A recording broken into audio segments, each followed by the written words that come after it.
As I turn and make my way toward the door leading to the house, I catch my ghostly, translucent reflection in one of the garage door windows, a semi-transparent image of my head set on the black background of night. I squint, as if that could somehow sharpen the dull image, reveal the extent of my wound. The squint itself brings more pain, so I close my eyes, and when I open them, my reflection has been replaced by the face of a man. Not me. Maybe me? Or someone else, staring at me through my garage door. He's hazy, but he's there. Another blink. Then, he's gone. Back to my reflection. But it was real. Was it? I rush to the window, more of a labored scramble, press my face to the small pane of glass, peer out, see nothing in my driveway. Blood slides into my eyes, streaking my world. I shake my head, and splatter hits the inside of my garage door.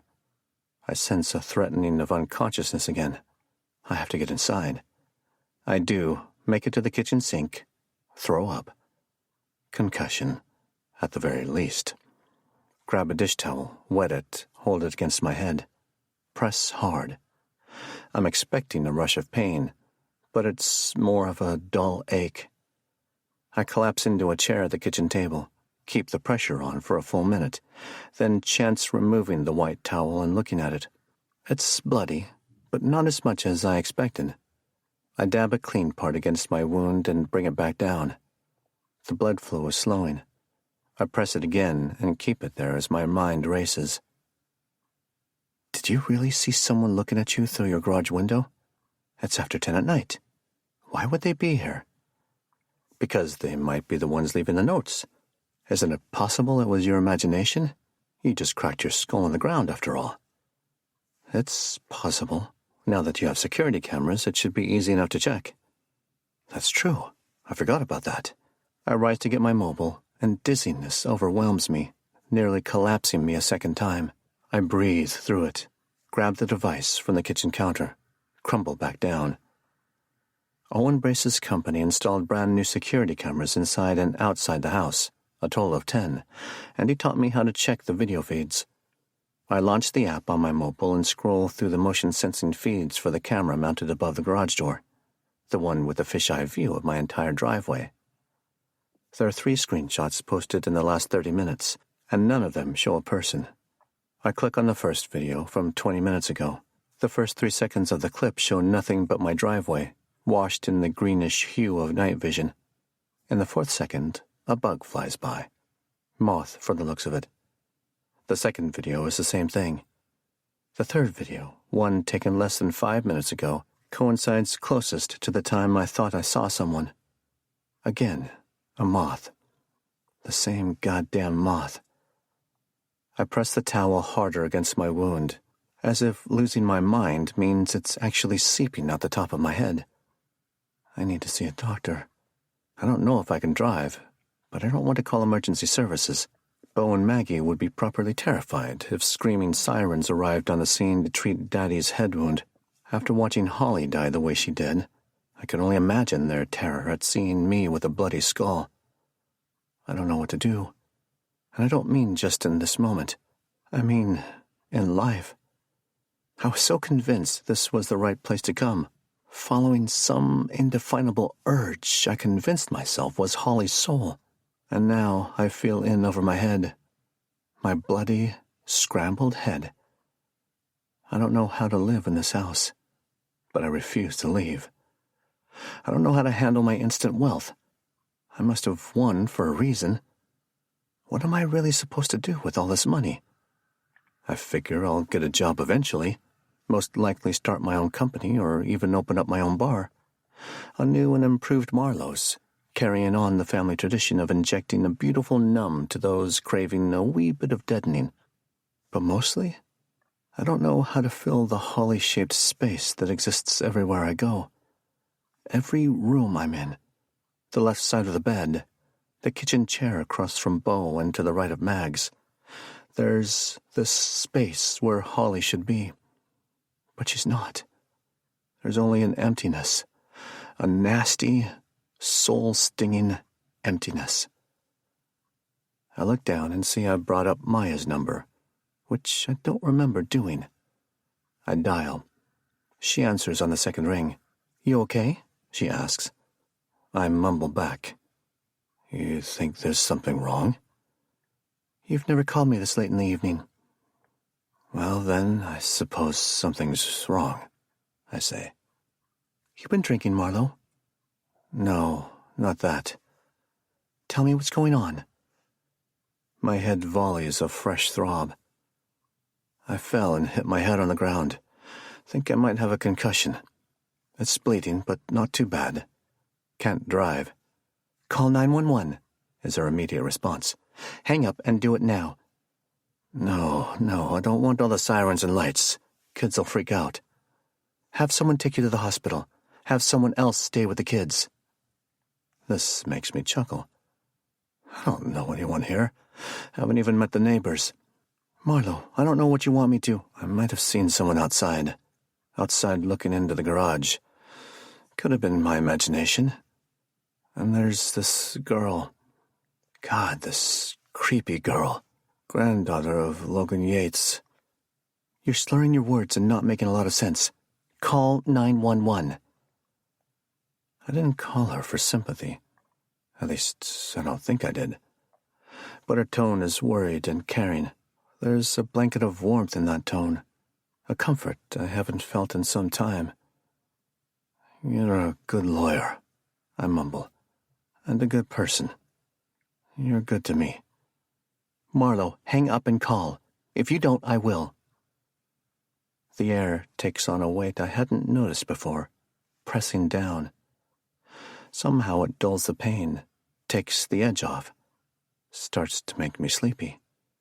Thick blanket on a cold winter night. "I'm so lost," I say.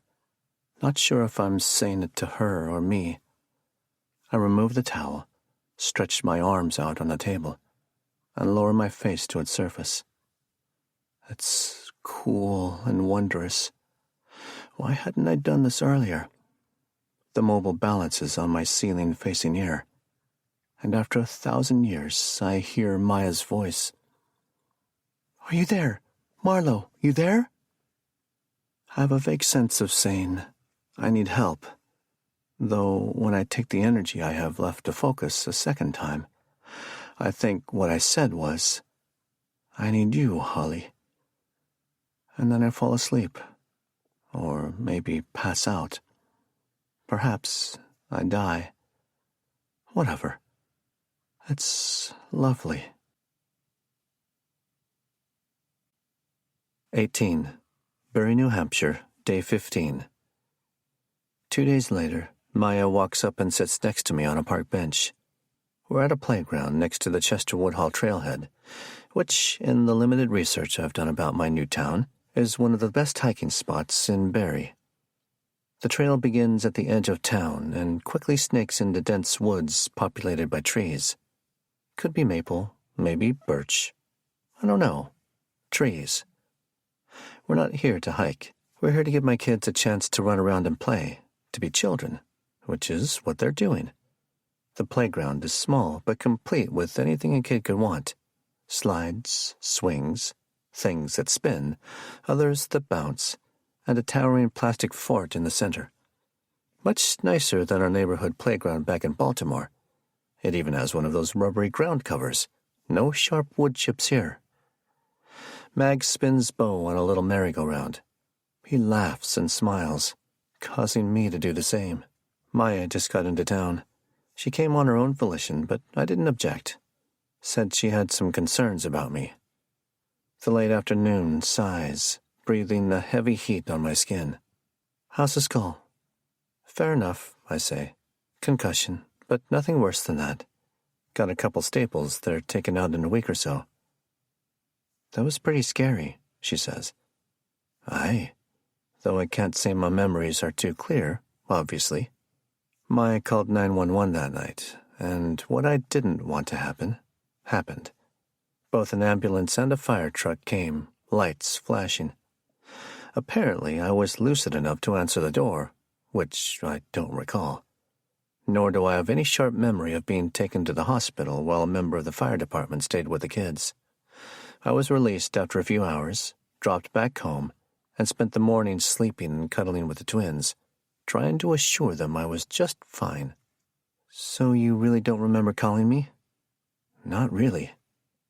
You were pretty upset. I tilt my head in her direction, but avoid direct eye contact. Listen, Maya, I really appreciate you flying out here. You didn't have to do that. I don't even have a cat, she says. It's easy for me to work remotely, and it's my job to make sure my clients are okay. I doubt you do this for your other clients. I would for those I'm truly concerned about. A breeze kicks up, and I catch a fresh wave of her perfume. It's very subtle, and the fleeting scent makes me think of the ocean. I wonder if it's supposed to do that. I think you've started to like Barry, I say. It's your second visit. This place? Not my style. Her nose twitches as if catching a vaguely unpleasant scent. It was just a bump on the head, Maya. It's more than that. She pauses for a beat, seeming to search for the right words. When we spoke yesterday, I asked you how it happened, and you said you were boxing with a heavy bag, and you missed a punch. The momentum made you lose your balance. That's right. Okay, I don't mean any disrespect by this, but who the hell misses a heavy bag? I mean, it's right there, and it's huge. I must have lost my focus. Has that ever happened before, when you just missed hitting it? I pretend to search my memory, though there's no need. I know the answer. No, I guess I haven't, but I don't know what point you're trying to make. Maya leans forward just a touch, enough to throw some extra gravy on her words. It's the money. I've seen it happen before. You can certainly research it to no end. I lean back against the park bench. Yeah, I know, Maya. Money changes a person. Lotto winners, remorse, and all that. That's not what's happening with me. Isn't it?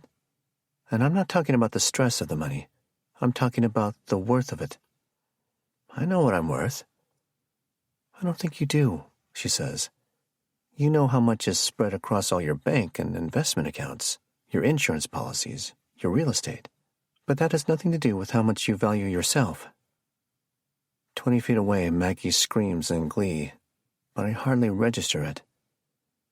It's not uncommon that lottery winners feel they didn't deserve to win, Maya says. I don't want to be psychoanalyzed, though I probably need such a thing desperately. Why the hell would I play if I didn't think I deserved to win? Because you don't know what it actually means to win until it happens, she replies. You win, then maybe you'll feel like you're not worthy of it.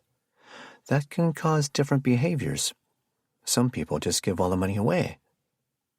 And others? I ask. Most engage in self-destructive behavior, self-harm, very occasionally, suicide.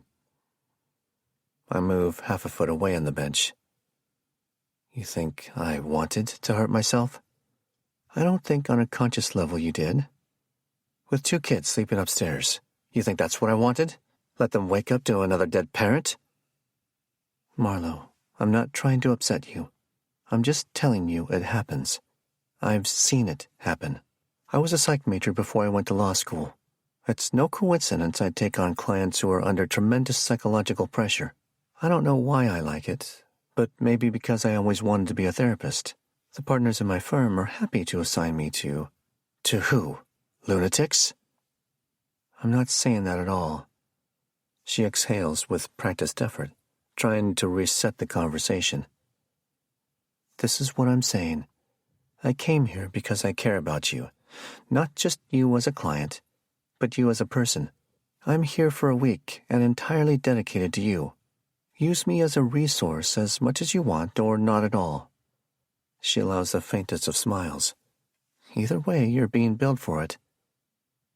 You're here for a week? Well, a work week. 5 days. I took a liking to the Oak Street Inn I stayed in last time. And their morning biscuits? Best thing about Barry, I multiply her hourly rate by 40 hours. Just shy of $20,000. What if I don't need you here? Then send me home, she says, pulling a strand of hair out of her face. I won't be offended, but I know you're too proud to ask for help, and God knows you haven't met anyone here anyway, so you have to ask me to leave if you really want me to go. I don't want her to go, but she's right. Asking for help isn't my strong suit. What kind of help are you talking about here? I ask. Maya stares toward the kids, and the sun hits her face in a way that makes me feel incredibly alone. Whatever you want, she says. We have some business items to go over as it is, namely finalizing your trust for the kids. Aside from that, she shrugs. Use me as a friend, a companion, an adult to talk to. I could even get you socializing with other adults in Barry. The look of an idea lights her face brighter than the sun. I can help you throw a housewarming party. All the neighbors. You could make friends. Friends? I can't think of anything I want less than that. Come on, it would be great.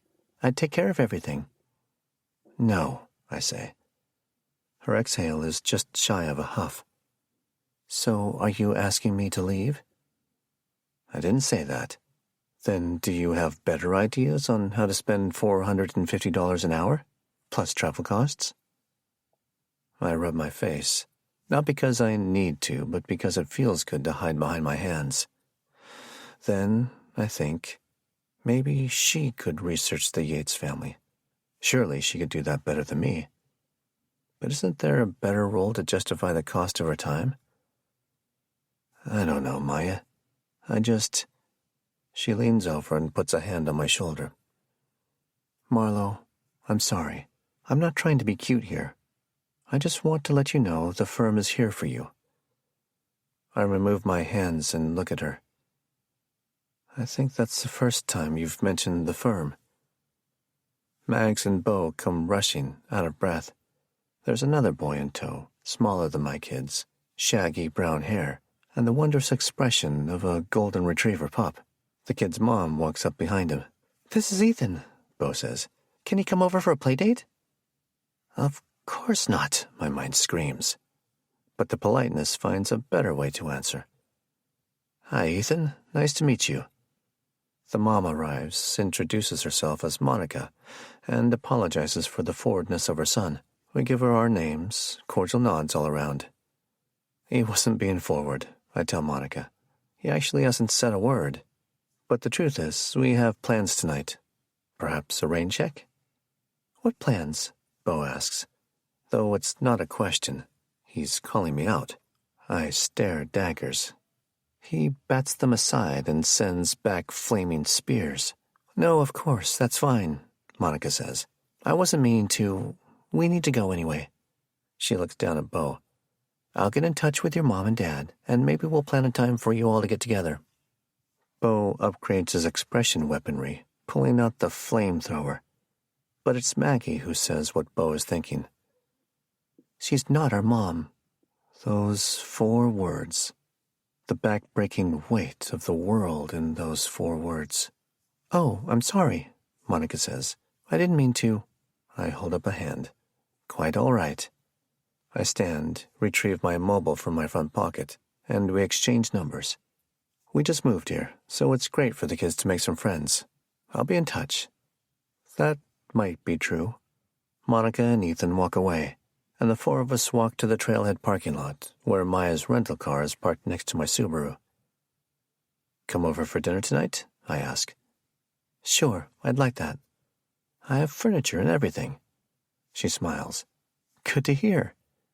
Come on, Dad, Bo says, even though his sister is off chasing a butterfly. I tell Maya to come over at 6, round up my daughter, and the kids and I load up into the car.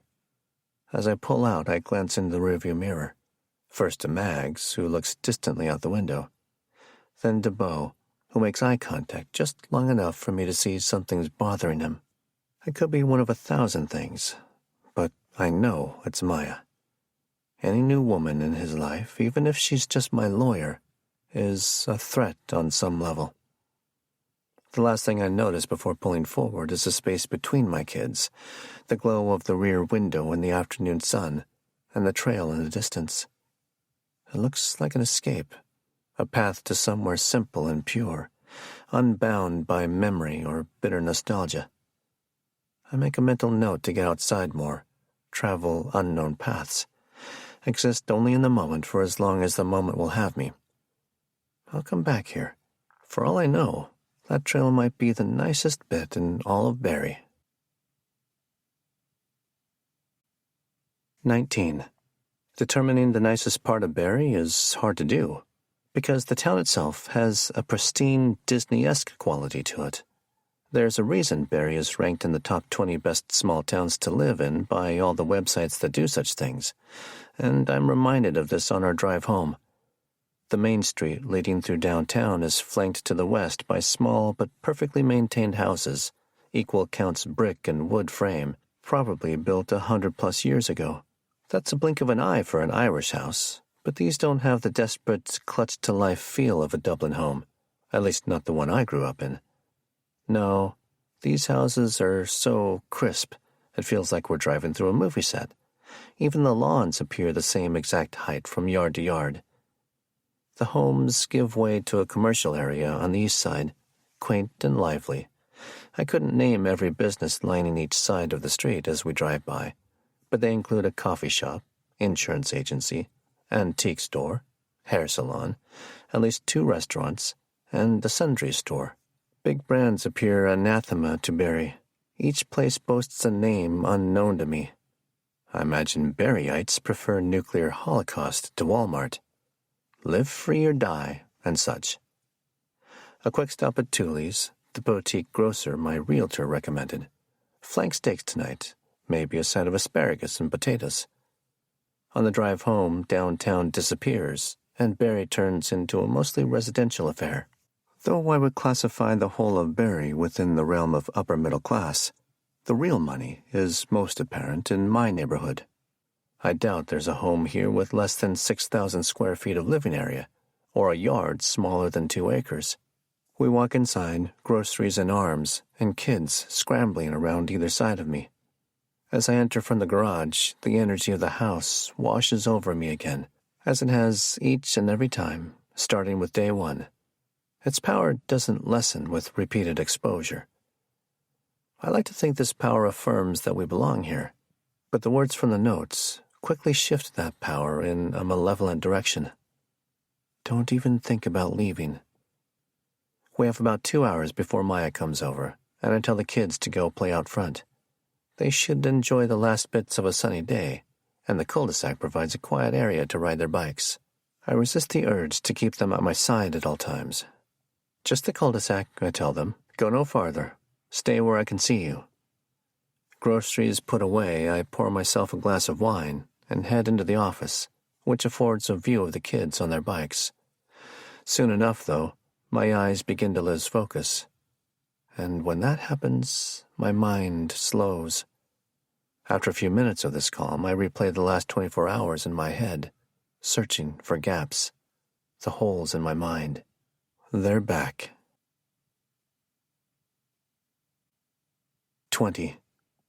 Last night, spoke to Maya briefly, put the kids to bed, read in bed and was asleep no later than 11. This morning, kids were up before me. They got me up, we made breakfast, we started painting their bathroom. Mags spilled paint into the grout of the floor tile. Owen Brace and the crew from his security company came over to finish the installation of the backyard cameras. Lunchtime. Gap. This afternoon got the kids to finally take baths, did more painting, took Advil for a stubborn headache, went to the park and met Maya, left the park, went to the grocery store, came home. One gap, lunchtime. I don't remember eating lunch. I don't remember making lunch for the kids, though I'm sure I did. I think on this, really concentrate, but nothing. I sip my wine, breathe in, breathe out, tried to relax, to remain calm, to convince myself I'm not on the cusp of early-onset Alzheimer's. I search for commonalities around the moments of lost time, and as I do, I find one. Maya. I seem to have gaps around times I've talked to or been with Maya. I guess that's not too groundbreaking, considering how often I do speak with her. Still, that realization bubbles up first, leaving me nothing sensible to do with it. I'm jolted by my mobile, which rings in my front pocket. I fish it out and see Owen Brace's name. "Hi, Owen. Marlowe, just checking in. Are the cameras working out for you so far?" I don't tell him about the phantom face in the garage window, my date with the concrete floor, or the cameras revealing nothing to me but a moth. "I assume so," I say. Good. That's good. Say, did you get my proposal for security consulting? I shot it over to you last night. I remember, a fact for which I'm thankful. Saw it this morning. Didn't go through it too thoroughly. I'll need to look at it again." Sure, he says. "The thing is, you probably want to move on this pretty fast. I've got some solid ideas about how you can better secure your family without upending everyone's life. As I stated in the proposal, I just need a signed agreement, the retainer, and the answers in the questionnaire I included. That was a separate attachment. Don't know if you saw that or not." I did, and that's what gives me pause about all this. That questionnaire, asking for very specific things. Birth dates, social security numbers, known aliases, if any, medications, if any, daily habits including predictable driving routes, list of phobias, if any. I mean, phobias? I saw the questionnaire. I have to say, it creeped me out a little, maybe more than a little. "It's all very routine," he says, a line which I'm sure is routine for him. I know to you it seems strange, but in my industry that kind of questionnaire is as common as dirt. I'm about to answer, about to tell him I'm sure he's right. But I'm a bit wary about handing over such information, even though I trust him. Or I think I trust him. Do I trust him? But before I can reply, I hear one word being shouted. Not shouted, but screamed, and that one word in that singular, panicked tone is enough for me to disconnect the call without a goodbye. That word comes from Beau, screaming from the kitchen.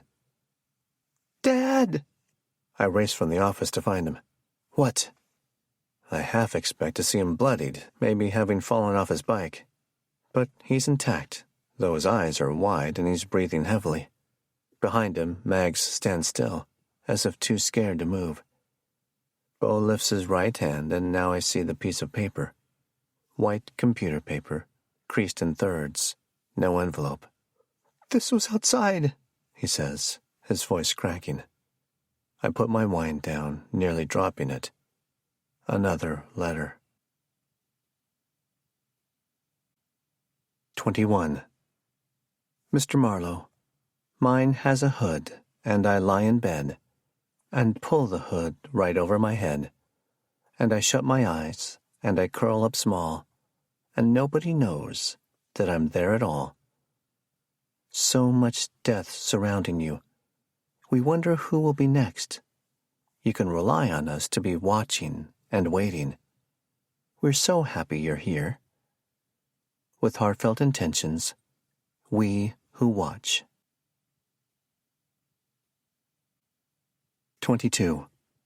What does it mean? Beau's voice isn't its normal monotone. It's peppered with fear.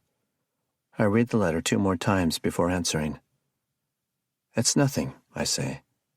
I'm a fool for hoping to get away with such an easy answer. And I don't. It's not nothing, Beau says. It has your name on it, and it talks about death. I'm scared, Maggie says.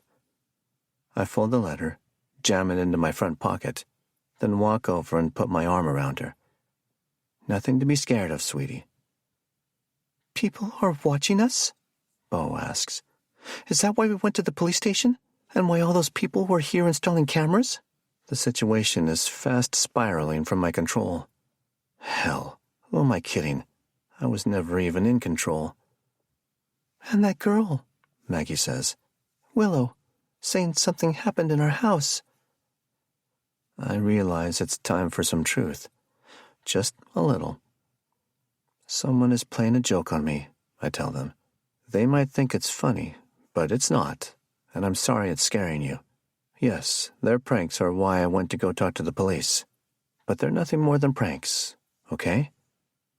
Bo fights back tears, almost succeeds. Why would they do this? I don't know.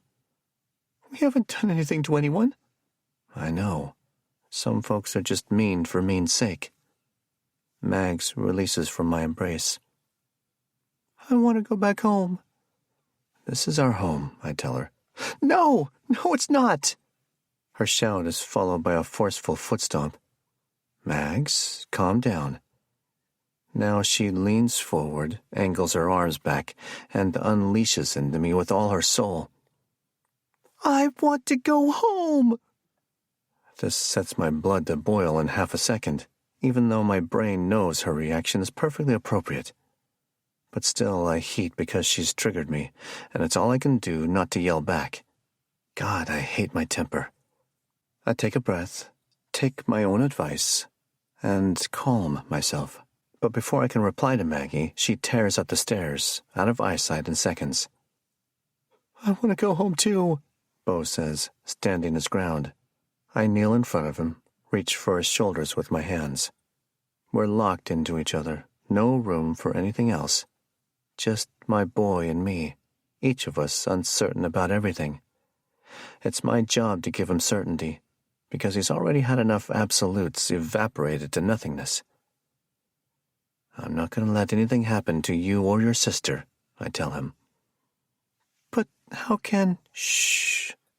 I keep my voice calm, but tone firm. Don't question it. Just trust what I'm telling you. Can you do that? He doesn't answer. No head movement, no words. I take the lack of answer as an affirmation. Good, I say. And part of your job is to make sure your sister understands that too. He moves his gaze from my own and sweeps it along my arm, staring for a moment at my tattoo of the Ouroboros, the snake eating itself. Okay. I squeeze his shoulders just a bit. We're not moving away because of some silly pranks, Bo. We're safe here, and despite how much you and your sister want to leave, I want to stay. I let go, drop my arms, then lower myself to a seated position on the floor. I don't know how I know this, but I think we're meant to be in this house. There's a reason we won that money, and a reason for being here. You and I come from a long line of superstitious Irish folks who believe there's no such thing as happenstance, that all things happen for a reason.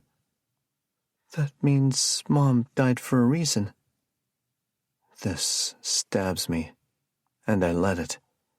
I don't run away from his comment, because the same thought keeps crawling around my mind. Maybe she did, I say, and we just don't understand it. Not yet, anyway. But I think she wanted us here. I think back to how the word bury burrowed in my brain after her death, leading me here. Did she put that word there? I don't think she likes the idea of us running away from here. I think she wants us to stay, protect what's ours, grow and flourish. I don't tell Bo about the other letters, the ones telling us specifically not to leave. Bo doesn't say anything for a spell, and when he does, it's short and to the point. I miss her. Sometimes so much it hurts. I look into his eyes, picture her back there, swimming in his soul, desperate for the surface. Me too. I stand, fight a momentary head rush, steady myself. You want to help me make dinner? I ask. No, Bo says. I'm going to check on Maggie. Good idea. He turns and walks away. I stare at his back, ready to give him one last assurance, one last bit of wisdom in which he can find comfort. But I say nothing. There's nothing to say. 23. In the kitchen, my mind reverts to the letter, which I read again. There's a familiarity to the words, and I know there'll be nothing else to focus on until I figure it out. I stare at the words, knowing the rhyme is the familiar part. It takes only seconds to thumb the first 2 lines into Google on my mobile, and the result stops my breathing. Christopher Robin is saying his prayers. Seeing the title, it all comes rushing back to me. The silly little song I used to tease my brother about. Every time it came on the radio, all I did was look over to him and say, "Where's your poo, Christopher Robin?" How he hated that. That was our relationship, Christopher and me. We fought often, as brothers do, constantly searching for new ways to needle each other. Once in a while, that needling turned into shoving, and sometimes that shoving turned into fists flying. He was quick to anger, but I was faster to rage. But how would anyone in Barrie know about my brother? And this song's meaning in my past? I bring the letter to my face, inhale it. Smells like regular paper. When I run my fingertips along the words, I feel nothing other than the smooth surface of the letters. When I examine the print itself, it's nothing out of the ordinary. Typical font, maybe Times New Roman. Whoever did this simply typed it on a computer and printed it out. No misspelled words, the stanza from the song in italics. Nothing about this letter or the 2 prior ones indicate haphazard writing. There's a certain maturity to the writing, leading me to believe they didn't come from that Willow girl. But who knows? I down the rest of my drink and pour another. One sip in, I dial Maya. "Be there in an hour," she answers. "Need me to bring anything?" "I'm good," I tell her. Well, not actually good. I tell her about the letter, read it to her, explain its meaning. She reacts as I would expect. Shock, concern, a suggestion to go back to the police. But I have another idea. "I'm rethinking your recommendation from earlier," I say. "Which one was that?" "About the housewarming party. I think maybe it's a good idea."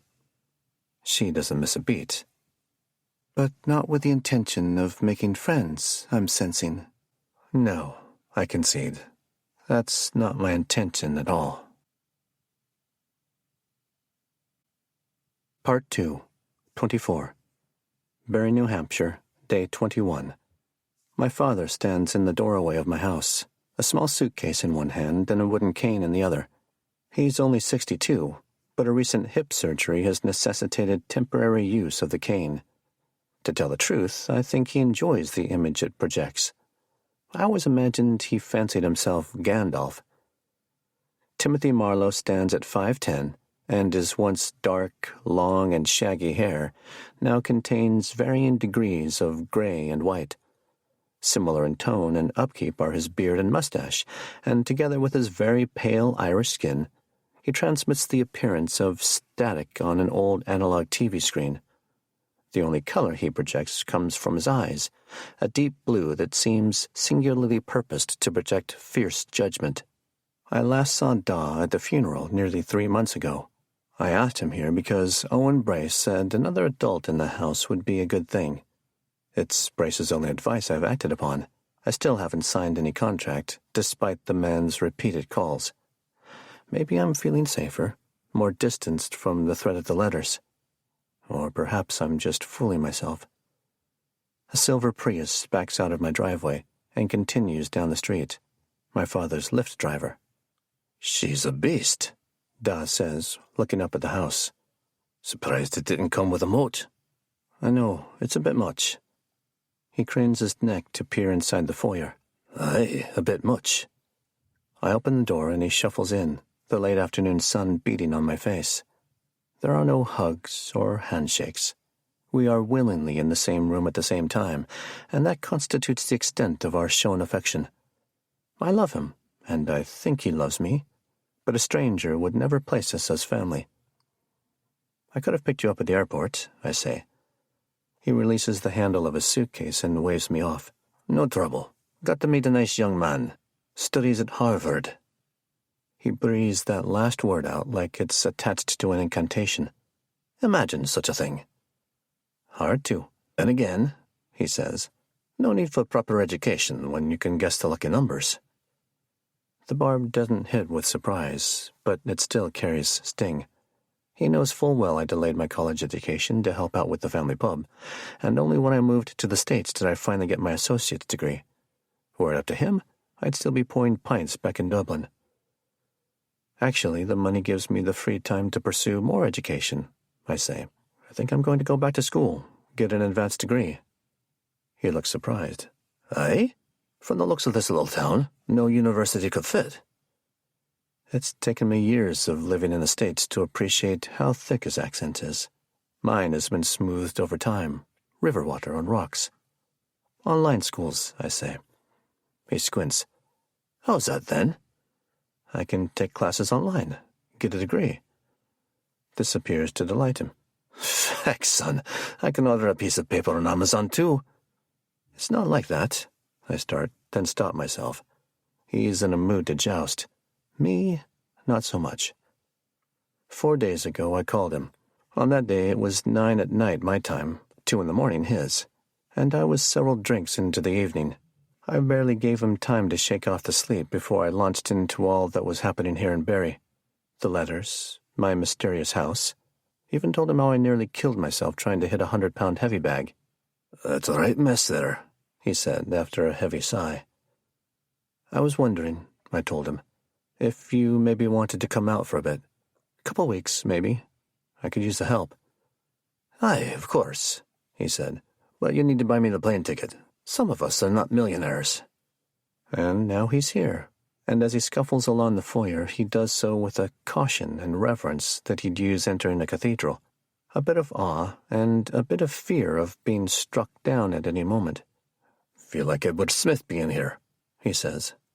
Who's that? He shoots me a look, always content to know something I don't. Captain of the Titanic. I almost don't want to ask, but he wants me to. And why is that? Shrugs. Surrounded by luxury, doom impending. For God's sake, I didn't ask you here to tell me my house is cursed. You don't need me to tell you the house is cursed. You can feel it straight away. Heat. Like a rabid dog, breath beaten on your face before it bites. That's a bit dramatic. You know me, he says. Always had a thing with words. He turns his head, scanning the house. And the littles? Upstairs. I call up to Maggie and Beau, telling them their grandfather's here. It takes a second, shouting before I hear the footsteps. How little my own children know my family. My mother died 10 years ago before they were born. They know I had a brother who died as a teenager. They've met my father a total of 4 times before now, and have only taken him to Ireland once, when they were too young to remember. The twins raced down the stairs, but slow when they reached the landing. Here you go now, Da says. Hugs all around. Maggie and Beau oblige, and Maggie even smiles as her grandfather puts his arms around her. When it's Beau's turn for a hug, he looks only slightly less uncomfortable than if getting a tetanus shot. How long are you staying? Mags asks. Long as you'll have me, he says. You live in a mansion now. How could I leave? Beau gives me a frantic look.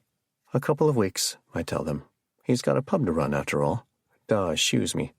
Libby can run just fine without me. Doesn't take more than a blind monkey to pull on those taps. I'm sure she appreciates the comparison. To Beau, I repeat. A couple of weeks. Relief creeps over Beau's face. I turn back to my father. You must be exhausted after that flight. Do you want to go lie down a bit? He waves off my comment. Nah, they'll only promise me a sleepless night.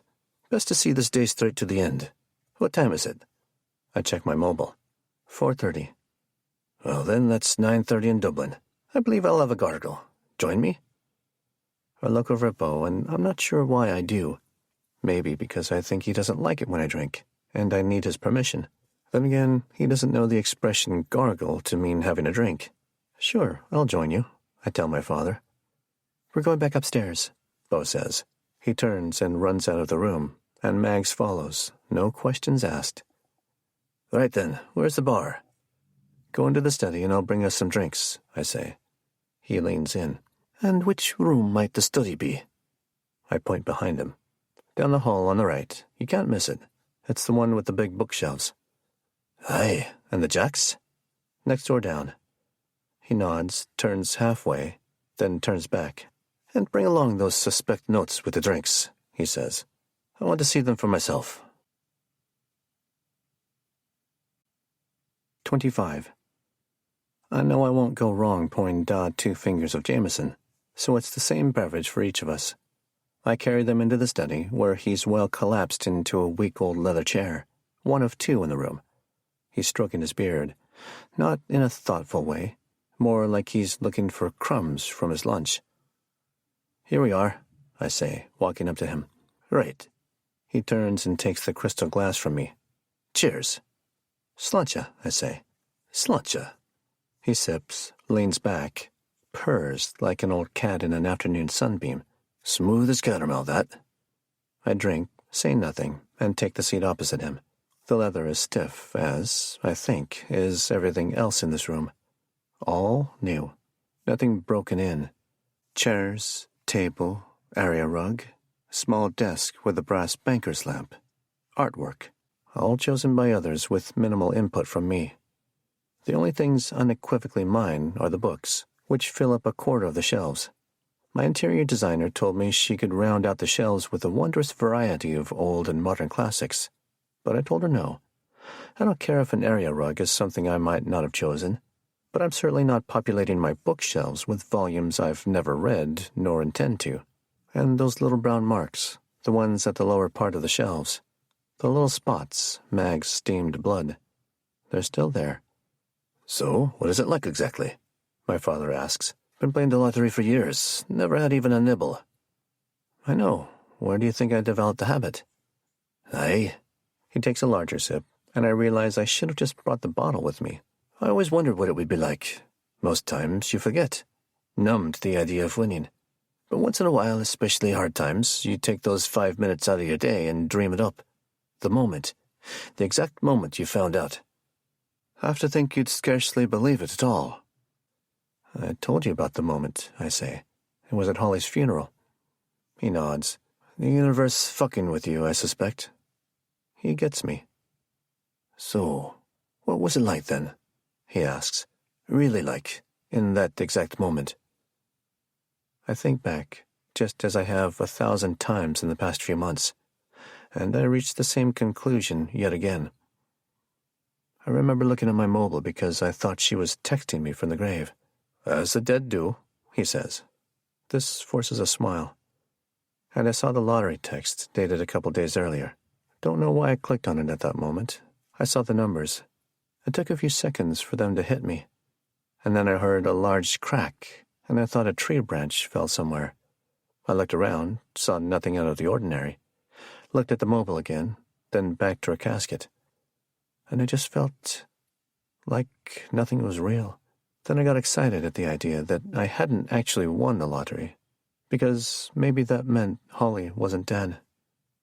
But then all of you came back to the grave, and I saw the twins. When I saw them, I knew everything was real. So, what was it like?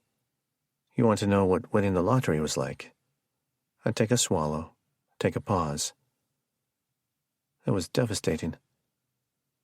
He soaks this in, scrunches his face so the wrinkles around his eyes double up on each other. Suppose that makes sense. And I've been trying to find purpose since then. He grunts. Listen, Nathan, I know your brain because there's a good amount of me in you. He rests his glass on his thigh. After your brother died, I nearly lost my mind looking for purpose in it. Fact is, I did lose it, for a little while. Lost my mind, lost my faith, nearly lost my marriage. And then, when enough time had passed, I could step back just enough to see I was being tested. Dawes as Catholic as they come. My relationship with God is tenuous enough, I don't bother to capitalize the name. And did you pass the test? I ask. He leans back. There's no passing. There's only struggle. That's a bleak picture. So it goes. He takes another swallow, finishing his drink. It's my cue to go back to the kitchen and retrieve the bottle. I return and pour him some more. How many relatives have been scratching at your door these days? He asks. I top off my drink. Not too many that I know of. My lawyer's set up a point person for any money requests. Besides, I haven't made a habit of telling anyone. His woolly eyebrows arch. You surprised I haven't asked for anything? I sit back down. Everything these days is a surprise, because I've never gone through this before. You know I'm happy to give you whatever you want.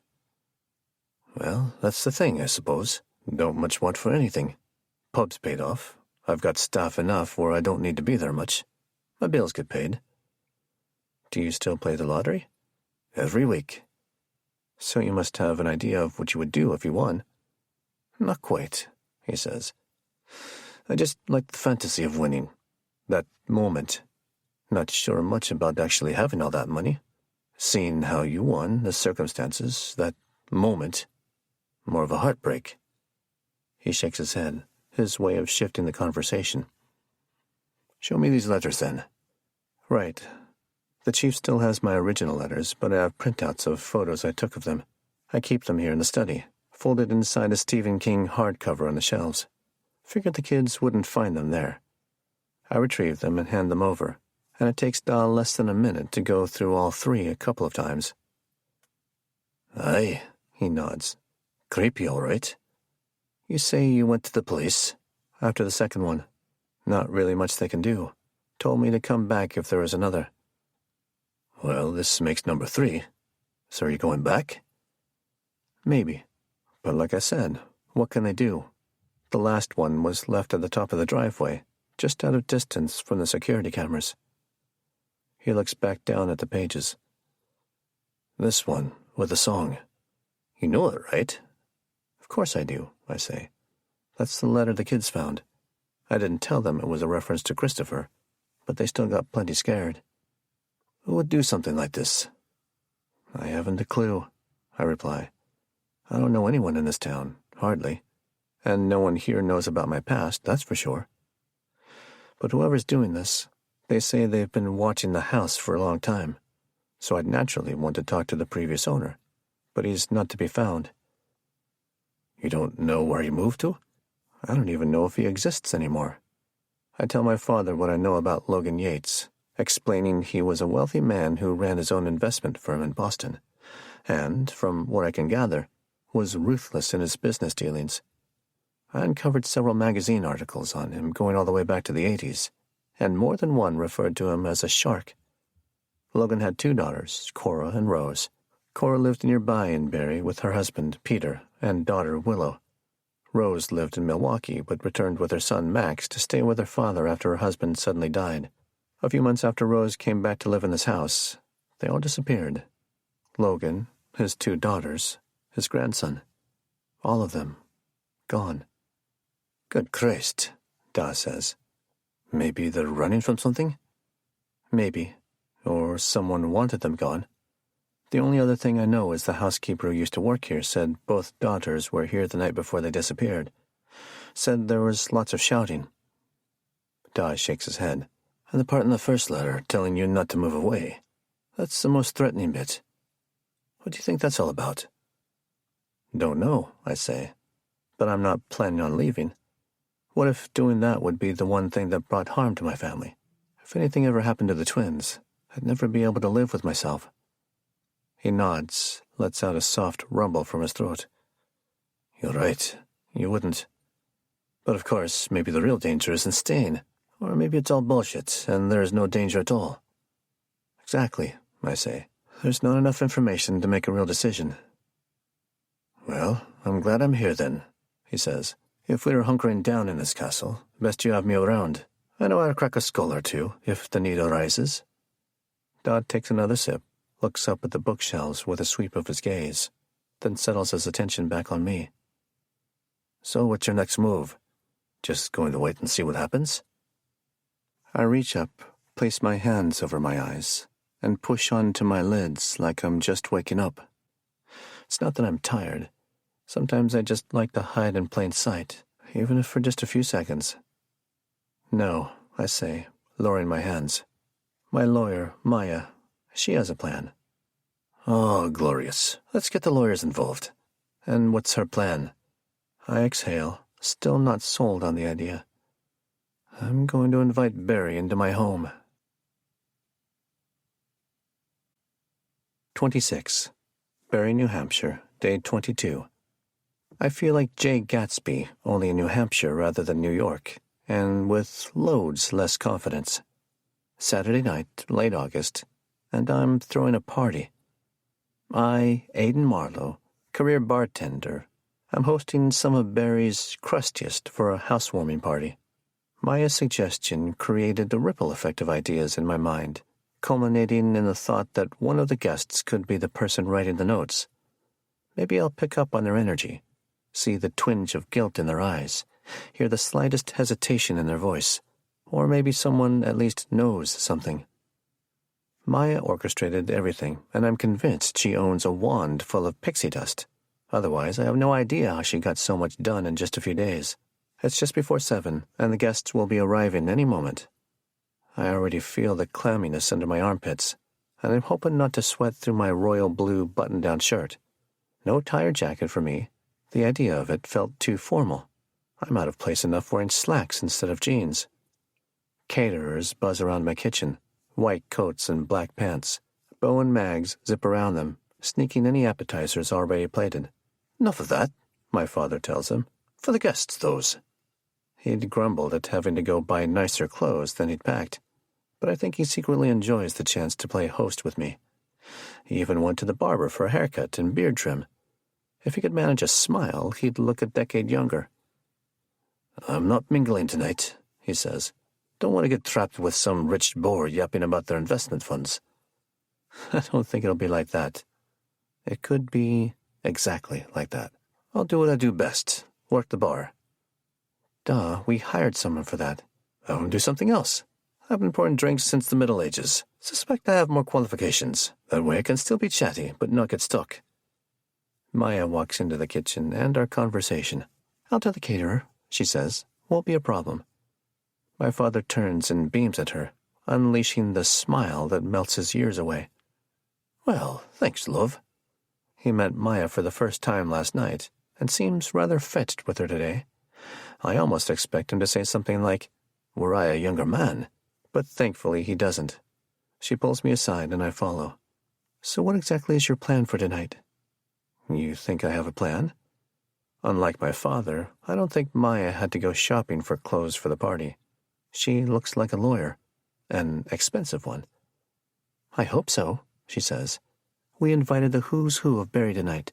You going to pull them aside one at a time and launch into an interrogation? I really don't know, I say. Suppose all I can do is play it by ear. Is there anything you want me to do? Just have fun, I tell her. And you want me to tell people I'm your lawyer? They're going to ask. Tell them what you want, Marlowe. She gives my shirt sleeve the tiniest tug. I just don't want to give people the wrong impression. I meet her gaze and understand the look she's giving me. Folks will know I'm a recent widower, that I have money and what appears to be a new girlfriend. Just tell people the truth, I say. The truth works 95% of the time. That's so. Well, the numbers could differ for lawyers. This gets a laugh, which feels comforting. Then another sound, which elicits anxiety instead of comfort. The doorbell. The first guests are here. 27. I remain near the front door, opening it each time the bell rings. I greet my guests as they arrive, make light conversation in the foyer, then ask them to make their way into the living room and kitchen. Without fail, each person gives a surreptitious glance at the surroundings, their expressions a mixture of curiosity and hesitation. They all know. Of course they do. They all know about the disappeared. Most of the faces I've seen before because I've spent hours on social media, scouring for anything I can on the people I've invited to my party. Next-door neighbors, Anderson, Lana, and Pete. Gilly, Harold, and Lori. Other neighbors on Rum Hill Road. 10 in total who show. Chief Syke and his wife Sylvia. The chief looks like he was dragged here or is otherwise a bit on the miserable side. Christy, my real estate agent, who comes alone. The town's mayor, Martha Newberry. She also arrives alone, and, from the look of it, unhappy. Tells me the arthritis in her hands won't leave her alone, but feigns gladness to be here. Many others, all of whom Maya invited because they are well-known local business owners. When I told her I was looking for suspects and not pillars of the community, she'd replied by asking me how she was supposed to know who the hell was the suspicious type. She said she'd focused instead on people that might be good to know. The last person to arrive is one of the few I asked Maya to make sure to invite. Peter Ainsworth, son-in-law of the mighty and missing Logan Yates. I answer the door, and Peter stands there alone. Unlike me, he doesn't have a lawyer at his side to replace his wife. He's dressed as if he's just come from a boardroom, crisp and cool, not a wrinkle in sight. He offers me a smile that looks more practiced than genuine, then hands me a bottle of wine. I usher him inside, and his first steps are cautious ones. "It's a bit unnerving to be back inside here," he says. "Yes, I guess it must be," I say. "To be honest, I'm still not sure why you invited me tonight." His mouth doesn't move much when he speaks. He is the perfect Aryan mannequin from a Scandinavian department store. "I'm just trying to get to know the people of my new town," I tell him. "It's mostly neighbors tonight, but since we met at the closing, I thought I'd extend the invitation to you as well." "That's very kind," Peter says, without a trace of happiness in his eyes. He walks a few feet more into the house, turns, and sweeps his gaze in an arc, like a prison spotlight. "I spent a lot of time in this house. Can't say they were mostly good times. Logan Yates is, a tough personality to be around. Peter knows I know about the house's history." "You think he's still alive?" "I have no idea," he answers. "But if he is, he's no longer the Logan Yates I worked for." "You worked for him?" A nod. "Still do, technically, at least for his firm. Over 10 years now. He taught me everything I know about corporate finance and fund management. I don't know how to leave. Not sure I want to." He takes a beat, turns his head, says casually, "Sorry about your wife."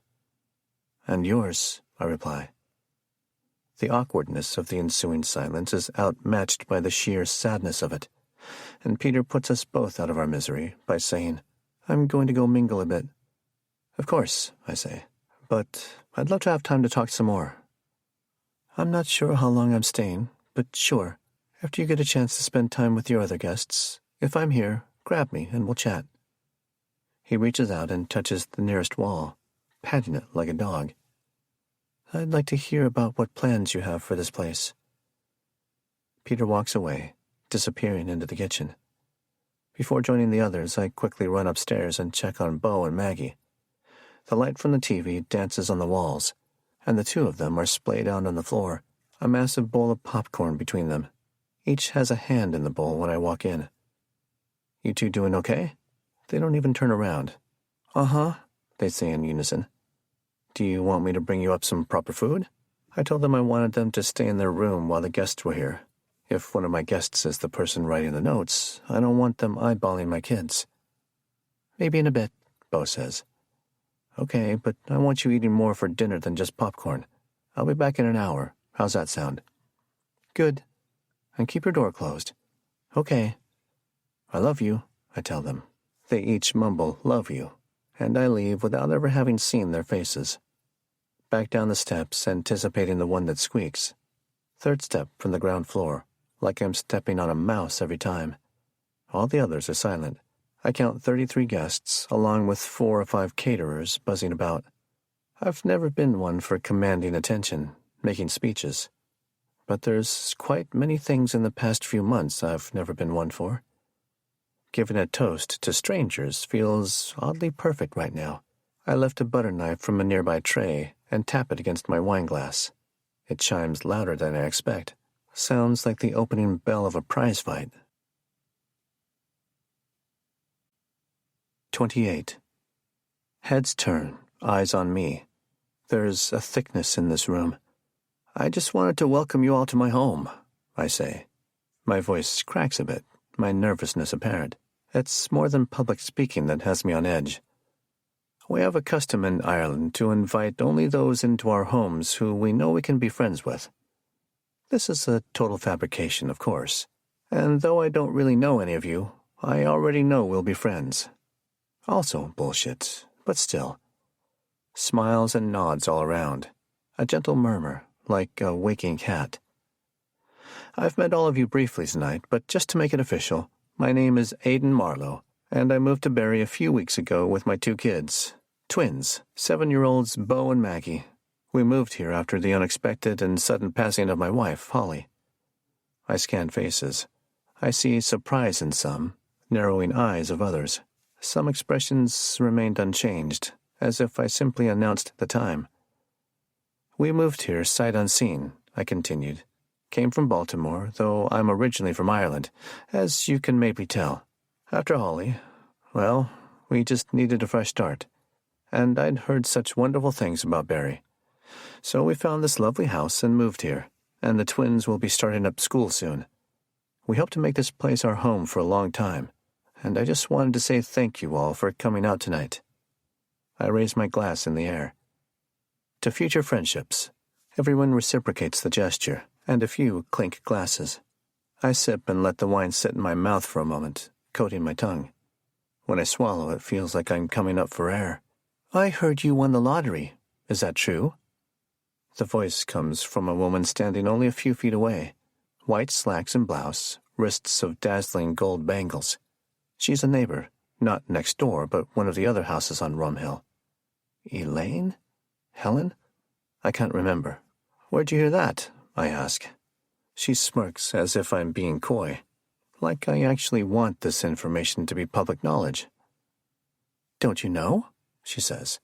You can find out just about anything on the internet. This surprises me. I've Googled myself many times after winning, just to make sure the news wasn't leaked. From what I'd seen, I was still a complete nobody. So you heard, or you researched me?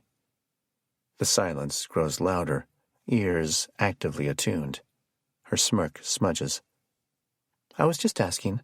I glance over at Maya. She gives a soft shake of her head. Don't blow up at your guest, I imagine her saying, as a good lawyer would. Still, the anger wells, as it always does, as it always has. An unrelenting assailant. Everything freezes. This moment, suspended.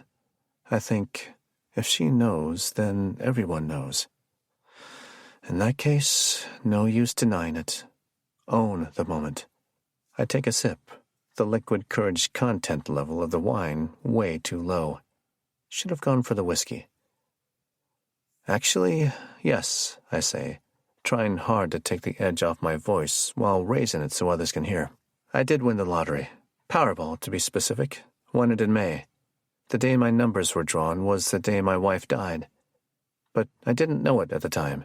I was preoccupied. I found out I won at her funeral. How's that for irony? Another look to Maya. She's gone from therapist to audience member, her look as anticipatory as the others. After that, I say, we moved to Barrie, to this house. I look around, wall to wall. This beautiful, imposing, spectacular, mysterious house. And I'll tell you, I've questioned the decision to come here a few times since we've moved in. Maybe more than a few times. But the place is growing on me, so I expect we're here for the long haul. Out of the silence, Da's voice. Hear, hear.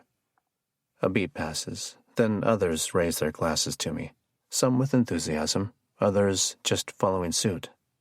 I could have said more, a lot more, but the things I left unsaid to the group would be better served in one-on-one conversations. And so, after refilling my wine glass, I shark my way through the room. It's time to get to know these people.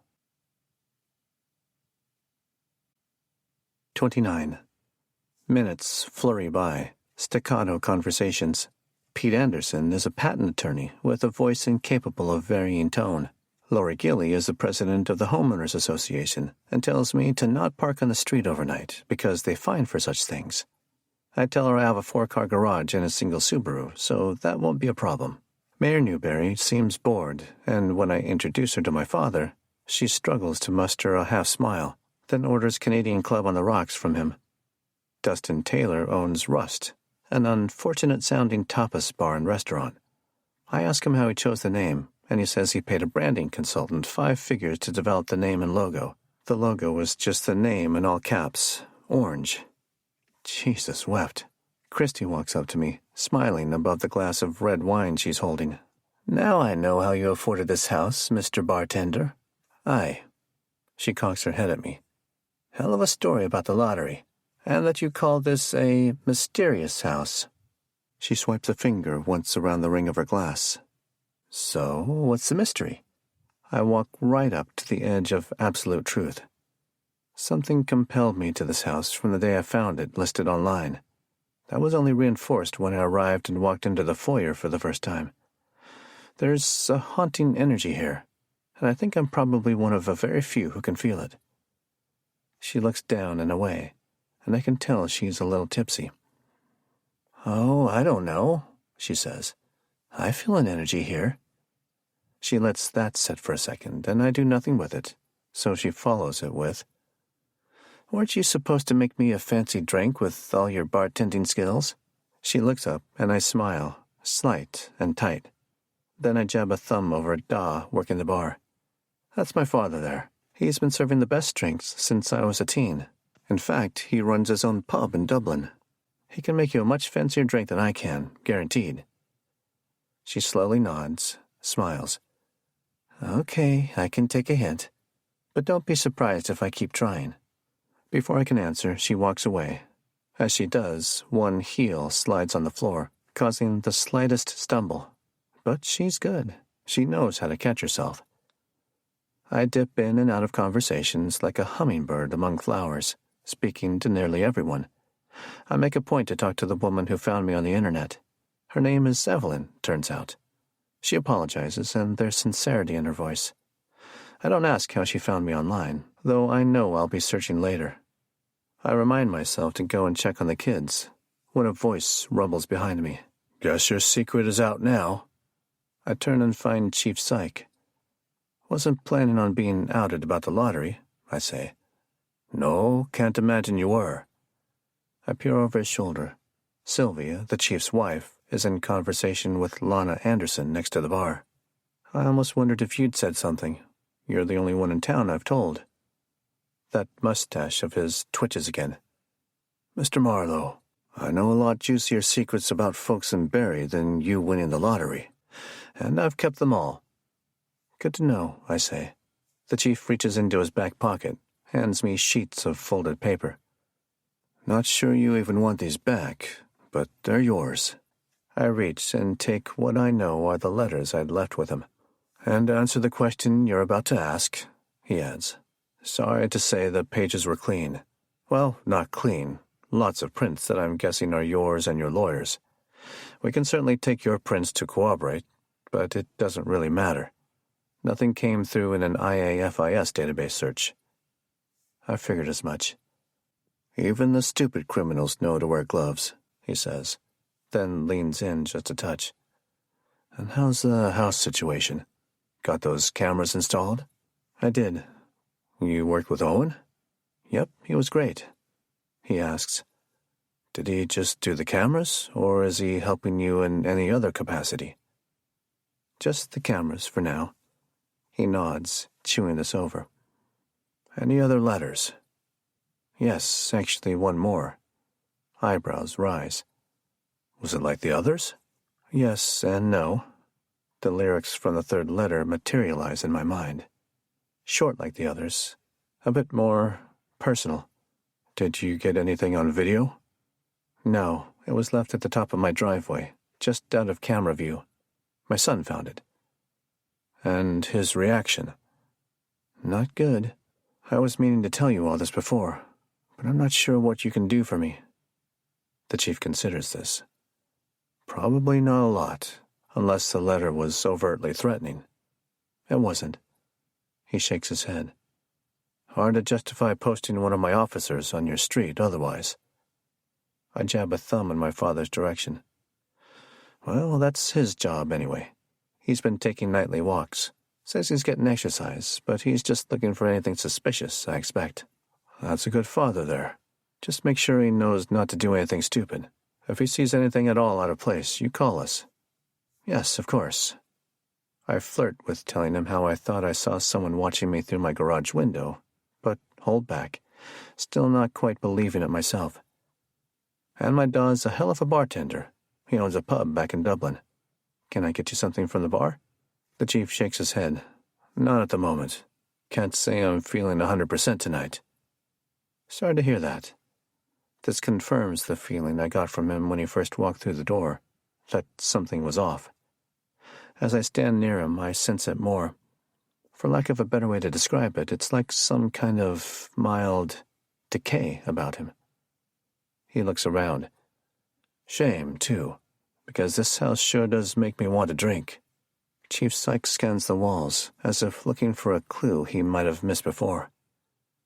This house whose occupants were suddenly non-occupants. We couldn't figure out what happened. Caught a lot of flack for it, to tell you the truth, and that heaped a lot of stress on me and my department. Now he turns back to me, holds my gaze. Hit the bottle pretty hard last year, but I've learned to ease up. Didn't want to drink myself out of a job. No, I suspect you didn't, I say. I realize the chief isn't looking at me anymore. He's looking through me, his expression as blank as the wall behind me. You okay? I ask. It only takes a moment, but then he focuses back on me. Sorry, I kind of lost myself there for a second. You look a little pale, I say. You want to sit down? He shakes his head. No, I'm okay. Then he laughs, the ironic flavor. Actually, I'm not okay. I got some distressing news today that I'll spare you the details from. But Syl and I will be headed out soon enough anyway. I'm just glad we came over tonight. Almost didn't make it, but happy we did. Chief Syke puts a hand on my shoulder, which feels so strange. It doesn't feel chummy, more like he's holding me down. Glad you're planning on staying in this little town of ours a while, he says. I expect things will turn around. Maybe these letters will stop. You settle in and get a chance to find out what a nice bunch of folks most of us really are. He scans the crowd, sweeping his gaze among all the people he knows so much better than me. Seriously, Mr. Marlowe, these people here wouldn't hurt a fly. I conduct the same forensic scan, slowly and with all the concentration I can muster, and reach a different conclusion. I'd bet all my money at least one of them would. 30. Everyone is gone, and the living room buzzes with an afterglow. I sit on the couch, a drink still in my hand, and my brain 50% numb. Maya sits to my left, my father on a chair opposite us. We replay the night's events, comparing notes. The Andersons put quite a few back, Da says, but it didn't make them any more interesting. I got the sense the police chief thinks my house is haunted, I say. Maya pulls a stray hair off her blouse and lets it drift to the floor. He may be right. Did you talk to Peter Ainsworth at all? A little at the beginning. I kept meaning to talk to him more, but by the time I came up for air, he'd already left. At least I didn't see him. She crosses her legs and leans a few degrees in my direction. He's a strange one. Seemed completely spooked by being here. I probably didn't talk to him more than a few minutes, but he barely looked at me the entire time. Kept darting his eyes, like something was going to come rushing at him from the shadows, similar to the experience I had with him. What'd you talk about? Well, this was after you bared your soul with your little speech, so when he found out I was your lawyer, he wanted to know if I managed your money.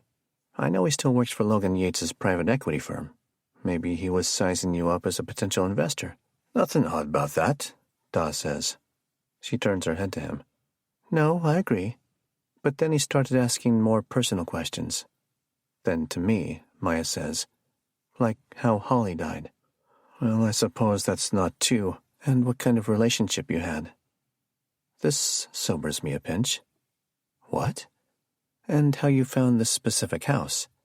He could be your letter writer, Dawes says. I thought something was off about him as well. Man looked plastic to me. No emotion, none. To Maya, I ask, what did you tell him? I'm your lawyer. What do you think I told him? 3 of my best habits are nodding, smiling, and keeping my mouth shut. I told him he'd have to ask you himself. I make a mental note to pay Peter Ainsworth a visit, sooner rather than later. But you said something about him thinking the house was haunted as well. Maya sits up straight and places her hands on her knees. The last thing he said to me, and mind you, he says this as he's walking away from me, he says, nothing good has ever happened inside these walls. The hell does that mean?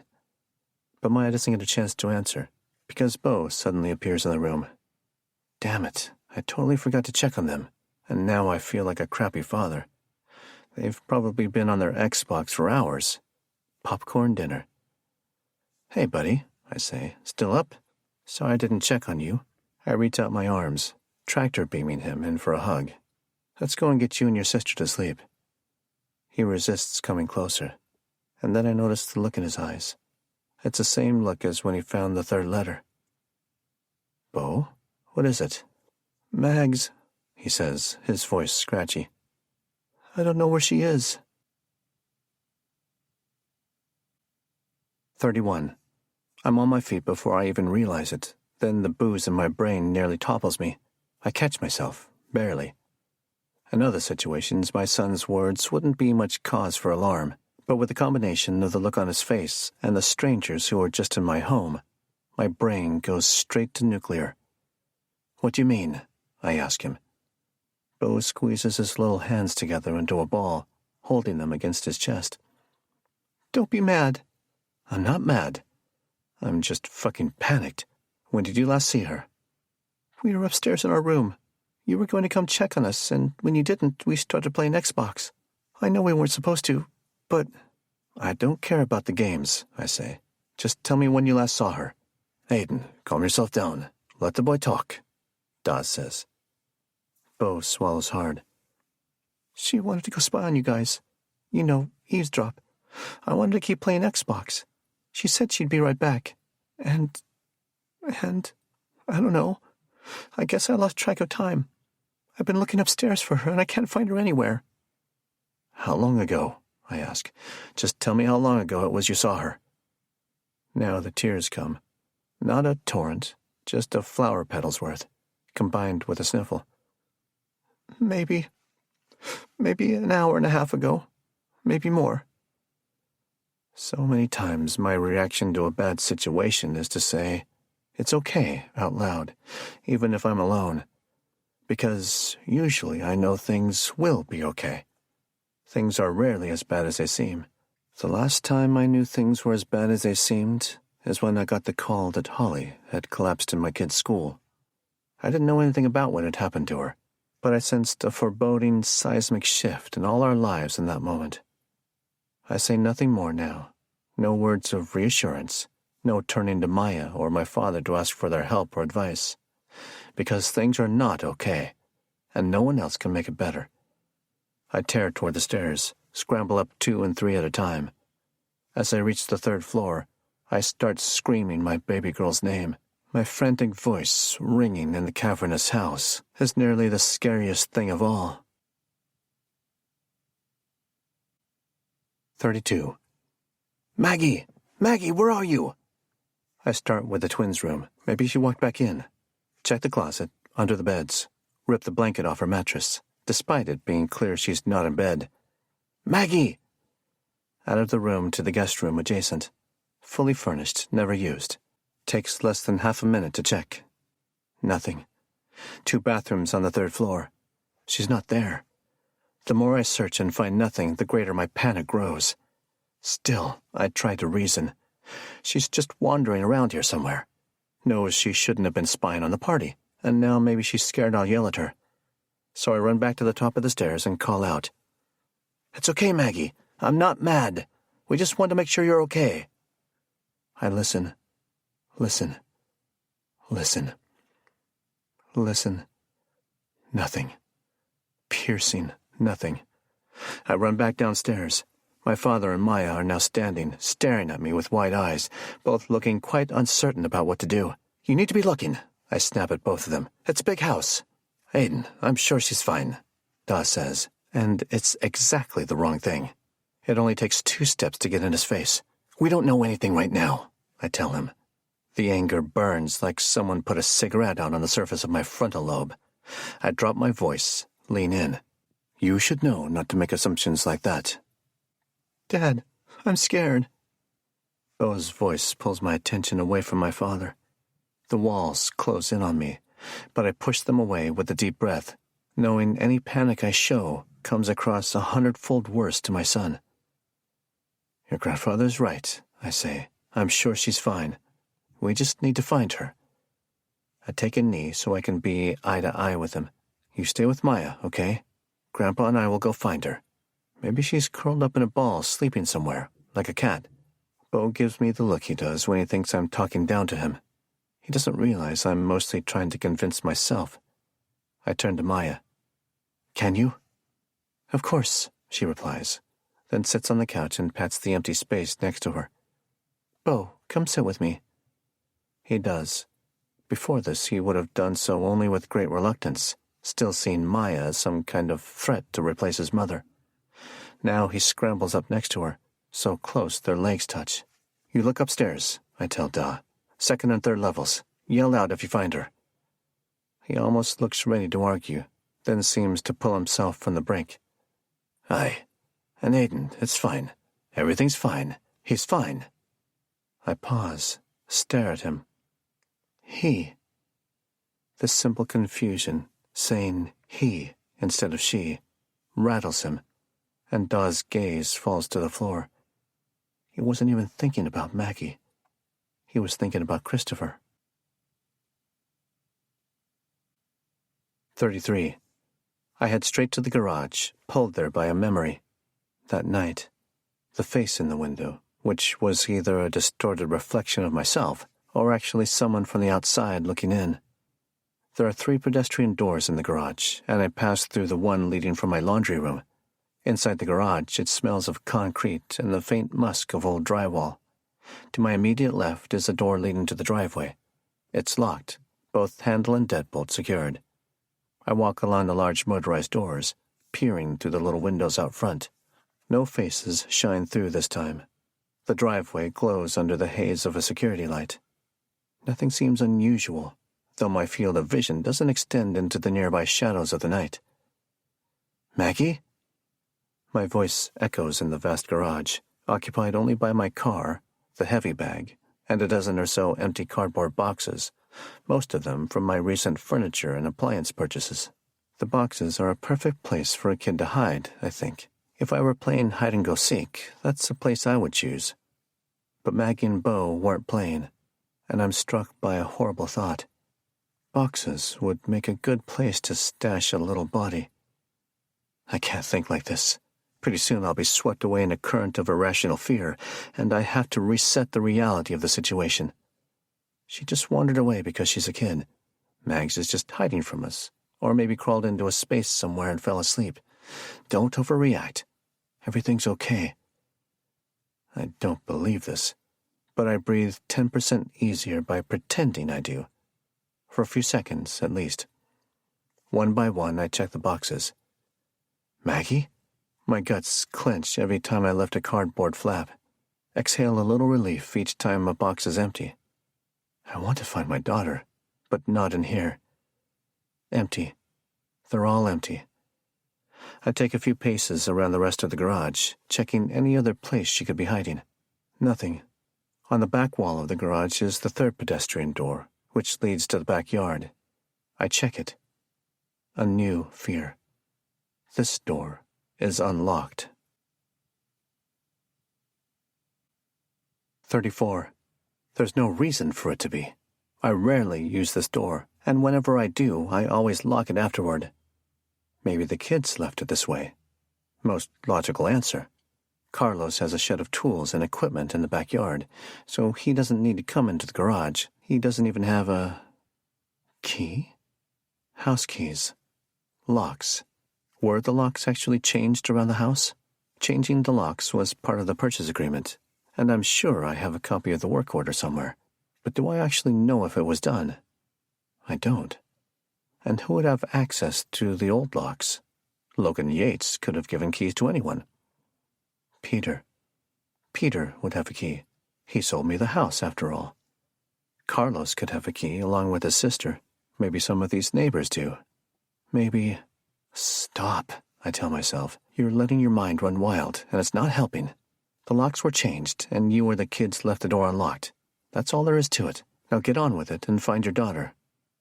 I open the door, step into the backyard. Smells of freshly clipped grass and mulch. The thick night air wraps around my face, mugging me. My pulse pounds in my neck. Twice as many beats per minute as normal, I reckon. Maggie! This is a shout, edging on a scream. My voice carries into the dark, over the expanse of lawn, and all the way to the back of the yard, to the... Oh my God. To the pond. 35. I freeze as my body abdicates all function to my brain, which swirls with memories and horror. It takes 2 seconds for all the symbolism to wash over me. The dread. If someone meant to do harm to me, this would be the perfect way. My legs find life, and I race back into the garage to find a flashlight. Once I do, it's a sprint into the backyard, over the spongy grass, fumbling to turn on the light as I narrowly avoid running through a pair of shrubs. The light bounces, scattering like buckshot. Small path, crushed gravel, gazebo wrapped in vines. Just past is the pond. I'm here, panting, but not from exertion. The pond is small and shallow, an amoeba-shaped plastic membrane, maybe 10 feet long by 6 wide, but only a foot or so deep. Still, a person could drown in a puddle if someone meant them to. At the far end of the pond is a small fountain bubbling up and over a series of stacked rocks. As soon as I reach the pond, I hear the water lightly splashing. I've come back here a few times to sit on the nearby bench and clear my mind, and at those times the sound of the water was comforting. Now it isn't. In this moment it sounds like the final death rattle of someone submerged. And for a second, a moment that lasts no more than an instant, but is decades in the making, I'm transported back in time to another body of water. This time it's the River Tolka, which snakes along the northern side of Dublin and cuts within 100 meters of the house where I grew up. In this blink of time, it's also summer, the sun well cloaked behind meaty chunks of clouds. Shadows quiver, hues shift between wicked degrees of gray. I am 15 years old. My brother Christopher is 14. I look at his body, which floats face up in a small pool fed by the slow-moving river. A bird chirps in a tree above me, a steady metronome announcing the dead. And he is dead. Of that I'm certain. No need to yank him out in desperation, pound his chest, blow into his mouth. My brother is dead, and 1,000 more years of second-guessing what led to this moment won't change a thing. So he floats, his right arm outstretched, as if reaching for a balloon that started drifting away. I have to decide what to do next, and never has my heart felt like this, and never had again until Holly died. And then now, this night, my heart aching as I reached the edge of the pond in my backyard. Whoever wrote the letters knows I had a brother I would tease with that silly Christopher Robin song. Maybe they also know he died. Could they even know how he died? And if that person wanted me to spend the rest of my life trapped in an amber of frozen despair, they would harm my children. And what better way to do such a thing than to recreate what happened to my brother with one of them? Nausea swells. I struggle to find the resolve to point my flashlight beam toward the water. But I have to, because maybe there's still something I can do to help. Close my eyes, point my beam. When I open them, I will never be able to unsee the next few seconds again. Not ever. I lift my eyelids, find the light. It's hitting a spot next to the water fountain, and there's nothing else in that area of the pond, except a few leaves, some of them decorative and others from nearby trees. Not seeing my daughter's body is an instant relief, but that doesn't last long. Now I have to sweep the beam along the rest of the pond, and all I can imagine is the blackness of the water, suddenly contrasting with a little white outstretched hand, fingers just breaching the surface. I grunt in pain, like I'm being stabbed in the stomach. Doing this gives me the momentum to move the beam along the rest of the water surface. I do this quickly, needing it to be over, one way or another. Sweet joy nearly buckles my legs. There's nothing in the pond that shouldn't be. I take a breath, try to slow my heart, but it's paying me no mind. I call out Maggie's name again, this time not as loud, maybe because I've stepped back from the brink of total desperation. And yet, still no answer. I head back to the house, sweeping the beam crisscross as I go. Nothing unusual, though I'm not focusing all my attention. Through the garage, back inside, into the living room. Maya and Bo are still on the couch. The sight of them, sitting together, for a moment shatters my heart. I don't know why. Maybe because it should be Holly sitting there.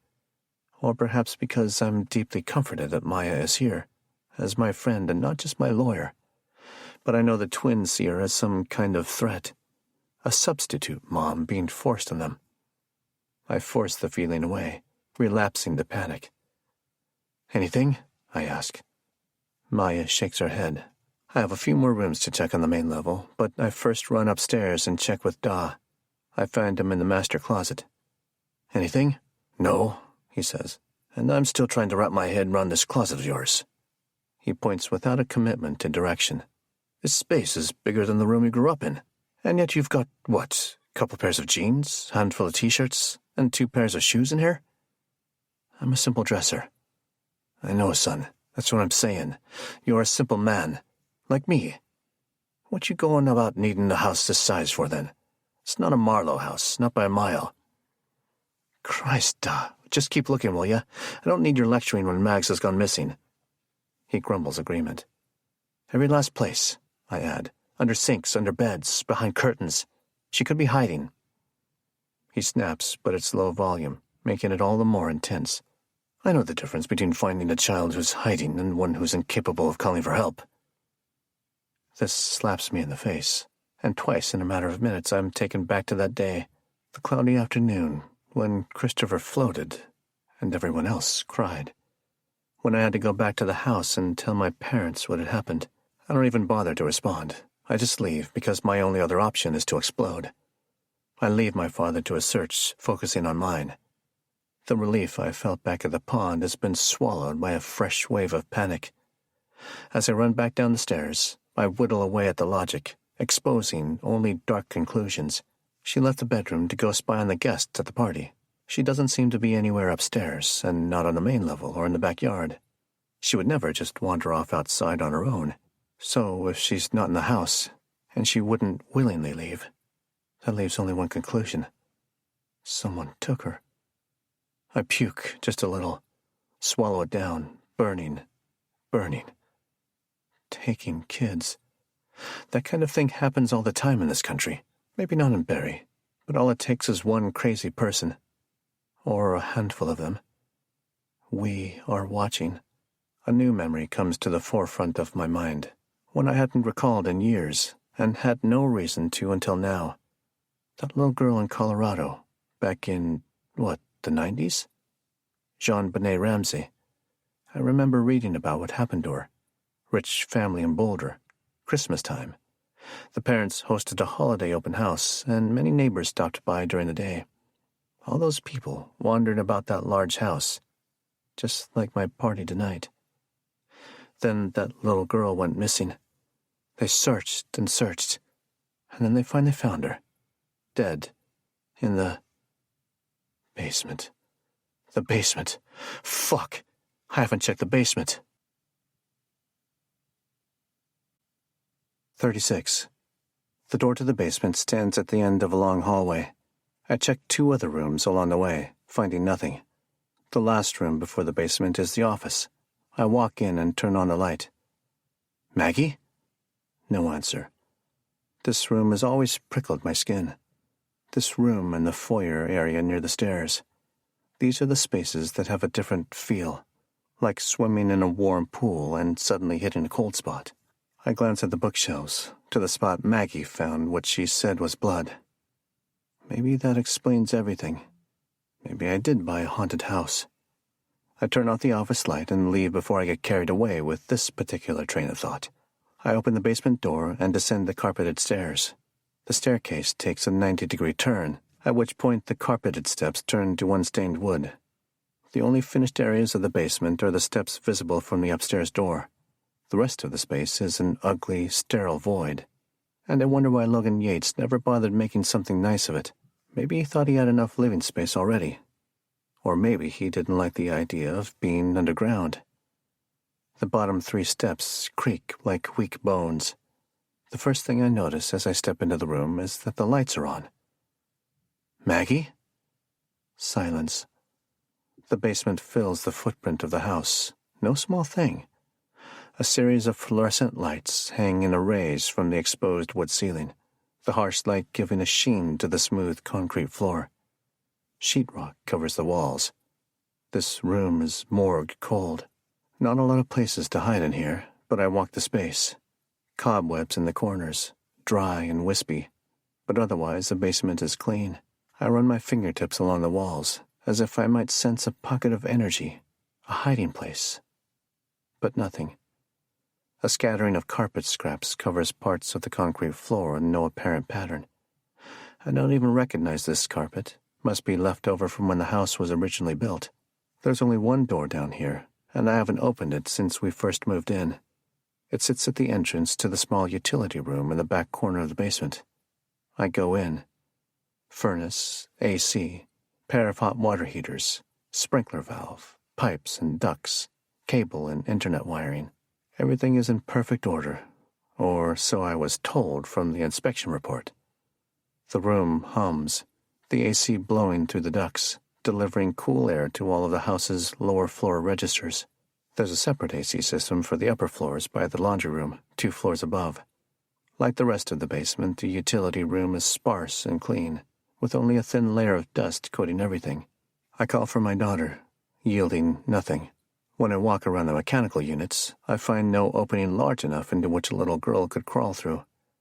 As with the pond, I'm happy not to have found her here, because this feels like a space where only tragic things happen. Outside the utility room, I scanned the overhead lights and wondered why they were already on. Would this even be a fun place for kids to play? It's big and open enough. It could be a spot to kick around a ball, I guess. I think, would Christopher and I have played down here as 7-year-olds? I turn, taking the entirety of it in. Hell yes, we would have. I don't know exactly what we would have played, but this is the kind of blank canvas space just waiting for a world of make-believe. On my way out, a random thought hits me. I think about this room in all its degrees of empty and cold. And then I think, what's the point of the carpet scraps? There aren't that many of them, and they don't provide any comfort or design. So why bother with them at all? It seems a haphazard piece of ornamentation. I decide to look under each of them. There are maybe 24 in all. But what I discover is under the 7th. One of the larger scraps, maybe 6 square feet. It takes me a moment to absorb what I'm looking at after I remove the carpet scrap. A thick piece of plastic, perfectly square, perhaps a yard wide. Red. The plastic rests flush with the floor, with no visible clearance on any edge. It's unlikely anyone walking over the carpet scrap would have sensed it at all. There are 2 small cutouts on opposite sides of the plastic, little more than the width of my fingers. Handles, it seems. I reach down, inserting my fingers into the holes, and lift. The square piece, heavier than it looks, lifts off the inch-wide shelf of concrete that held it in place. What lies beneath doesn't make any sense at all. A lever attached to a circular door. The door, gray, smooth, gleaming metal. Steel, I'd guess. Then it hits me. A safe. This is Logan Yates' hidden safe. There is nothing in the paperwork for the house about a safe, yet here it is, right beneath me. Not a bad hiding spot to store important documents, maybe some gold coins, a bit of cash just in case. It'll likely be open and empty, or locked tight with a mystery inside. I grab the handle, yank clockwise, then discover it is indeed unlocked. When I open the door, I get the biggest surprise of all. It's not a safe.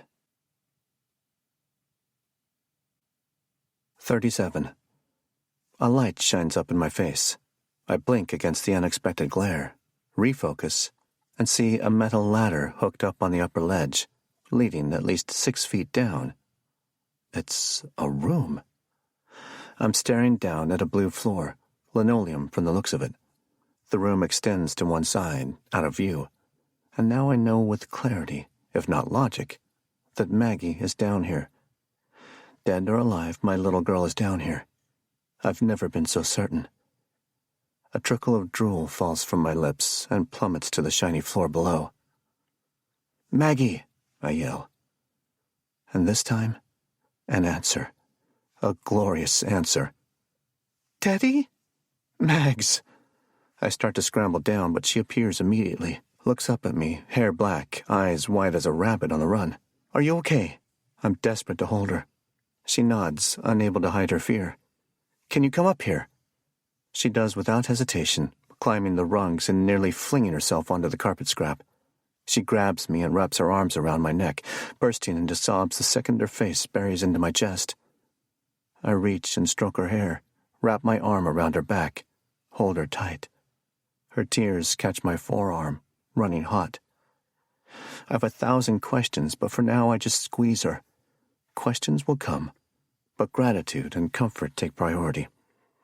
She's okay. She's okay. We're okay. After an eternal hug, I gently push her back so I can look into her eyes, her bloodshot, wet eyes. "What is that place?" I ask. "Please don't be mad." "Sweetie, I'm not mad. I just want to know what that place is and why you're down there." She sniffles, wipes her nose with her arm. "It's the secret room. I found it last week. I didn't want to tell you. I wanted it for myself. Bo doesn't even know." "But what is it?" "It's a hidden place. I think where you can lock yourself in if you're scared." Not a safe, I think, but a safe room. Logan Yates's safe room. What were you doing in there? I went downstairs to spy on your party. I'm sorry." "That's okay, Mags." "And I got bored, so I came down here. Went down into the secret room, but..." "But what?" "Someone closed the lid." "What?" "Was it you?" The panic that has ebbed and flowed through my system for the past 15 minutes ramps up again. No, it wasn't me. I just found it. Someone closed the lid, and they placed the plastic cover and carpet back over, concealing the room altogether. "You couldn't get out?" I ask her. "The cover was unlocked." She shakes her head, and a fresh wave of sadness washes over her face. "The lid was too heavy. I can open it when I stand over it, but I never had to try to push it open from the steps. I couldn't do it." The sadness turns into new tears.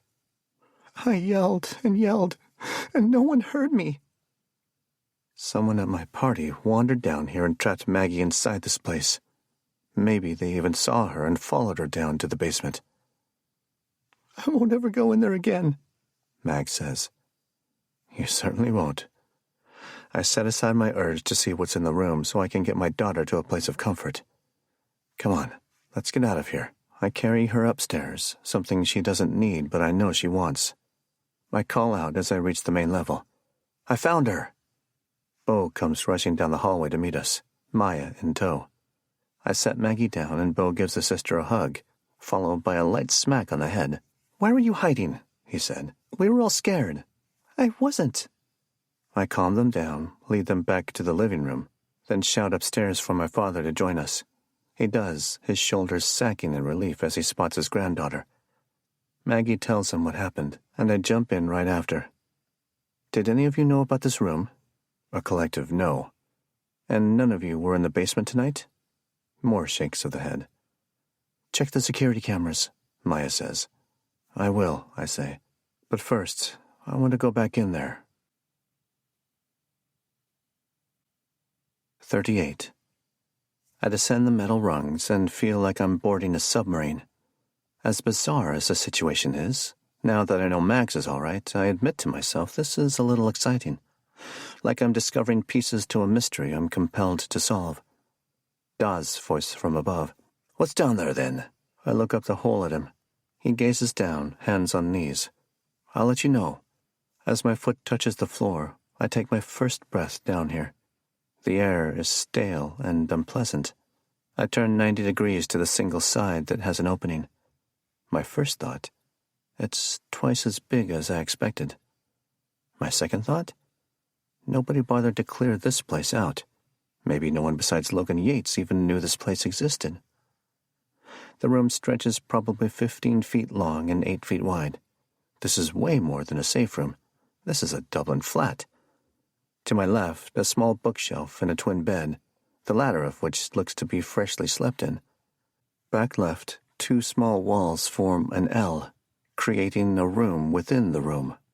Bathroom, maybe. To my right, a seating area with a single leather chair, barely worn. Behind that, 2 stainless steel racks stacked with food, the kind of which takes years to expire. And water. Containers and containers of water. I take a few steps in and see what's on the other side of the racks. A small kitchenette with a very old microwave and electric stove. The first thing I investigate is the bookshelf, still loaded with volumes, mostly hardcover, mostly business books. The title fonts have a universal plumpness, suggesting something from 30 years ago, and the titles support that assumption. Barbarians at the Gate, Liar's Poker, The 1-Minute Manager, In Search of Excellence. Complementing the business titles are a few survivalist volumes.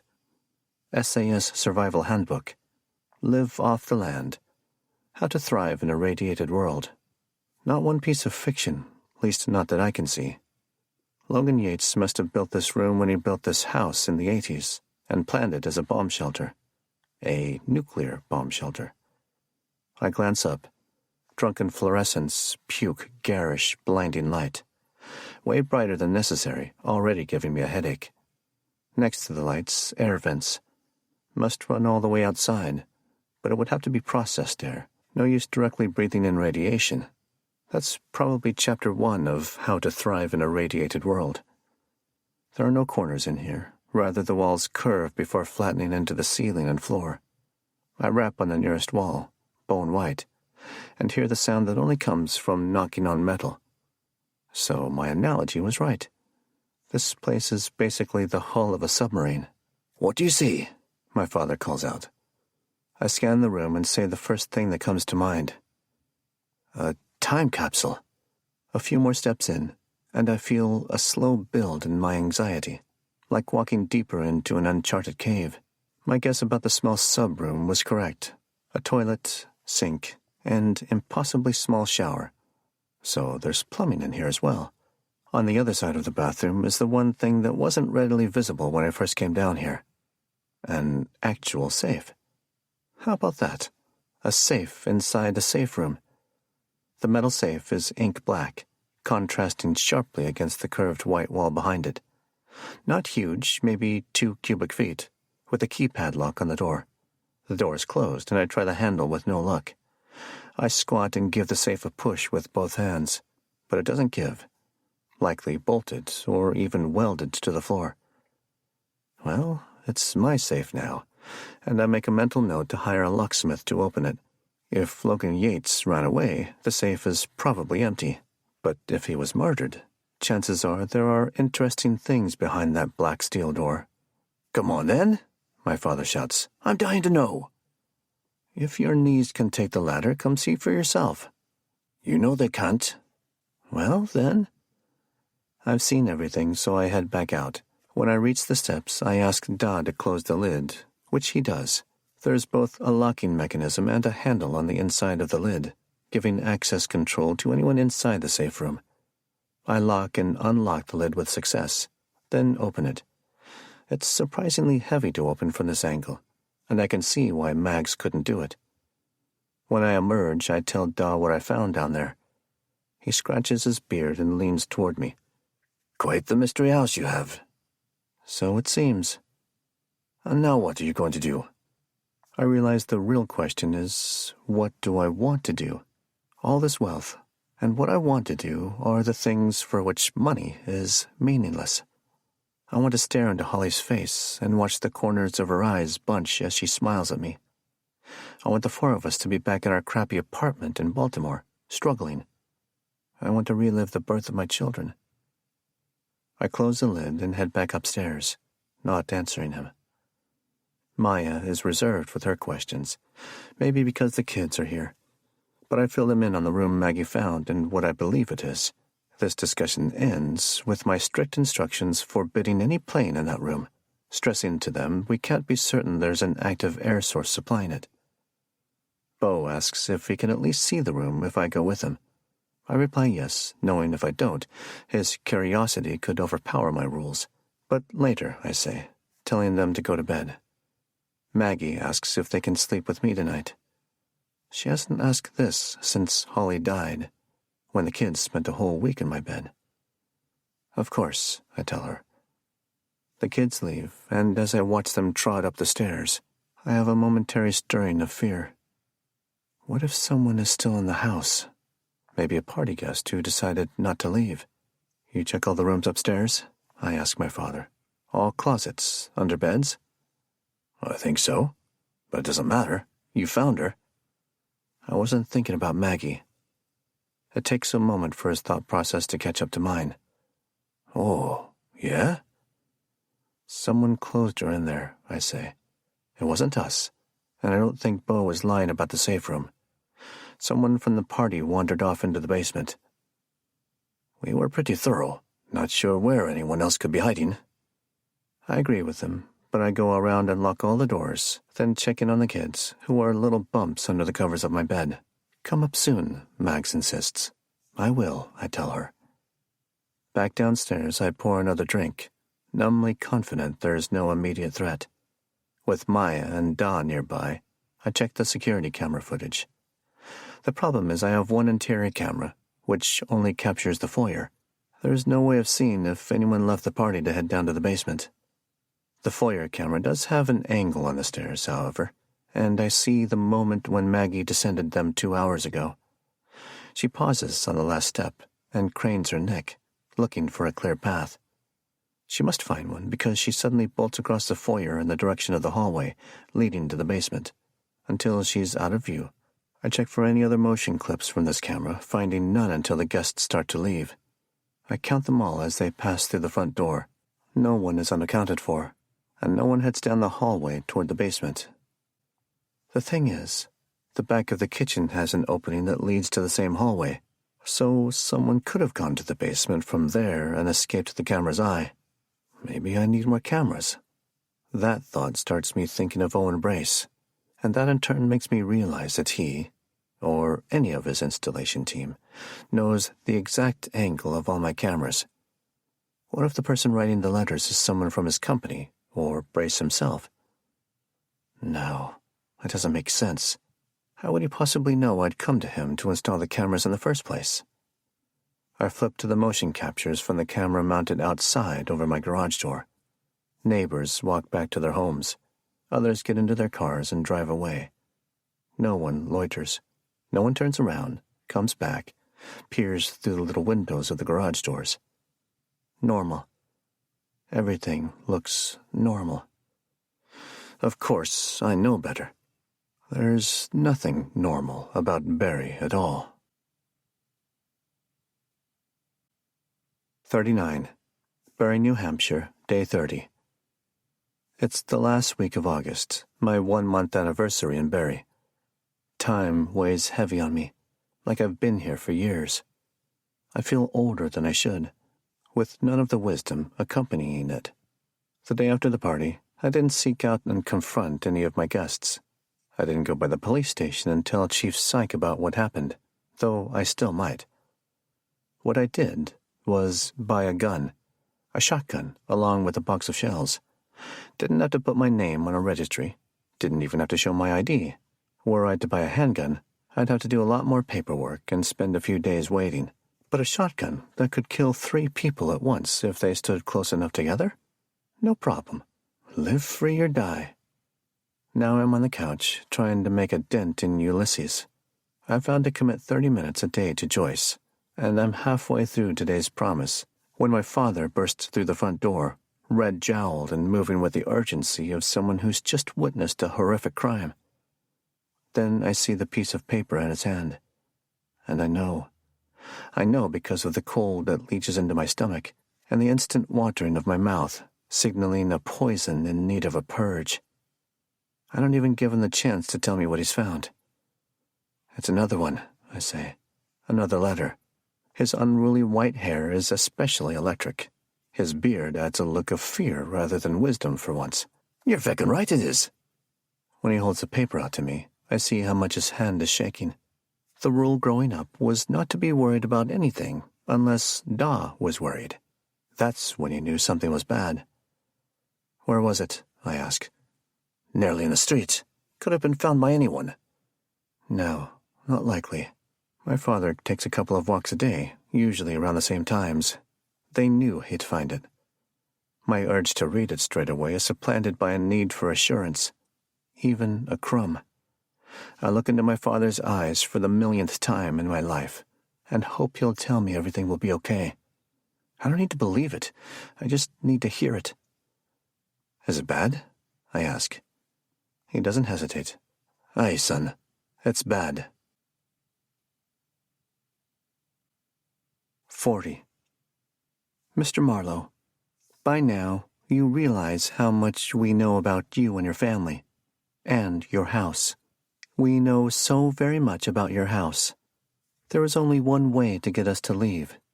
Your money, Mr. Marlowe. The money appeared into your life at random, and now it will disappear. You can go back to being who you were, just a poor bartender with a dead wife. Don't try to run. Don't try to hide. That will only make things worse. Instructions will follow. Sincerely, we who watch. 41. I make it until 6 p.m. Hours of boiling rage and stewing paranoia. Time spent making sure my kids were fine and accounted for without trying to raise their suspicions. Telling Da to hell with the police, that they don't seem inclined or able to help, and it's high time I did something about this myself. Time waiting for Peter Ainsworth to get home from work. At 5 o'clock I started drinking, and it was a fiery itch to make it that long. I kept it to 2 drinks. For now. I've Googled his address. My drive will be less than 3 miles. At 6 exactly, I leave the house, leaving Da with the kids. He thinks my plan is a bad one. I tell him he could be right. I leave the shotgun at home. As I back the Subaru into the cul-de-sac, I wish I'd gone ahead and gotten that new car already. Something big, something intimidating, along the lines of a black Escalade with windows tinted space black. That's the kind of vehicle I should be arriving in at Ainsworth's house. The Google Assistant tells me where to go. I obey. I arrive at 6:10, sunlight still assaulting, leaves glimmering like schools of fish. No car in the driveway. I park on the street. The house is no small thing, not bigger than mine, but impressive. I can see Peter trying to be like Logan Yates and coming up a few hairs short. I have every letter with me, nicely tucked in a large envelope. I grab it from the passenger seat. Out of the car, up a concrete path that winds for no reason. I knock, thinking, this door is not as impressive as mine. Forever passes, and I do a quick glance for security cameras. Nothing obvious, but that doesn't mean they're not there. He's not home. And I think, of course he's not. He's in finance. No way he leaves his office by 6. I should have known better. I'm about to leave when I hear footsteps from inside the house. Light, but audible. The deadbolt slides open, followed by the door. Peter Ainsworth is not the person on the other side. It's his daughter. Aiden, she says, this wisp of a thing. You have good memory. I remember memorable things, she says. A white V-neck top hangs over her long, sinewy frame, little more than a second skin. Green eyes blaze against pale cheeks. Is your father home? She leans a shoulder against the doorframe and allows half a smile. You mean you didn't come to see me? I thought her first comment was borderline flirty, but there's no mistaking her second. I'm more than twice her age. I just want to talk to your dad, I say. Do you remember my name? No, I'm sorry, I don't. She straightens. Willow. I sigh. Willow, is your dad here? Your accent is sexy. You know that? I don't want to acknowledge the comment. I don't even want to be here anymore. This kid seems the type to make up a story about how I came on to her, just to watch me squirm. Then, movement in the foyer, and into view comes a man. No, a boy, older than Willow, I'm guessing, but not much. A blank tank top tries to cling to his bony frame, but fails. Arms dripping in tattoos, mossy stubble, and stringy hair poking from beneath a gray wool skullcap. It's 1,000 degrees outside, and this guy is wearing a wool hat. Who's that, then? I ask. She bats her eyes. Are you jealous? She turns to the guy. You hear that, Steve? He's jealous of you. Steve laughs. He's like 50. And I'm guessing you're over 18, I say, and she's not. He swaggers toward me, and it looks ridiculous. None of your goddamn business. No, I say, it's not. I turn to the girl. I'm just here to talk to your dad, Willow, though I assume he's not home. Otherwise, Steve likely wouldn't be here, right? Steve moves into my face, places a hand on my chest. Maybe you should leave, bitch. He bares his teeth, and they're disgusting enough, I suspect meth. I cobble together just enough sense to not release all my fury on this strung-out loser. How good it would feel to take the energy I expend on the heavy bag and give it all to Steve. Despite the 2 drinks in me, the kid wouldn't last 10 seconds. You'll be wanting to take that hand off me, I say. I hear my accent coming off strong as I transport to the days of the pub, where there were dozens of Steves I had to throw out of the pub. I've broken lots of wrists in my day, none of them mine. His eyes flash, anger and drugs. If he's really high, he might do something stupid, in which case I'll have to step up. I'd certainly prefer not to.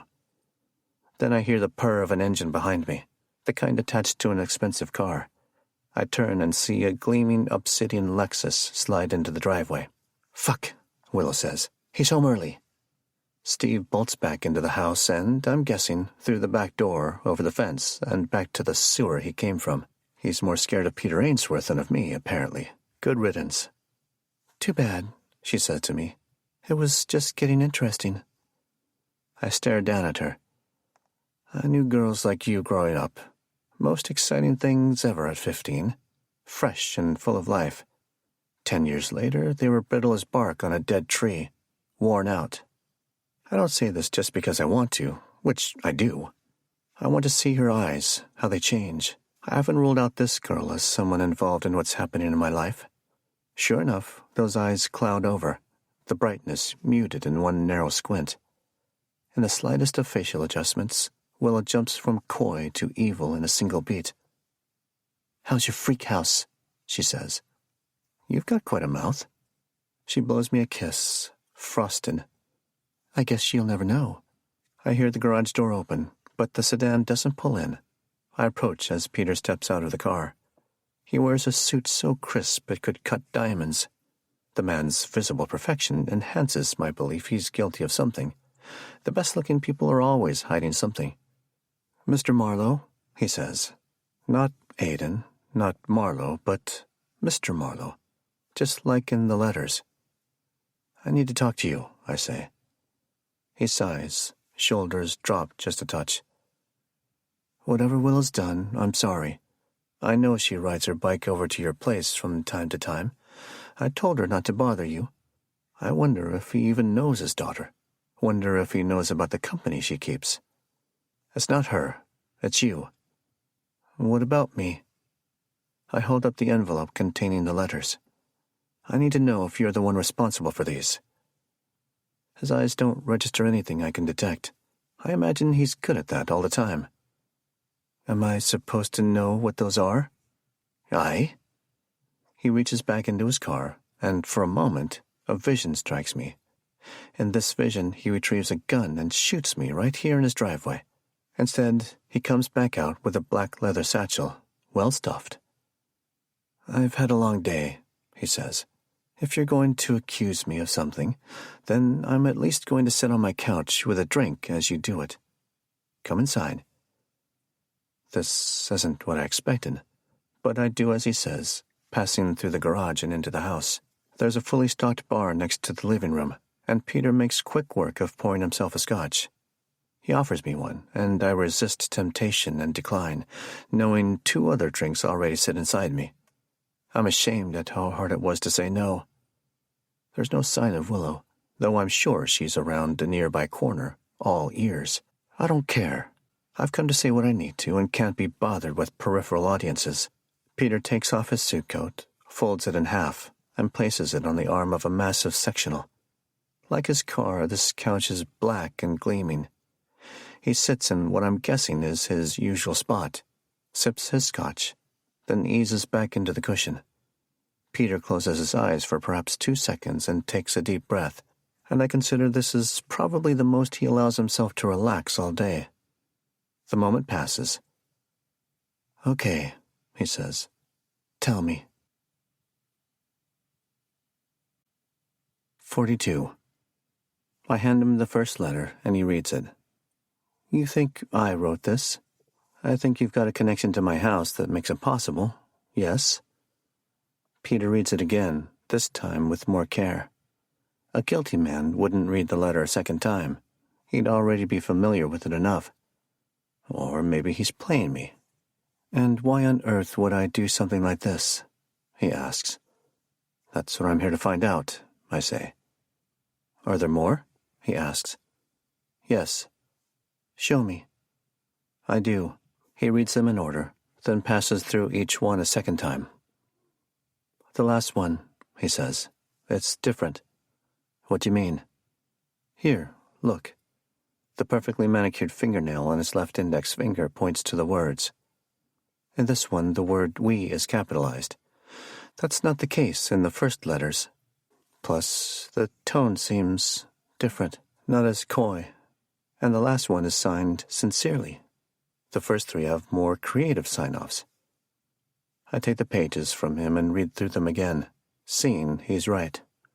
How did I miss this? Have you talked to Walter? Peter asks. Walter. Psych, police chief. I did, but not recently. I need to give him an update because something else happened. He straightens his spine against the cushion. What? Either I'm leaning toward Peter not being the culprit, or my need for alcohol outweighs my concern. I think I'll take that drink after all. Can I help myself? A flick of his hand. Sure. I pour the same scotch he's drinking, with a little more volume. After a healthy sip, and my, this is the good stuff, I begin talking, pacing the room as I do. I tell Peter about my life from the moment Holly died until this conversation. The timing of the lottery win. The way I discovered Barry, as if predestined to. The energy I feel in the house, and how I know about the disappearances of the previous occupants, which includes his wife. I tell him about receiving the first letter, and then my talk with Abril and Carlos. Then the subsequent letters, including the connection to Christopher. I don't tell him how Christopher died. Finally, I tell Peter the real reason I held the housewarming party, finishing my speech by describing to him what happened to Maggie in the basement of the house. This, more than anything, spikes his interest. I had no idea about that safe room, he says. I figured because it still has furnishings in it. He looks up at the ceiling, thinking. I've probably been in that basement a dozen times over the years. Never knew. No one thinks to move a piece of carpet scrap. No reason to. When I listed the home, Peter says, we had all sorts of people in there. Movers to store all of Logan's things. Home inspector. Appraiser. Cleaners. No one said a thing about that room. And if it wasn't on the appraisal report, that means the room was added some time after the house was originally built, and Logan never pulled any city permits to do the work. And I'm guessing he never even told his daughters. All the time they were growing up there.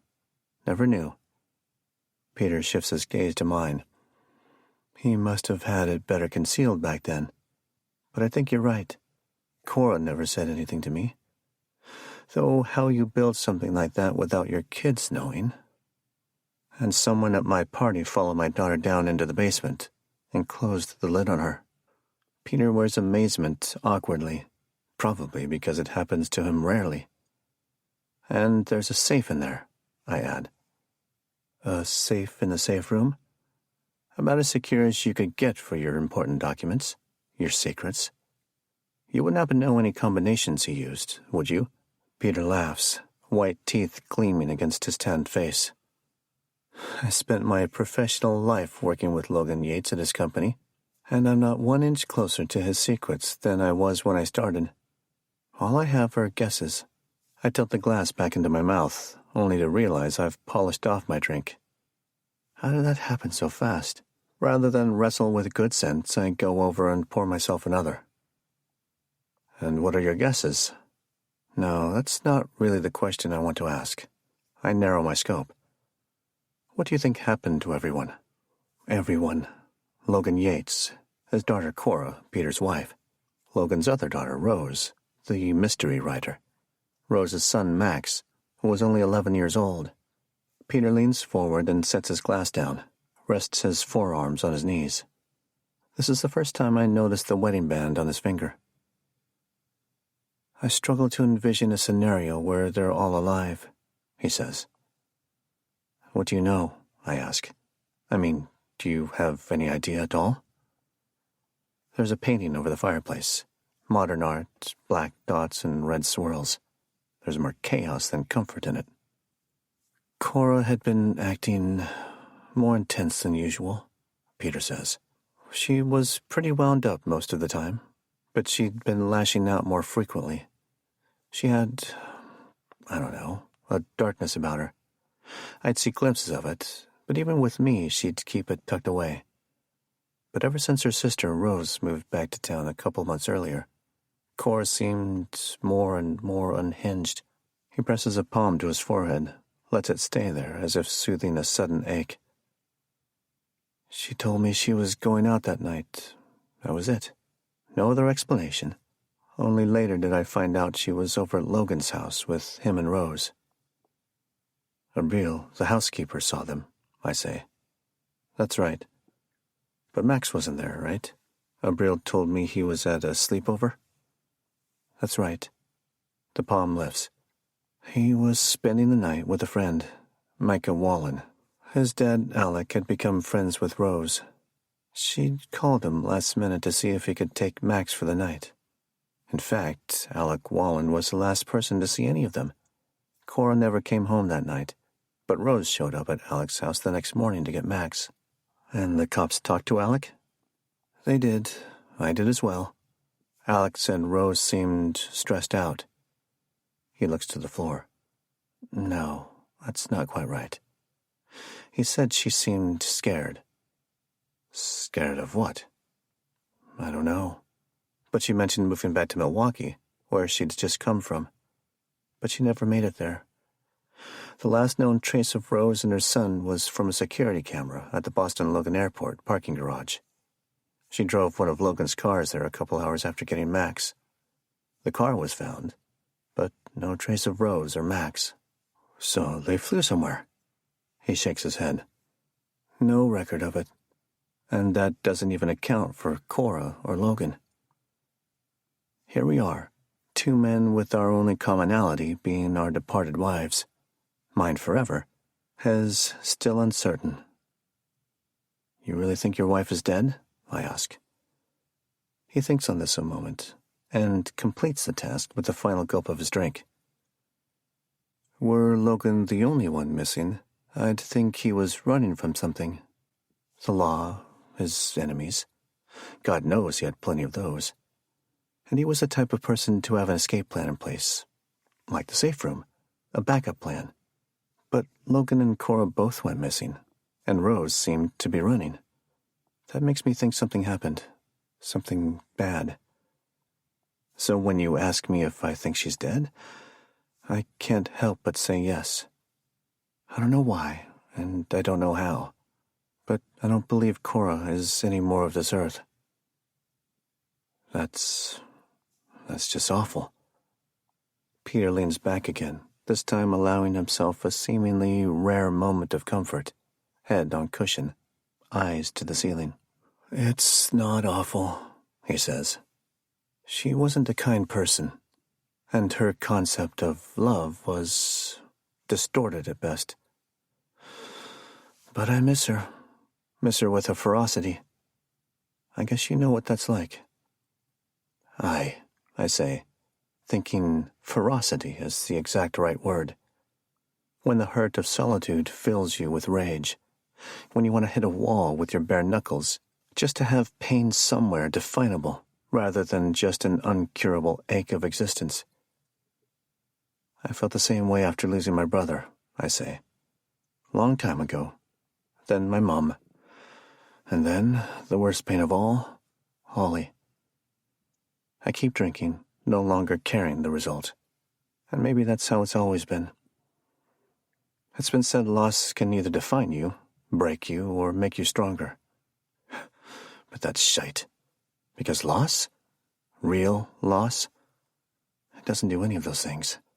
What it does is festers, sits inside you like a cancer. Better some days, worse others.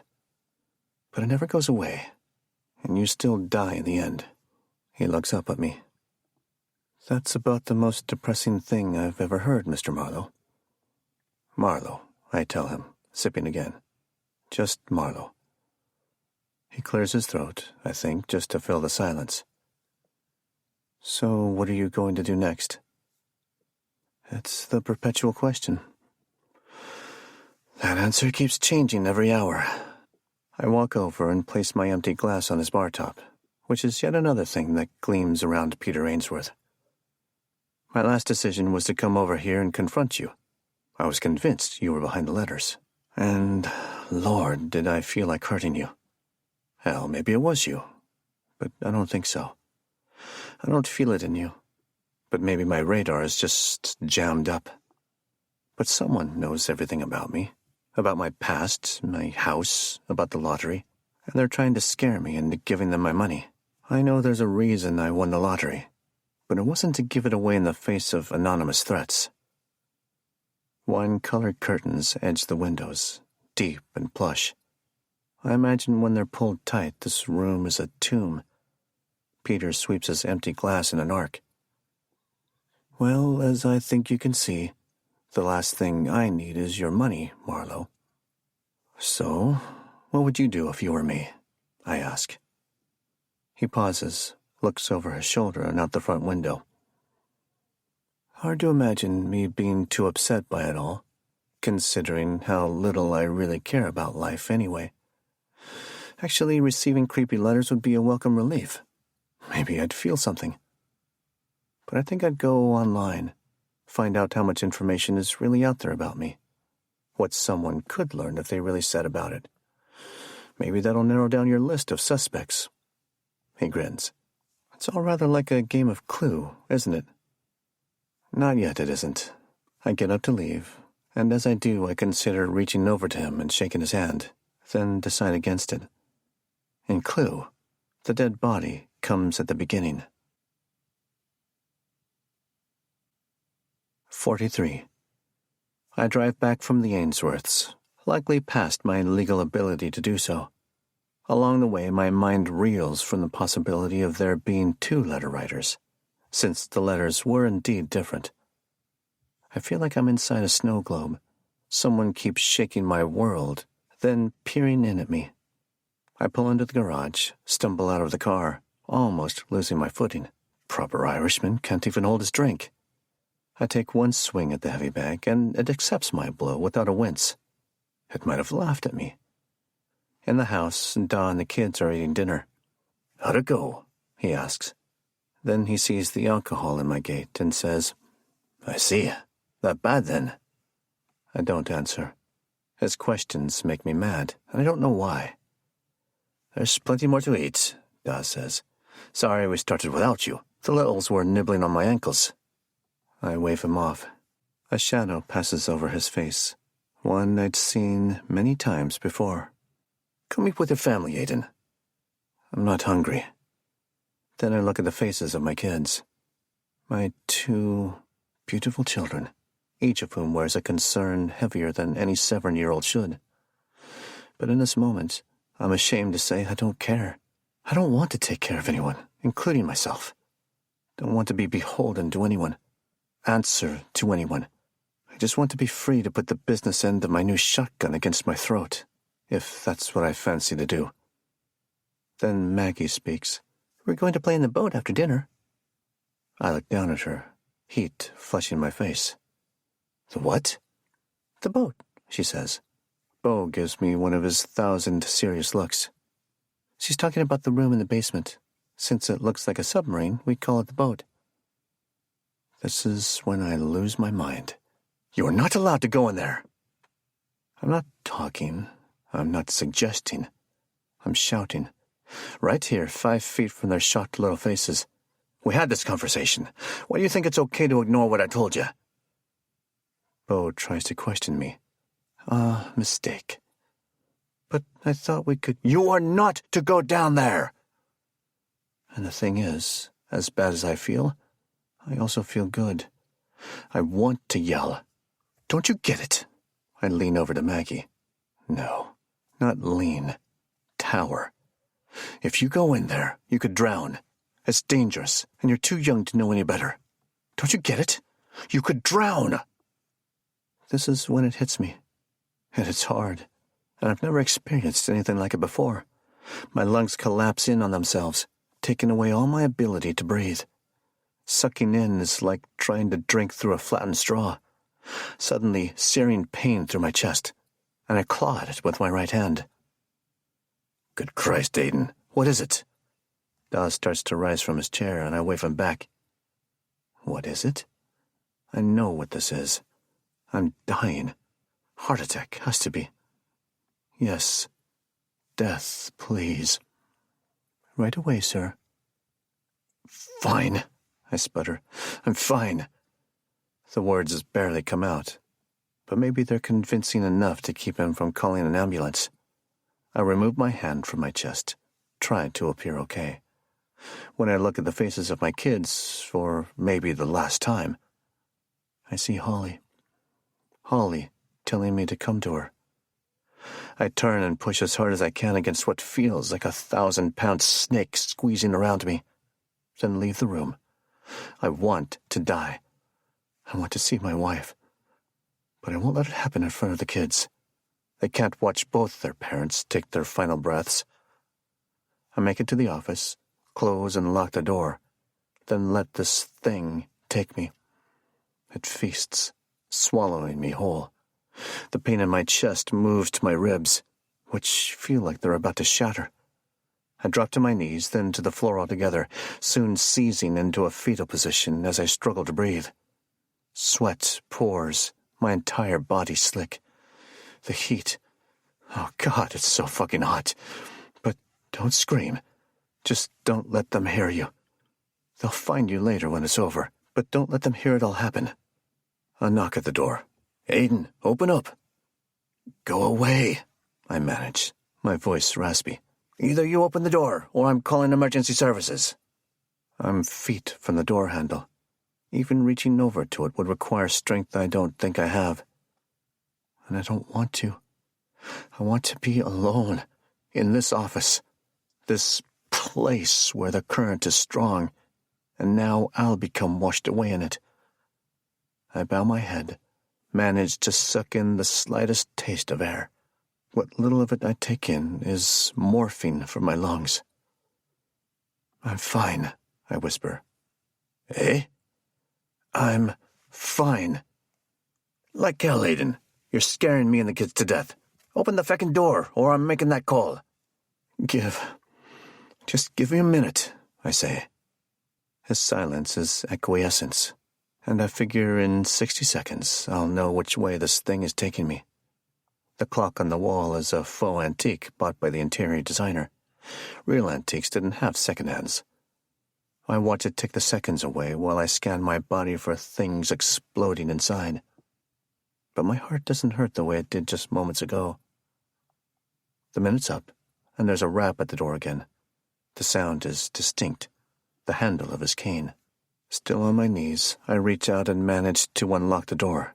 He opens it, looks down at me. "What's going on?" I tell him the first thing I thought. I felt like a heart attack. He sweeps this aside with a stroke of his cane-clutching fist. "Marlowes don't have heart issues. Livers, aye. But our hearts don't give out." It's not as hot anymore, and I'm slowly catching more of my breath. "Well, thank God for your medical knowledge." He leans over, looks down. "You're fine," he says. "I'm falling apart." "You live in a mansion, Aiden. You can take your complaints to someone else." I rise from my knees, then wobble on my feet, feeling like a boxer who went 10 rounds and lost by decision. "You know that's not fair," I say. "Fair and fairies," he says. "Two things that don't exist." An old line I remember from childhood. Childhood. Another twinge in my heart. A gasp for air. Then I know. I know what this is. I know because Holly had described episodes like these from people she interacted with in her social work. People with problems, physical and mental. People who'd been abused. People with long-buried secrets destined to burrow their way to the surface one way or another. Panic attack. I just had my very first panic attack. And it was triggered by... What was it I told the kids? I asked Daw. What? I can hear the blood pumping in my head. Back there, in the kitchen, about not playing in the basement. What did I say?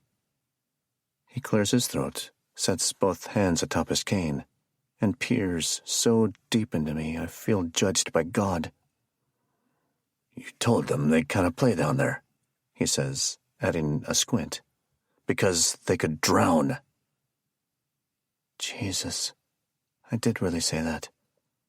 Drown. It's been building for so long, and tonight, it finally broke through my skin, through my mind, out into the open, splitting me. Everything catches up to me here, now. All my bank accounts, the money spread across all of them, generating more in interest every day than I ever dreamed of making as a bartender. And yet, what's the point? None of it does a cent's worth of good to change the past. The skins we carry only shed if we cut them off, and cutting means pain. I hold my father's gaze, knowing the real judgment hasn't even started. But I can't stop this. It has to come out. I need to talk to you. That's so. About what? It feels like a boulder is making its way from my belly through my mouth. But I manage to reply. About Christopher.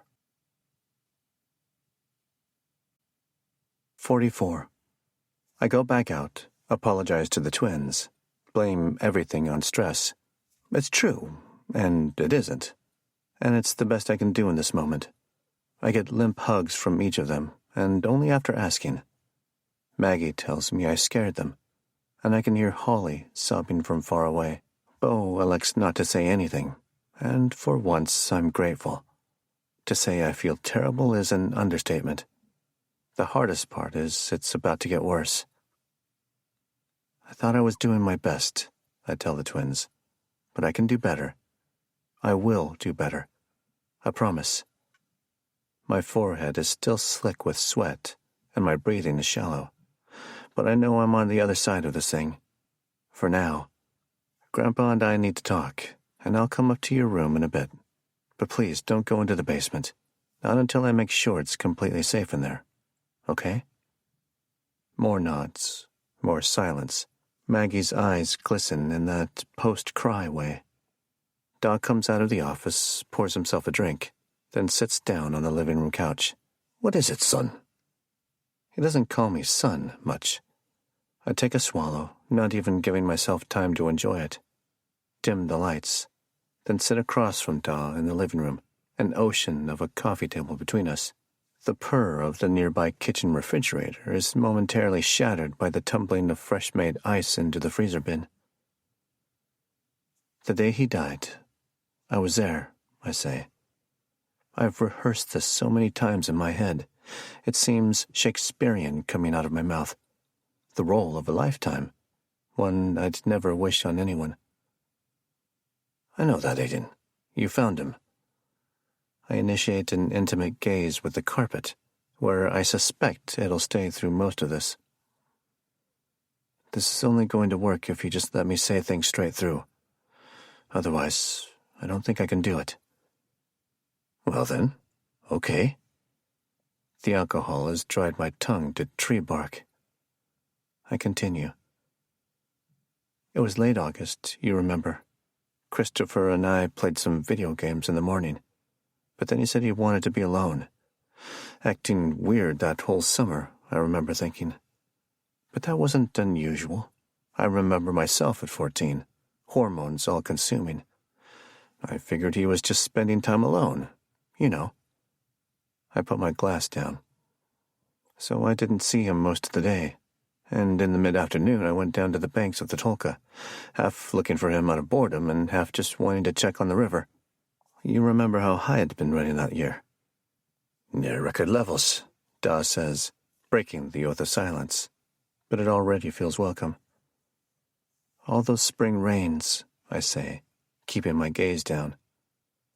I went to the part of the river Christopher was partial to, where we had that little fort we'd built, not much more than a collection of tree branches, twine, and old tarp.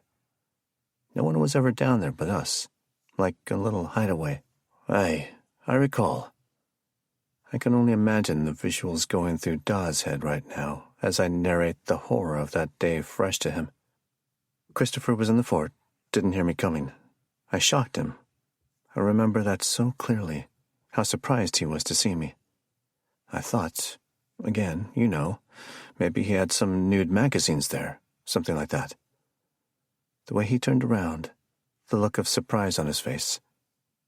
But then I saw the blood on his hands. What? Let me say, I say. Just let me keep going. Lord, this is as difficult as I'd ever imagined it. Christopher had, I saw it over his shoulder. He had a rabbit, dead, all cut open, right there on a piece of wood, its stomach ripped apart, blood and fur. At first I thought a dog maybe killed the rabbit, and maybe Christopher found it. But then I saw the knife in his right hand, razor blade knife, like an X-Acto. My father takes a moment of the ensuing silence to rise from his chair, come over, sit next to me. My cushion leans toward his as he sits. Are you meaning to tell me he killed that rabbit? I nod, holding back tears. Maybe it was already dead. No, I tell him. This is when I finally make eye contact, and his irises are the color of ghosts, and the bit of skin free from beard as white as a fish's underbelly. He killed it, because he told me he did. After his initial shock at me finding him, he just spilled his guts. I think he was thankful to tell me, like it had been a burden. That what has been a burden? Alcohol and acrid breath swirl. That he'd been doing it for months, capturing any animal he could with a simple trap he'd built. And then that rabbit, the holes in the fur, perfect circles of black. He'd torture them while they were alive, spear them with flaming sticks, or give them poison. Some he'd even just let die of thirst. This can't be true. I'm telling you, it's what he told me, I say. It's what I saw. This rabbit, it had been burned, then cut open. He was having you on. No, duh. I shake my head. He wasn't. Saw it myself. Why? I've asked myself that same question for the past 20 years. I think it was who Christopher was becoming. Someone with a darkness, a vast darkness. My father's voice grows louder. That's not who my son was. He was a sweet child. No, I say, he wasn't. Not when you look back on him. All those times he was so quick to get into a rage. We fought more than brothers should have. But that's just the two of you, Da says. Both quick to anger, not just Christopher. I know he's right. The slow burn I have inside of me at all times, just needing the smallest amount of fuel to ignite into an inferno. I've learned to control it the best I can over the years, and maybe Christopher would have as well. But he was different, I say. He wasn't angry at all when he tortured and killed that rabbit. He was curious. God almighty, Aiden, these things you're saying. I nod. He was excited to tell me. I think he was hoping I shared the same feelings.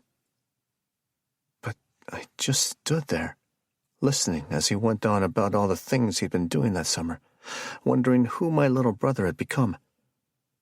I barely said a word. I was just trying to process what I was seeing and hearing. Da reaches over, places a hand on my back, gives a little rub. I don't know if this is affection or him needing support himself. And then what? Heat spreads across my face, down my neck. He finally stopped talking, just stood there, blood on his fingers, staring at me. It just took a few seconds for him to register what must have been horror on my face, the shame I felt for him. But he saw it, and told me to say something, just anything. So I did. I breathe through the words, and it's a struggle. I told him he was a monster. Said I was going to tell you and Ma everything, because what he did was wrong. The kind of wrong I couldn't even make sense of. As I take another sip, my hand shakes enough to slosh the gin near to the rim. That's when he lunged at me. 45. 20 years ago, August 1998, Dublin, Ireland. Right before Christopher lunges at me, the breeze shifts, and I catch the scent of the tolka, the damp reeds of the riverbank, the peaty soil, moist and soft under my feet. He pushes off his back foot, and I have an impossible amount of thoughts bolting through my mind. I think about how close I'm standing to the water, only feet away. How Christopher doesn't even look like himself, his face twisted in fear and rage. A broken boy, sloppily glued together. Such a terrible face for someone only 14. How lonely this spot truly is, this haphazard fort, which has become a place of death and bones. And how my brother has an X-Acto blade in his bloody right hand, and he might just kill me in the next few seconds. He lunges, screams as he does. I'm faster, finding time to sidestep, and Christopher stumbles past, nearly losing balance.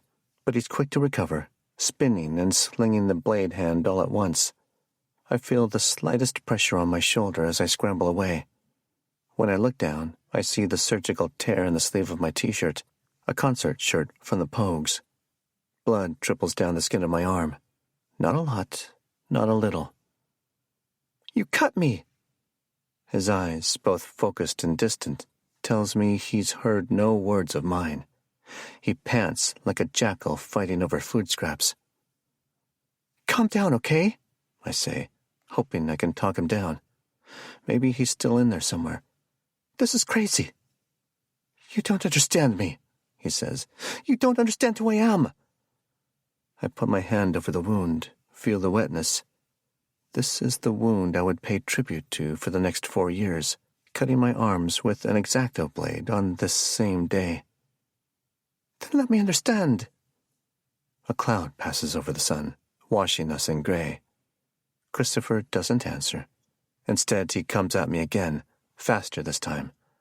In these seconds, I experience the first instance of my life when I consider death a true and likely possibility. Never really thought about it before. Not for myself, anyway. And not like this. This feels like I'm driving off a cliff, rocks far below, and nothing to do about it. Details bleed away as he attacks the second time. I just see bits and pieces, freeze frames from a horror film. At one point, he's on top of me, hair glazed in sweat, blade still in his hand, my fingers clutching his wrist. In another moment, we've switched positions, and I punch his stomach while trying to wrestle the knife free. Entangled, spinning, falling, snarling. And somewhere in there, past the adrenaline, past the fear, there's my own rage, having woken up hard and fast. It wraps me up and holds me tight, a comforting blanket of blinding anger. One that tells me everything's going to be okay, and I simply have to do what I have to do. Protect myself at all costs. Kill or be killed. Suddenly we're in the river, and I don't know how. Black and gray, cold as a corpse, thrashing, screaming. I don't know if he has the X-Acto blade anymore. I don't know anything, only that he's trying to cut me open, and I can't let that happen.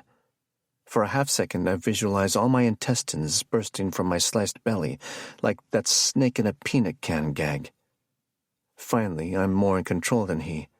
I heave myself from the deep water onto a muddy shelf, maybe 2 feet deep, spit out a mouthful of foulness, still clutching my brother, grabbing his hair and his upper arms. He screams. He screams. Let me go! But I don't. He's weakening. I'm not. Then there's what happens next. 46. Present day. I stammer my words. It's like I lost time. What happened, Aiden? Da's voice is proper frost. I don't remember. I mean, I have zero memory of what happened next. Maybe I did at the time. Maybe I had that memory for a while before it lodged itself somewhere in my brain, and I could no longer find it. To protect myself, I guess. Last thing I saw was the bank of the river, the little shelf of mud where I found some footing. I was holding him, holding Christopher. He was screaming at me, and I don't know. I think I was scared that he still had the knife. Or maybe I was pulling him up to the shore with me. He was always a weak swimmer. But I just don't know. How is that possible? I look up because I don't want to be alone anymore. But there's no comfort in my father's face. Tell me what you have to tell me, he says. Now my tears come. And when they start, they don't stop, and I taste them. They run into my mouth, and I taste them. Pure salt. But I think of the river water that day, how it also ran into my mouth, and I had to spit it out so I didn't gag. I lean forward, collapse on my thighs, a marionette with cut strings. I sob, my body shaking, but there's no hand on my back this time. My father's chill radiates, clashing with the heat of my shame, swirling and swirling these opposing forces. He says nothing else, offers me the silence, which I fill with my sadness. I cried harder after Holly's death, but this is different. This is a regurgitation, a poison leaving my body, maybe killing me on its way out. I'm tired. I'm so fucking tired.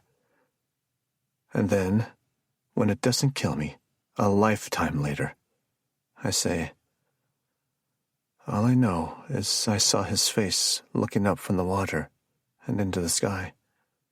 Eyes wide open, probably 2 or 3 inches under the surface. Eyes wide open, not a movement to him. You killed him. You killed my boy. I sit up, because there's nothing behind which to hide. Hardest thing I've ever had to do is looking into my father's eyes right now. I can't imagine I could have. But he was dead and we'd been fighting. And he'd had a knife. And I was scared. But you had the upper hand, he says. Said so yourself. You were pulling him up to shore. I don't know. You were the stronger one, Aiden. You were always the stronger one. He was just a scrawny little thing. What did you do to him? The human mind is a place of ghosts. Things that flitter in and out, appearing and vanishing without ever letting you know if they're real or not. When I think back to that day, which I do with crushing frequency, I have an image of my hands on top of Christopher's head, pushing him down, holding him just a few inches under the water as my feet sink deep into the muddy bank. And he's not even screaming, not even fighting back that hard, as if he knows it's what's supposed to happen, knows that if I don't do it, then he'll still be a monster, creeping ever closer to targets bigger than rabbits. But that image is a ghost, just as the one I have where I flee Christopher's rage, scamper back onto dry land, and when I turn, he's already floating, a victim of nothing more than an acute inability to keep his own head above the river water before he swallows a lungful of it. One ghost says I killed him. The other says I didn't. I'll spend the rest of my life not knowing which one is right. All the while, they both haunt me. I was so scared, I say. I didn't know what happened, but I knew what it looked like. Did you try to save him? The tears come again, releasing themselves with no effort on my part. He was dead, It was so clear he was dead. His eyes were open. There was just nothing there. I went numb, into a kind of shock, I think, where I couldn't even process emotion. I just knew he was dead, and I needed to make it look like... Like what? That he drowned. I reached into the water, took hold of his hands. He wasn't holding the knife anymore. Must have sunk in the river. I washed the rabbit's blood off his fingers. Then I went to the fort, took the rabbit and some other bones in there, and threw them all in the river as well. Ran home, snuck into the house, threw my shirt away, cleaned my cut best I could, covered it in a bandage, got a fresh shirt, went back to the river, and that's when I pretended to find him. That's when I came back to the house, yelling for you. You covered up a crime. Maybe I did, I say. I've carried that guilt with me every moment since it happened. Even if he drowned on his own, he was in the river because of me. He attacked me because I called him a monster. My father leans back against the couch, and his sudden relaxing of his posture unnerves me. I want his anger. I want him to blame me, because the only thing that would feel good right now is any kind of pain. I'm not asking for your forgiveness, I say. Those eyes. I've never seen them with such ice. And you can go to your own grave, knowing I'm not giving it to you. But I wanted to let you know how sorry I am. How sorry I am every day since it happened. I thought I'd say something within days after it happened. I didn't expect the police to rule it an accidental drowning so quickly. Thought there'd be more of an investigation.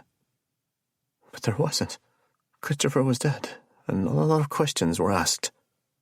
So I said nothing. Like a fucking coward, I said nothing. I'm so sorry. His ensuing silence lasts eternal. A thin rivulet of tears streaks from the corner of his left eye, down his cheek, and into the white tangle of his beard. Finally, he wipes his face. He could have become a terrible man, he says. It's something I tell myself every day. And I counter with the same argument I tell myself each time. And he could have become a great man. Aye. He wipes his eyes. We've both lost our wives, Aiden, and it's a terrible thing, especially with Holly at her age, and I can't imagine that specific kind of pain. But I'll tell you this. There's no suffering in this world as great as when you lose a child. He looks 10 years older than when he sat down. Christopher's death. It broke me. Broke your mom worse. And I do believe it eventually killed her. She never wanted to fight that hard when she got cancer. Didn't really care to prolong her life any longer, I suppose. He locks in on me. Protect your children, Aiden. That's the only thing you need to do with your life. Just protect them, best you can, because you're broken enough, and it won't take much more to shatter you complete, I expect. Being shattered sounds lovely. Aye, I say, rising. I walk over and pour another drink, craving a numb on top of the numb. I've just told my father the one thing I've hidden my entire adult life, and now I just want to feel nothing at all. As if sensing my thoughts, he says, Why no? After all this time, why tell me no? Because I'm supposed to. I drink, and now there's no burn. Silky smooth. The letters, this house, the money. Everything's happening for a reason, I'm sure of it. And all I know is telling you what happened to Christopher is part of that reason. Christ Lord, Aiden, Dawes says. The only thing more folly than playing the lottery is looking for a reason where none exists. I'm about to tell him I won the lottery, just in case he'd forgotten. But I don't. I can't. Because this is when the screaming starts. 47. Upstairs, the kids, both of them, screaming like they're being torn apart. And how I run, despite the wave of alcohol-laced stupor that crashes over me the second I rise from the couch. Out of the office, through the foyer, where I take my first of 2 falls, my feet not talking to my brain. Land bad, hip to hardwood, just at the base of the stairs. As the pain spikes and spreads, I look up, and for the first time see the outline of where a picture once hung on the wall, its ghosted trace just discernible. And the energy from this home gives me another jolt, all in milliseconds, and now I'm convinced what hung there was a painting, a scene both beautiful and sad, a field, a cornfield after a rainfall, the black sky moving farther away, taking the storm with it, leaving behind a rainbow that's just an illusion, a jackpot never to be discovered. What the hell is happening to me? I shake the image away, get to my feet, and bound up the stairs 2 and 3 at a time. 2nd floor, then 3rd. At the top I fall again, curing my love of drink, knowing if my kids are bleeding, I'll be too drunk to drive them to the hospital, but will drive them anyway, unable to bear the interminable wait for an ambulance. The screams have morphed into calls of, Daddy!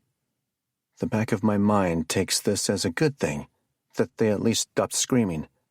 The front of my mind pictures pools of blood, vintage car red, glossy and voluminous, way more than a child's body should hold.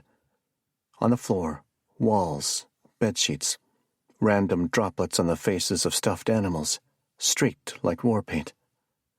Please, God, no. On my feet, bounce off a wall, bedroom just on the right. I run as hard as I can to something I desperately don't want to see. Their door is open, but the room is dark. As soon as I reach it, I twist inside and flick on the light switches. Blazing white light. Instant relief. At least a little. No blood. No red anywhere. Bo and Maggie standing together by the window, facing opposite me. Blinds pulled up, and I see my reflection in the window. In the time we've been here, the window blinds in their room have always been down, and only the slats themselves have been opened. It seems so odd to see this massive window exposed, and in staring at the fuzzy image of myself staring back, I think, drunk on adrenaline, there he is. There's the ghost. Right there. He's me. What is it? I say. Bo, eyes wide. She was having a bad dream, and I went over to her bed, and I looked out the window, and someone was in our backyard. Someone was in our backyard. I need 10 seconds of information before I do anything else. First things first, I need to assume he's right. Did you recognize them?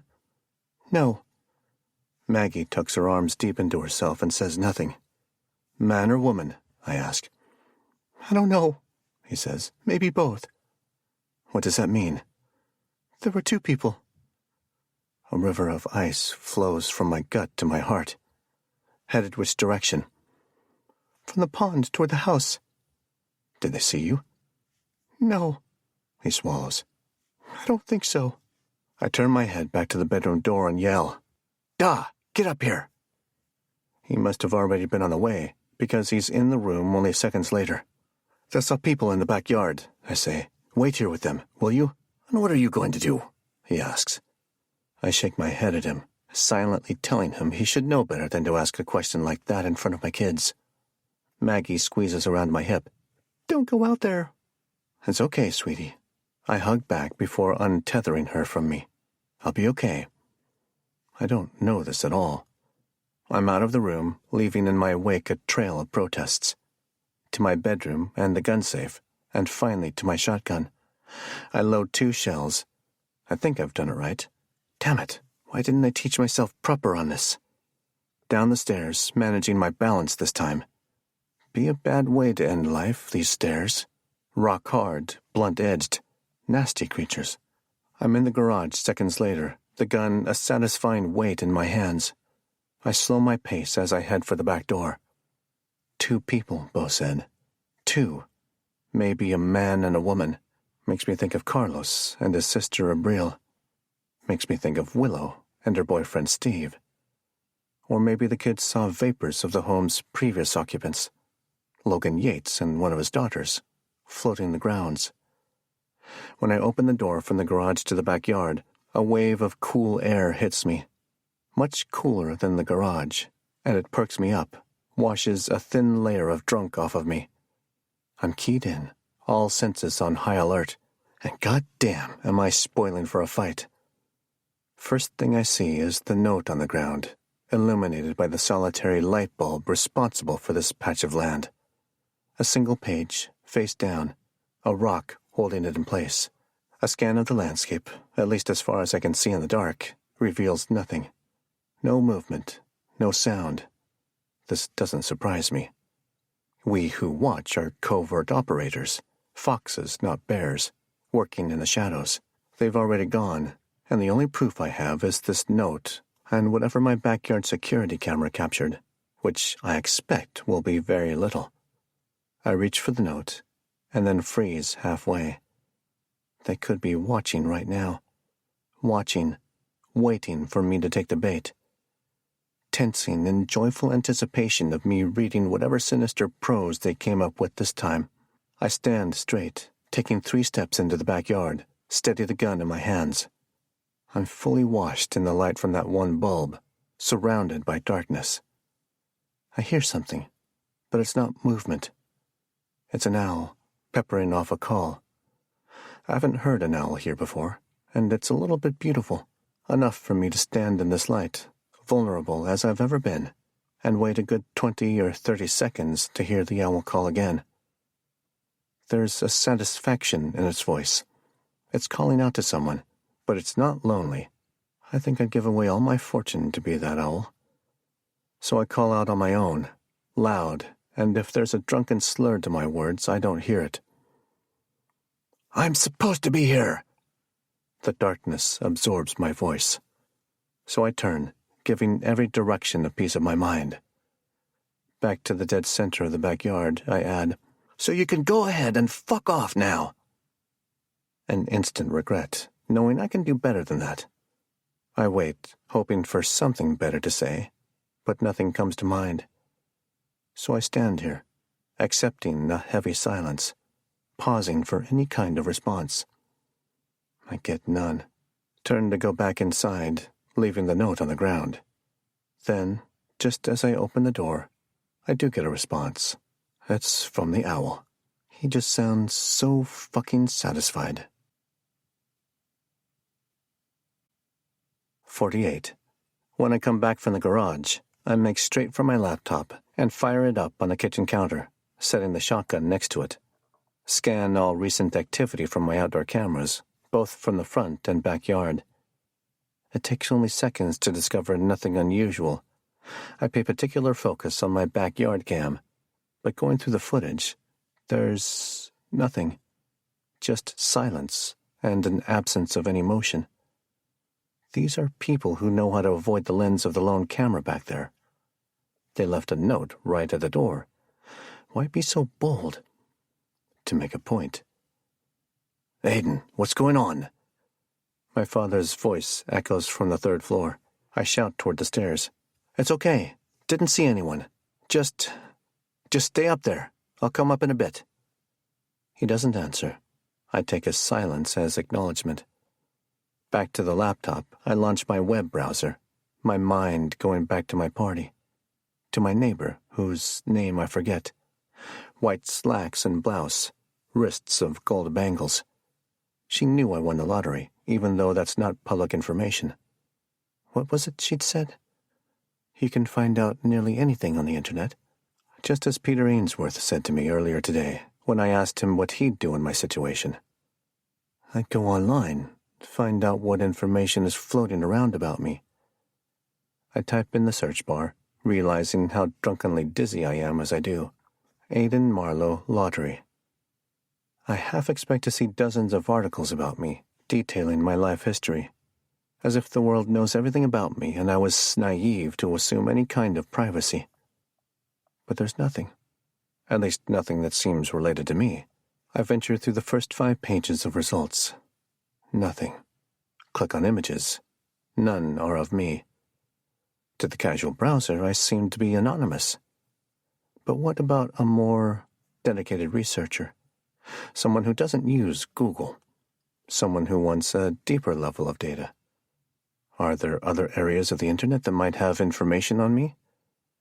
I only think this because of a service that comes with one of my credit cards. An identity theft service with a feature that scans the dark web for any listing of my email address or mobile number. I've gotten a couple of alerts over the past 2 months, but to be honest, I didn't really understand the implications, or what to do about it. None of it seemed that urgent. Now things feel urgent. Back to Google. How do I access the dark web? Plenty of information this time. And it doesn't take long for me to realize I can't just hop on the dark web with my web browser. I need a special web browser called Tor. I find a link for the download and click on it, figuring it's a 50-50 chance my computer's about to be horribly infected. Download works. I install Tor and launch it. I half expect to be instantly routed to some online black market. But instead, I get nothing. I don't know how to search here. So I flip back to my other web browser and search Google, which tells me the dark web is best accessed with a search engine named Cirx. But there is no Cirx.com.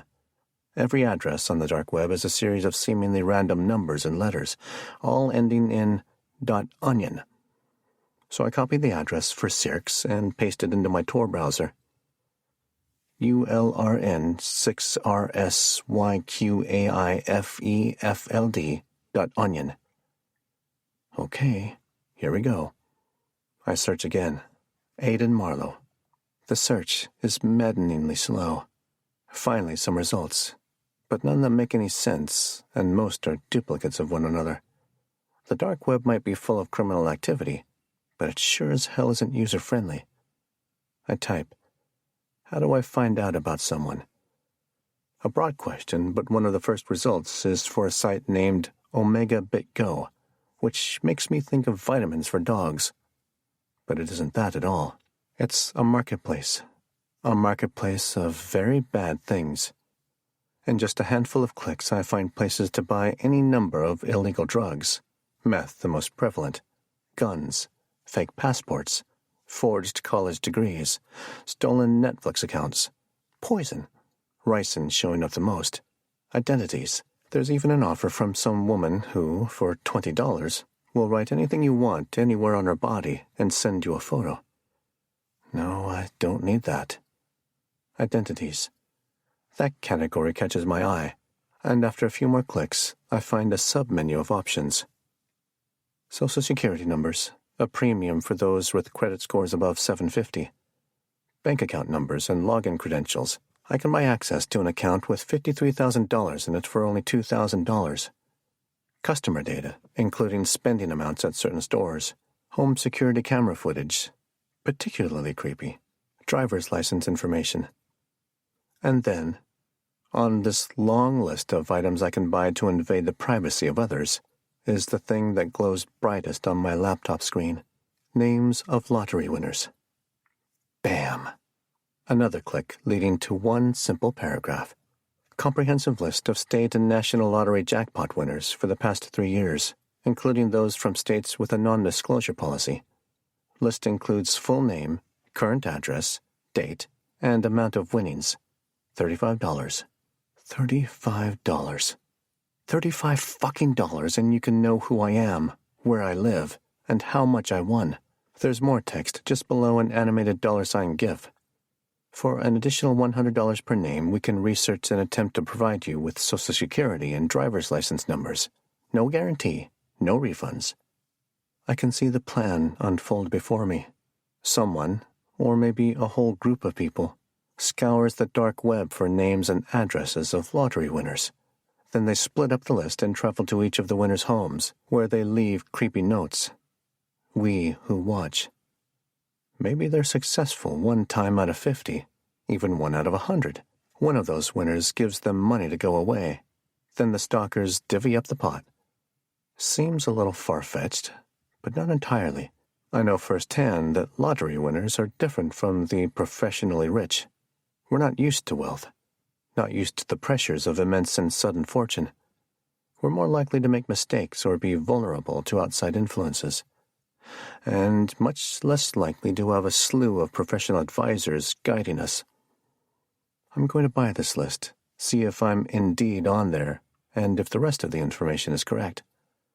Hell, I can afford $35, being a lottery winner and all.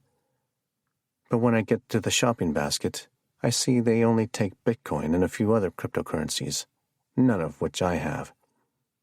Maya. The name flashes like a beacon in my mind. I need help. I need Maya. 49. You woke me up, Maya says, her digital voice muddied with sleep.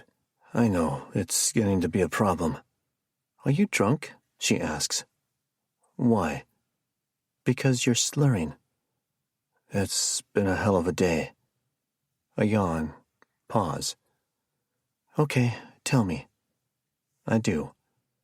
Only 8 days have passed since she was here, since my party, since Mags found the secret safe room in the basement. Most of those 8 days came and went in relative peace, until today. It took me an hour before I called Maya, an hour spent getting the kids back to sleep, telling my father everything was okay, an hour calming myself, inasmuch as that could be done, an hour drinking nothing but water, eating nothing but Advil. It's just before 11 p.m. as I tell Maya what's happened tonight, and what I discovered online. When I finish, she takes a moment to digest my words and says, So your list of suspects has grown to anyone in the world with access to the dark web and Bitcoin. That about sums it up. Did you buy the list? I don't own crypto. You do, actually. You own a few $100,000 of Bitcoin as one of your investments. I do? Yes, she says. But it doesn't matter. You shouldn't be buying that list, seeing as it's illegal. The firm can buy the list for you. We have a VPN server that ensures any purchase can't... This peaceful moment is yours. Rest in it, breathe in it, and let it soothe you before the story resumes.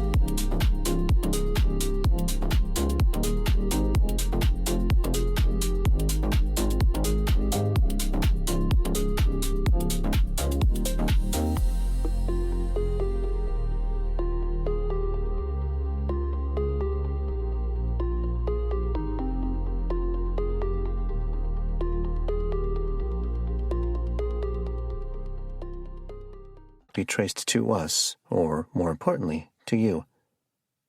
Okay, great. What did the note say? She asked. What?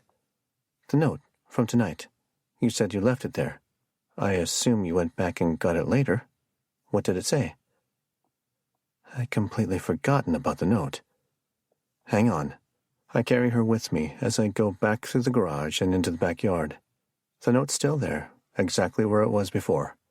The night seems even quieter than earlier, and I do a quick survey of the surroundings. No movement, no eyes flashing from the dark.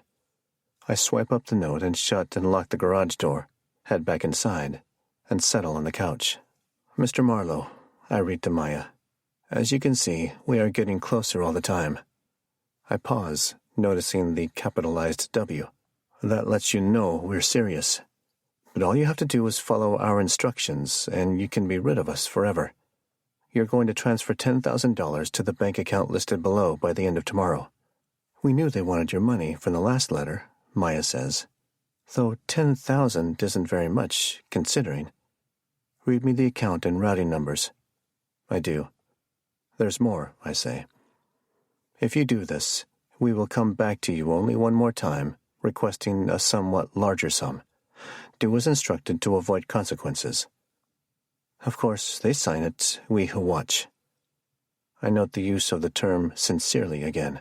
No creative sign-off like in the first handful of letters. Go back to the police, she says. Maybe it's time the FBI got involved. Or maybe I do nothing at all. I'm not sure that sounds like a good plan. Well, apparently anyone can find a list of lottery winners on the dark web and then leave threatening notes at their house. Not that hard to do. Once I give them $10,000, they'll come back and ask for $1 million. What if they don't go away? That's a question for the cops, she says. Will you promise me to go back and tell them what's happened? Fine. Though I don't have high hopes Chief Psych will suddenly spring into action. Just do it. There are enough notes at this point. They can't just stand by. In the meantime, I can buy the list of lottery winners. See if there's anything unexpected in there. Send me the link to the site. You need a special web browser too. You think I haven't been on the dark web? She says. I know how to do it. You're not the first client for whom I've had to dig around in some unsavory places. She pauses, then adds, and maybe you and the family should get out of the house for a little bit. Take a vacation. Get away from there for a few days. I've considered that, I say.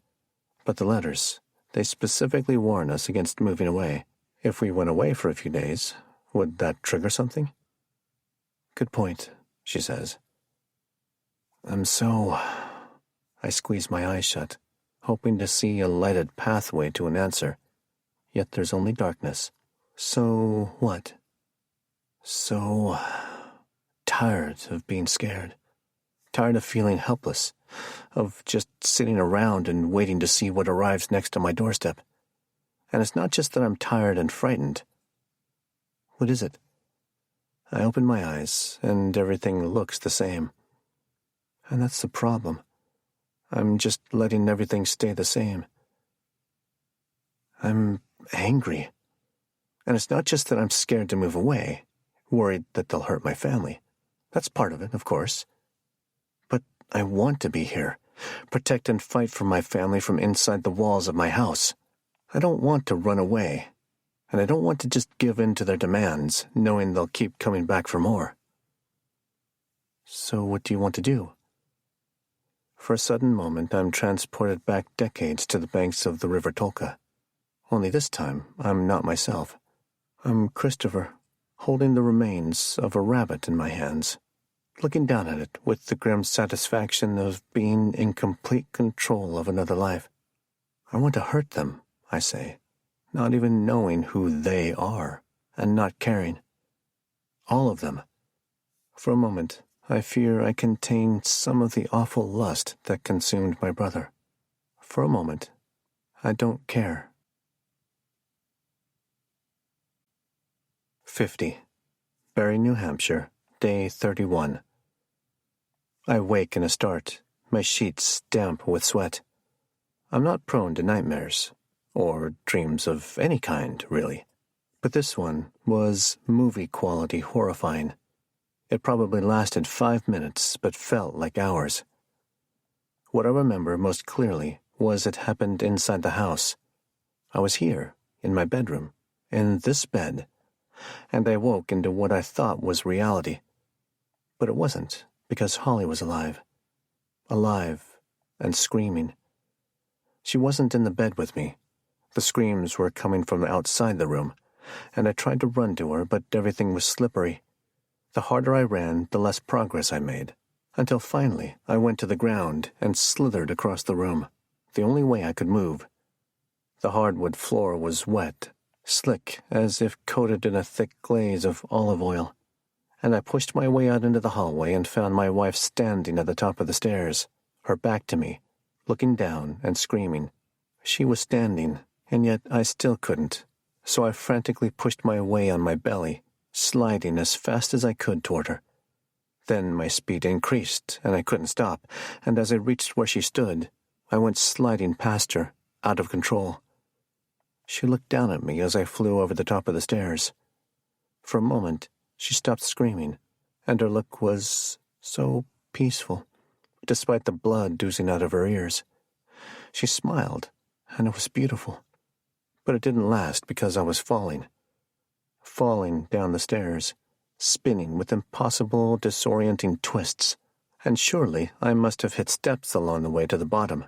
But there was no sensation of pain, just falling, endlessly it seemed, until there was a moment in which things were clear. I saw the bottom landing before I hit it, knowing it would be impossible to survive such a fall, yet being somehow at peace with that. But my boy was there, and that's when the real horror set in. Beau, twisted in knots, a tiny little contortionist, face up at the bottom of the stairs. His neck twisted at an angle that made no sense in the real world, his clothes soaking wet. I tried to scream, but couldn't. All I could do was fall, and then I realized the oil I'd been sliding on was now water, a torrent of it, rushing down the stairs, washing over my dead boy, but not carrying him away. The only part of his body untouched by the flowing river was his face, and right before I smashed into the ground, Beau opened his eyes, and they weren't his at all. The face was Beau's. The body and the clothes were Beau's. But not the eyes. The eyes belonged to Christopher. And here, as I wipe the sweat from my face, I know 3 things for certain. Holly is dead, Beau is alive, and this house is alive. I don't quite know what they mean, but that doesn't make them less true. I think the people watching me didn't just pick me because I'm a lottery winner they found on the dark web. There's more to it than that. I think it's personal. I need to find out what happened in this house. Peter Ainsworth was little help, as was his creepy daughter. What was her name? Right, Willow. A series of events unfolds in my mind. I wouldn't quite call it a plan, but at least some first steps. I jump out of bed, head straight to the shower, scrub away the nightmare, the sweat, shave, dress, then check on the kids. Still sleeping. Good. It's 8 a.m, and I hope they make it to at least 9. They need a peaceful sleep. Downstairs, Don nurses a coffee and a newspaper on the living room couch.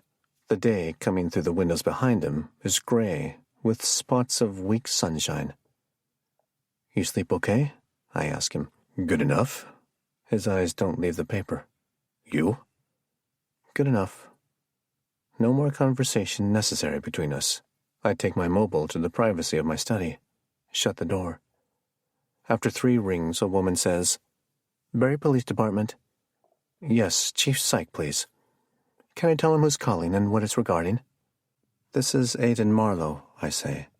And you can just tell him this is regarding the Yates case." "Yates?" "Yes, Logan Yates. He and his family." "Oh, I'm familiar," she says. "Just wasn't sure I heard you correctly." "Hang on." Seconds later, the chief is on the line. "Marlowe, was thinking I hadn't heard from you lately." He carries a New England drawl like a heavy weight on his back, slowing him down. I'd take that as a good sign? No, Chief. No, just the opposite, in fact. Wanna fill me in? The notes are back, and this time they want money. Today, in fact. How much? 10,000. How are you supposed to get the money to them? They left an account number. He considers this. Okay. I'm not going to do it, I tell him. Marlowe, I suggest you bring the note to the station, or I can send a car out to you. We can assist. How, exactly? I'm not trying to be confrontational here, Chief, but everyone keeps telling me to go to the police. But so far, the police haven't done anything. So how, exactly, can you assist? Psych clears his throat, takes a moment, likely to let his anger settle. Well, now that's to be determined. Hate to tell you we have limited resources here, but we have limited resources here. Dealing with tracing account numbers and such, that's something that takes time. But I can send a couple guys out there, watch the house a bit. So that's something. Do you think that'll do any good? I know the answer. I just want to hear him say it. Hard to say, but I'd be lying to say I suspect it would. Look, Chief. I stare out the slats of the window blinds and into the front yard. Quiet as a battlefield before it knows it's a battlefield. I do need help, but I don't think from you. Not yet. Whoever is doing this, it's not random. It's not just about me and the fact I have money. Maybe I won the lottery, but there's no lack of wealthy people in Barrie. True enough. So what are you looking for? Last time we spoke, you mentioned another cop. A cop in Milwaukee who came out here to interview the Yates woman, Rose Yates. Detective Pearson. Colin Pearson. Pearson, right. I want to talk to him. And why is that? He said he was investigating her. I want to know what he knows. I don't believe he found out much, Sykes says, and I'm not sure what good it will do. I expect I know as much as he does. You may be right, I tell him. Still, I'd like to talk to him. Can you put me in touch? Well, if you're asking me for his phone number, the answer is no. And he's not even on the force anymore. He pauses, and in the brief silence I try to think of options once he kills my request. But he throws me a lifeline, saying, Suppose I can call him myself. Still have his number on my phone, I think. I can give him your info, and if he wants to talk to you, well, that'll be up to him. That's all I need, thank you. Sure thing. You can do that today? I'll see to it. Don't get your hopes up, though. He pauses, clears his throat. So you say you're not going to wire that money? No, I answer. You think that's a bad idea? Hard to say. Why is that? Because I don't know how much money you really have, and what price you're willing to pay for peace. If I had termites in my house, I'd certainly pay $1,000 to have the exterminator come. This is more than a termite problem. Yeah, I understand. Guess what I'm really trying to say, Marlowe, is the last thing we need is more problems on Rum Hill Road, in that house. I didn't ask for any of this, Chief. Course you didn't, he says. But you don't know what they'll do if you refuse to give them what they want. Don't know what kind of folks you're dealing with. They might just be fishing and leave you alone once you push back. Or what? Or they might keep coming back, a little more aggressive. Maybe attempt to break in or follow you when you leave the house. I don't know. If it were me, maybe I'd just go ahead and pay. He lets this sink in for a moment. And it does. And not in a comfortable way. It strikes me as a bit daft that the police chief would advocate for giving in to criminal demands. But most likely they're just testing the waters, seeing what you'll do. Look, I can send a car over there for a few hours in the evening, for maybe 4 or 5 days. Who knows, maybe we see something. I appreciate that, I say. Well, stay in touch, and I'll let you know if our guys see anything. I will, Chief. My next call is to the security consultant, Owen Brace, whom I haven't spoken to in some time. "Marlowe," he says, "good to hear from you." I wish I could feel his energy through the mobile. When he was in my house installing the cameras, I didn't detect anything off about him. But that doesn't mean the man can't just be good at cloaking his intentions. "I need some advice," I say. "I'll pay for it, of course. But I don't want to give you all the personal information you were asking for in your proposal." A pause. "That's not exactly how I work," he says. "My contract is for a full range of services, not just $5,000, I say, with no real reason for choosing that number. Just for a few minutes with me. Right now. I can wire it to you today." He falls silent. "Well, that's a mighty fine offer, and I can't say no to it. But I'd hate to disappoint. Tell me what's on your mind, and I'll let you know what I think you should do. Then pay me based on your level of satisfaction with my advice." "Fair enough," I say. I keep it as vague as I can, but by the end he knows there was another letter asking for money at the risk of harm to my family. "Go to Chief Psych," is the first thing he says. Just hung up with him. He's sending a car out to keep watch. Okay, good. That's at least a visual deterrent. What else? Brace sucks in a deep breath. If they know you won the lottery, it's hard to see a point where they just leave you alone once you give them money. Statistically, most threats are toothless. Now, I know you've been sent several letters, but the chances of them acting on their threats are low. If you give them money, it's like leaving food out for mice. The chances are low, but not 0%, I say. No, certainly not 0. There's always a chance they are every bit the nightmare they claim to be. This takes the wind out of me. Jesus. Here's the truth, Marlowe. The $5,000 truth. As I've said, the odds suggest you can continue ignoring these threats, and they will just stop. His voice is authoritative, like a cop telling me to get out of the car. But the smaller odds, though much greater than the odds that you won all that money, suggest they are deadly serious. And I can give you tons of advice that can help, as I've told you before. But the truth is, if they're serious and know what they're doing, then you're fucked. They might keep coming back for money, and they might also follow through on their threat of hurting your family if you try to leave Barry. This is what I wanted to hear, and not what I wanted to hear. Email me a bill.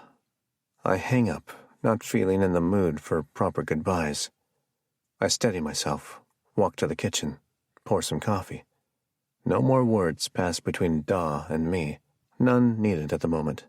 Kids are still fast asleep, I suspect, and I know I'd best start appreciating quiet mornings before school starts. I stand here a moment, caught by a sudden uncertainty of what happens next. I'm not relaxed. I'm not anxious. I just exist for these moments, staring at nothing, thinking about nothing. I'm vaguely aware of the warm cup of coffee in my hands. Maybe, in the distance, I hear my father ask if I'm okay. Perhaps everything is a thumbprint of imagination, nothing more. I close my eyes. When I open them, I'm standing in the foyer at the base of the staircase. Just like that, time has passed. 20 seconds only takes an eye blink. Just like when I lost those chunks of time over the past months, those minutes or hours erased from my consciousness. "Aiden!" Da's voice jolts me enough to drop my coffee mug, where it falls to the floor, remaining intact but spilling its contents. "Are you all right?" His expression is a mix of concern and annoyance. "I've been calling your name, and you just zombied over here and went to some other world in your head." The calm stays with me. I don't know why. Yes, I'm fine. He doesn't know what to do with this answer, so he says, "Well, your mobile was ringing, which is why I was calling you. You sure you're okay?" "Yeah, Da, I'm good." "Well, whoever was calling tried a couple of times, so you might want to check." Da hands me my mobile, then hobbles back on his cane to the living room. I look down at the 2 missed calls. Same number on each, a 414 area code. No voicemails, and normally I'd never call an unknown number back, certain it'd be a telemarketer. But this time I do. Hello? The man's voice on the other end is monotone, maybe fatigued. Someone at this number just called me, I say, twice. Is this Aidan Marlowe? Aye. This is Colin Pearson. Walter Syke just rang me up and said you wanted to talk to me. Yes, that's right. Thanks for calling me so quickly. I don't know how much I can help, he says. I realize it's not fatigue I hear in his voice. It's something deeper, more permanent. Sadness, perhaps. You want to know about Rose Yates? Yes. Well, Mr. Marlowe, maybe you really don't want to know. And why's that? Silence. Then, because one time I wanted to know more about Rose Yates. Then I wanted to know more about the entire Yates family. Sounds like me. And what happened? I ask. He laughs, but nothing's funny. I could suppose you can say I've been cursed ever since. 51. The world rushes beneath me, the expanse of America, a patchwork quilt of land spotted by the occasional body of water. I'm 30,000 feet over the Midwest, with a half hour remaining before the plane lands in Milwaukee. It all happened so fast. Colin Pearson sounded like a man who hadn't talked to anyone else in a long time. He said I didn't want to know about the Yates family, but he perked up when I told him I bought Logan Yates's house. I guess Chief Syke hadn't mentioned that detail to him. He was hesitant to say much other than he'd been investigating Rose Yates in connection with her husband's death, but it stopped mattering when the Yates family vanished in the course of one night. Said it didn't matter because he wasn't even a cop anymore. I knew from his tone that a call wouldn't be enough, so I told the former detective I wanted to meet with him and time was of the essence. He said there wasn't much point in that, but if that was my intention, I'd have to come to him, because he was never coming back to Barrie. Not ever. After the call, the rest of the morning was a whirlwind. I found an afternoon flight from Boston to Milwaukee, and then I called Maya, asking her to join me. She agreed. Damn fine lawyer she is. I'm fully aware I'm taking no risk by leaving town, but I have decided it's worth it. I don't believe whoever is sending me the letters will really think we're moving away. Not so quickly. Still, I wasn't about to have my family remain in the house without me, so Da agreed to take the twins to a hotel for a couple of nights. When they asked why, I just told them I had to leave town for a day or two, and if I got to stay in a nice hotel, then they should too. I booked 2 nights of rooms for them at the Oak Street Inn, the bed and breakfast where Maya stayed, and became a fan of their biscuits. Mags was excited. Oh, suspicious. I said my goodbyes, left for the airport, and have spent this plane ride questioning my decisions. Questioning is an easy thing to do. Finding answers is fraught with difficulties. Wheels down, I deplane. Maya's flight lands an hour later, so I spend the interim nursing a whiskey sour in the terminal. When we finally meet in the terminal, we hug, and I have the faint thrill of escaping on an exotic holiday with my girlfriend. The truth couldn't be further away, but still, there it is. The partners at my firm are beginning to think you're either crazy or spending a lot of money just to see me again, she says. They're billing me at double rate because of the work Maya had to shove off onto others to come on this last-minute trip. I told them it was fine. The more I think about my money, the more I want to get rid of it anyway. Guess they're a little right on both counts, I say. Late afternoon, we grab our rental car and head to our hotel, a Marriott in the suburbs. I text Colin, telling him I'm here, and confirming a time to meet. He tells me 8 p.m., later than I was expecting, but okay. Gives me an address in a little town called Whitefish Bay, a 20-minute ride away. Dinner at the hotel. I'm not hungry. I pick through a salad, and Maya asks if I want to talk. I tell her, not really. I don't tell her how I hate the obsession I have with this little world now enveloping me. That I fear once I talk to Colin Pearson, I'll take some final step into an abyss. I have a drink, just one, but I itch for more. 7:45, we take a car into residential Whitefish Bay. The driver tries to make conversation and fails spectacularly. Darkness creeps. We get dropped off in front of a 2-story house with a pleasant piece of lawn, big oak tree towering, blocking the hazy light from a street lamp that's just flickered to life. My stomach tightens into a ball as I knock on the door. Maya gives my arm a small rub as I hear footsteps approaching. Colin Pearson opens the door, and his eyes are as sad as the voice I heard on our call. "Come on in," is the only thing he says. We step into his house, and I'm immediately struck by a sense of familiarity. I breathe the house in, let it settle in my lungs, and as I breathe it back out, I realize what it is. It's just like my house. It's totally different in every way except how it feels on my skin. I can't describe it any better than that. I wonder what it is about these places that burrow so deep. 52. Maya and I sit next to each other on an old couch. Colin splays across from us in a leather chair with brass buttons on its arms. He's drinking a bottle of beer, and there's an empty one on the glass table between us. "Get you something?" he asks, lifting his bottle. "Got more of these, or something stronger if you want." We both tell him, "No, thank you." Maya, faster than me. A voice rings from upstairs, old and brittle. "Colin? Who is that?" "I've got company, Mom," he shouts. "Remember, I told you." "No," she says. "I hope it's not that Frank Perlmutter." "No, Mom." "Better not be. That man is a top-shelf asshole." Colin closes his eyes, exhales the weight of the world. "Just stay upstairs. I'll be there in a little bit." Then he opens his lids and says to us, "I'm all she has, and her dementia's getting worse, especially at night. Sundowner's syndrome." He takes a swig. I moved back in to take care of her. "I'm sure she appreciates that," Maya says. Colin shrugs. "Hard to tell most of the time." "So this is her house?" I ask. "Our house, really. I grew up here. My wife and I were living up in Madison. I was on the force up there, but we came back down to take care of Mom."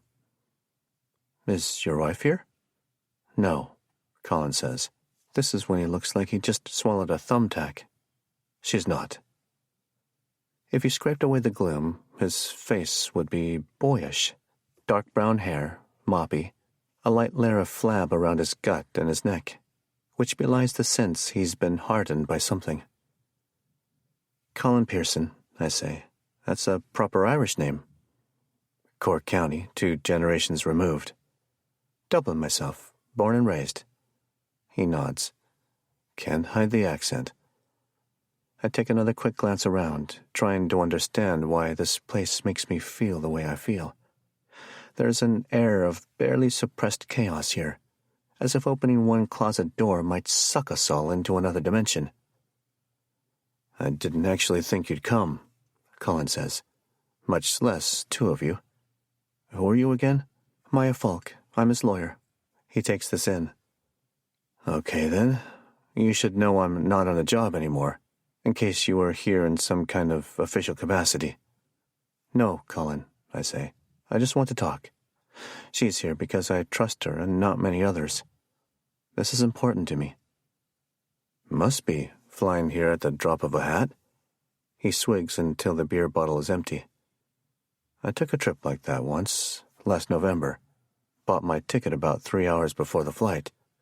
Cost me an arm and a leg, but I didn't care. You know where I went?" "Where?" "Barry, New Hampshire." He gets up and walks toward the kitchen. Barry fucking New Hampshire. I hear the refrigerator door open and close, and he returns with the 6-pack container, 4 bottles still nestled inside. He sets it on the coffee table, seizes one by the neck, settles back onto the couch. "Went to go see Rose Yates, whom you seem to know a lot about." "Not as much as you do," I say, "which is why I'm here. What did you go to talk to her about?" He has a wondrous way of setting that boyish face to stone. "You know, it's mostly a blur. I was in bad shape." "Bad shape?" He nods. Bad shape. And explains no further. Time ticks by. I say nothing, letting him be the first to speak again. Finally, he does. I'd been investigating Rose and then starting to poke into her family history. I think the Yates family became my windmill, and I was going to chase it until I went crazy. Or maybe because I was already crazy. Maya glances at me. I don't hold her gaze long. Last November, I say to Pearson. That's the month the family disappeared, isn't it? He looks at me, unblinking. It is. Is that why you went out there? Because they disappeared? He takes his time to answer. No, actually. I arrived the day after they disappeared. He twists the cap off the bottle in his hand and drinks, seeking refuge for a moment behind closed eyes. When he opens them, he says, Never did get a chance to see Rose. He's lying. I'm not a cop. I'm not a body language expert. Maybe it was the little twitch in his right eye as he spoke, or his need to go straight back to the bottle after the last word. Whatever it was, if Pearson is trying to do a good job of concealing the truth, he's failing. Can we back up a moment? Maya asks him. Marlowe bought Logan Yates' home and moved in over the summer.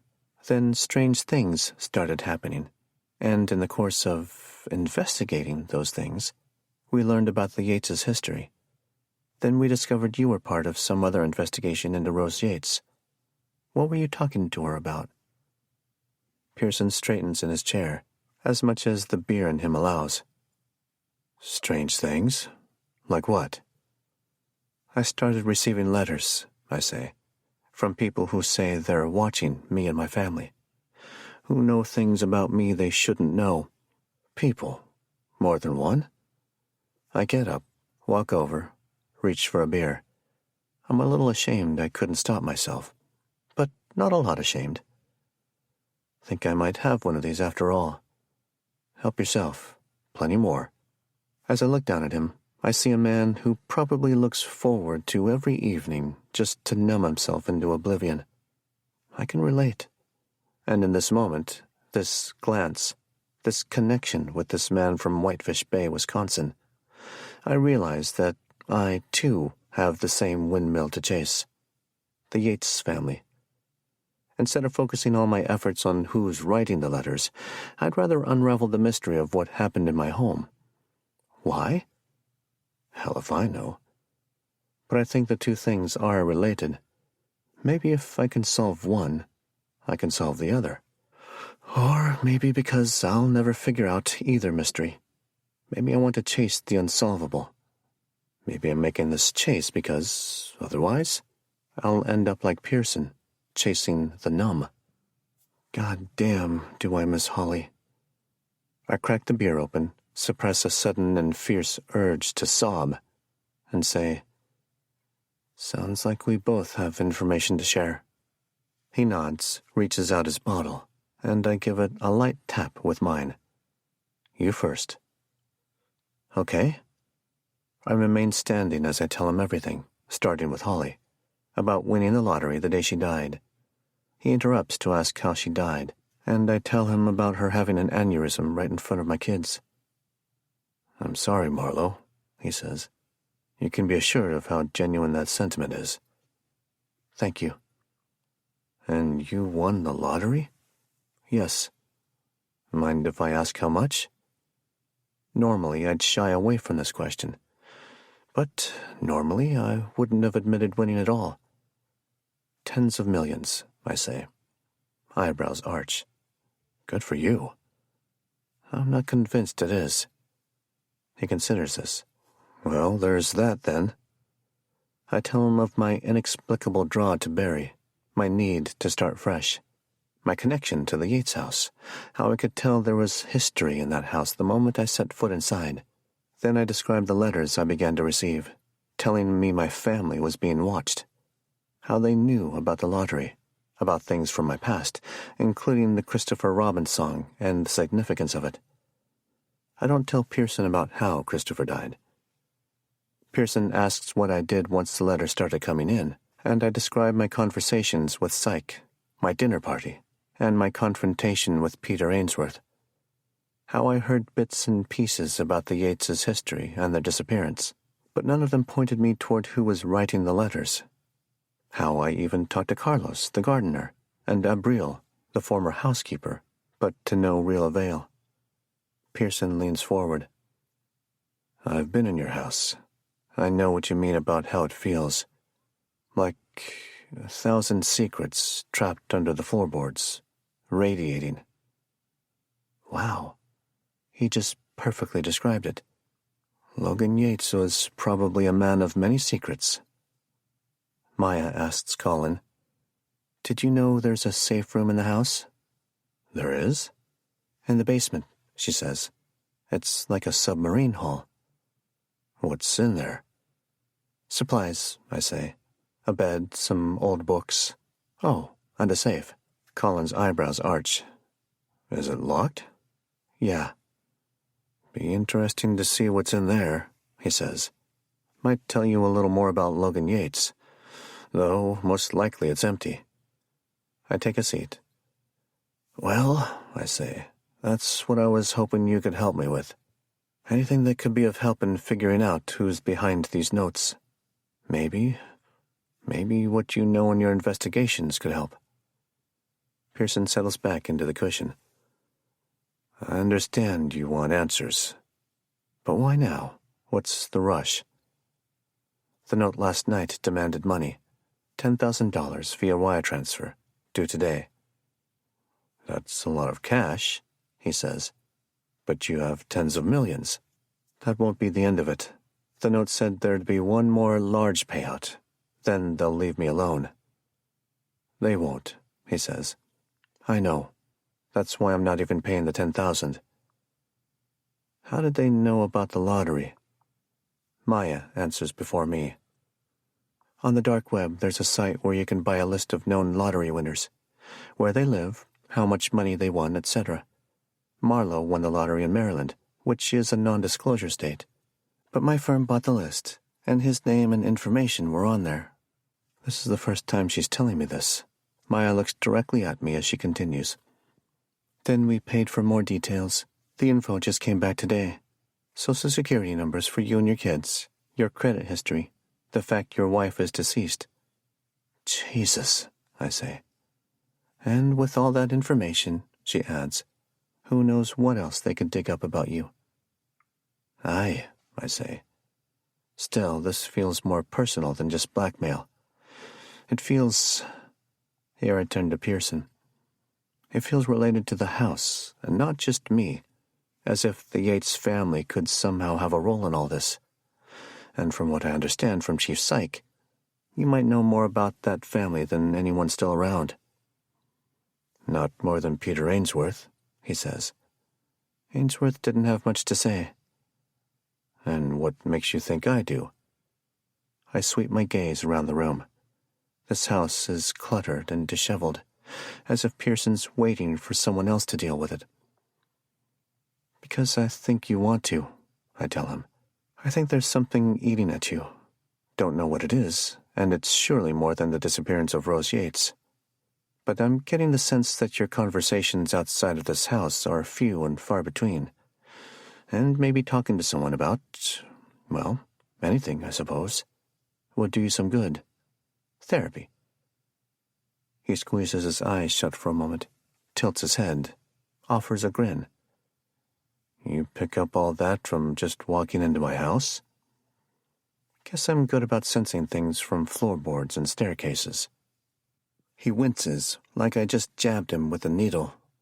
Maybe I do have things weighing on me, but I'm not looking for pity. And maybe you're right. Could do me some good to talk a little. But there are things I won't tell you, things I haven't told anyone, because I don't know if I want the mystery solved. What if I solve it and find out there's no more purpose in life afterward? Could be, I say. I've thought the same thing, but haven't had the nerve to look that thought directly in the eye. So, I'll tell you a few things about the Yates family. He downs the rest of the bottle, reaches for another. but some of it just gets to sit inside me and slowly burn until I die. I hope that's okay with you, because it's the only way this is going to happen." "That's fine," I say. He pops open the next beer and downs at least half, reaching deeper into the numb. "Okay, then." 53. "Some of this you probably already know," Pearson says, "assuming you've poked around online a bit. So stop me if you want." He scratches the back of his neck, then brings that scratch to his stubble-coated jaw. Rose Yates used to live in Milwaukee. Rose, her husband Riley, and their son Max. Max was 11. Was. Riley McKay died last year, ingested a lethal combination of sleeping pills and alcohol. 39 years old. "Suicide?" Maya asks. "Coroner ruled it an accidental overdose," Pearson says, and so said the initial detective who worked the case. But that detective had retirement in mind, and, in fact, left the job before the Yates case was closed out. So it was given to me to finalize things, dot the I's, etc. But when I looked into it, I thought that was an awful lot of pills to take, about 10 times the prescribed amount. "Seems like a big thing to overlook the first time around," I say. "Yeah, well," he shrugs. "Cops make mistakes all the time. Some of them big ones." "You went back to thinking suicide?" "Looked at that too, but no signs of it aside from all the Ambien and Valium in his system." "So the wife," Maya says. A statement, not a question. Pearson points a finger at her and offers a semi-drunken smile. "Now, where were you when I was trying to convince my superiors of that very thing?" "Well, I suppose that's not fair. They listened to me, but there wasn't any evidence at all to do anything about it. No evidence pointing to Rose offing her husband. Until I started reading some mystery novels by J.L. Sharp. Heard of her?" We both shake our heads. "Well, she's not the most famous author, but she's a sharp writer, weaves a tight mystery, and doesn't mind dabbling in some pretty heady violence. Gets most of the police procedural stuff right, too. So I started reading her books right after the McKay death. And in one of her books, a wife kills her husband by crushing up a bunch of sleep meds and mixing them in his nightcap." "Okay, wait," I say. "Why did you start reading those books right after Riley McKay died?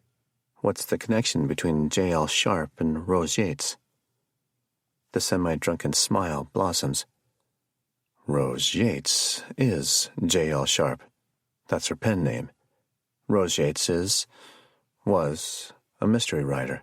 I started reading her books when I found that out. I was pretty damn intrigued when I came across that scene."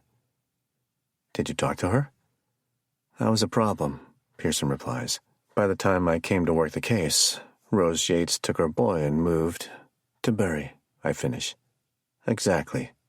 To your house, in fact. Logan Yates's house. Same house Rose and her sister Cora grew up in.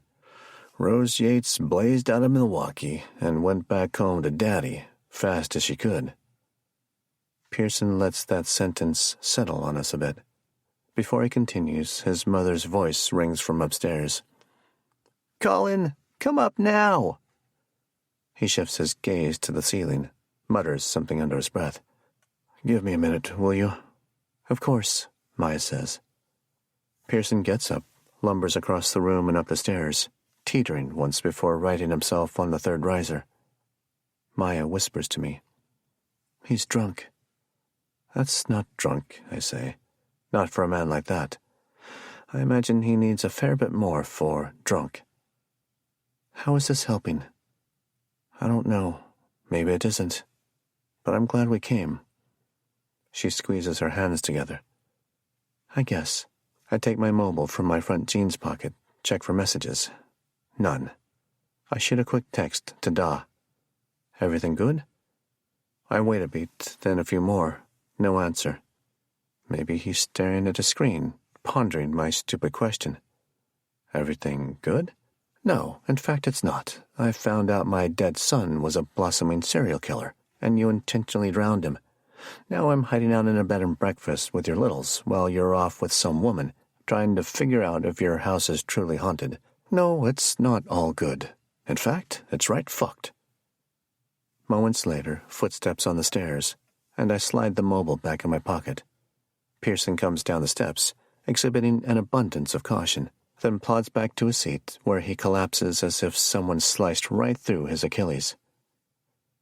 "We have this ritual," he says. "Mom and me. She needs a last drink before she can sleep, and I'm the one to pour it for her. Gin. Soothes her, or at least knocks her out." He picks up his beer bottle, studies it. "Not the healthiest ritual, but I think we're past that point given her other issues. I could see myself doing the same thing with my Da, if it got to that point." "Maybe you would, or maybe you would try to help him in other ways." He takes a swallow. "We never really know what we'd do in a situation until it's right there in our face." Maya fills the ensuing silence. "So you were saying about Rose Yates?" "Right. Back to Barry she went, her and her son, Max. I wanted to talk to her, interview her more than she'd been by the previous detective working the case. With some wrangling, I got approval for a one-night trip to Barry. I lied to you earlier when I said I never spoke to her. I sure as hell did. Interviewed Ms. Yates in your house, right in your living room." "What'd she say?" I asked. "Not much. You gotta understand, as a mystery writer, she'd interviewed dozens of cops while researching her books. She knew procedure, cop psychology, knew when to talk, when to shut up. Once I started asking more direct questions, she shut down pretty fast." "So you left with nothing?" Maya asks. "Not exactly nothing." He straightens, or at least slumps less. "I talked to her a second time the next day, right before I left, and I started to think. This is hard to explain, but go with me on this. Started to think there was something more to the Yates family. Maybe it was how I felt in your house. Maybe it was how Miss Yates answered my questions. Nervous about parts I wouldn't have expected her to be. So I dug around a little more, spent time with your friend, Chief Psych. Found out what I could on the Yates family, and there wasn't much except the sister Cora had been interviewed back when she was 17 by the local PD." "Interviewed about what?" Maya asks. "Disappearance of a classmate after a party. Kid named Caleb Benner. Cora Yates was one of the last to see him. She wasn't a suspect or anything. They were talking to all the kids who were at the party, just trying to figure out where Caleb went. But when the cops talked to her, Cora was highly evasive, and her dad cut the interview short." "You think she had something to do with Caleb's disappearance?" I ask. "Maybe, but apparently the Barry PD didn't. No one else followed up with Cora after that one interview." "Did they find Caleb?" Another weight lands on top of Pearson. I see it in his face. "No. No body. Nothing. Not ever." "That's awful. I think of Christopher. What if I had hidden his body, or sunk it in the river? What if he was never found, and my parents never knew if he was alive or not?"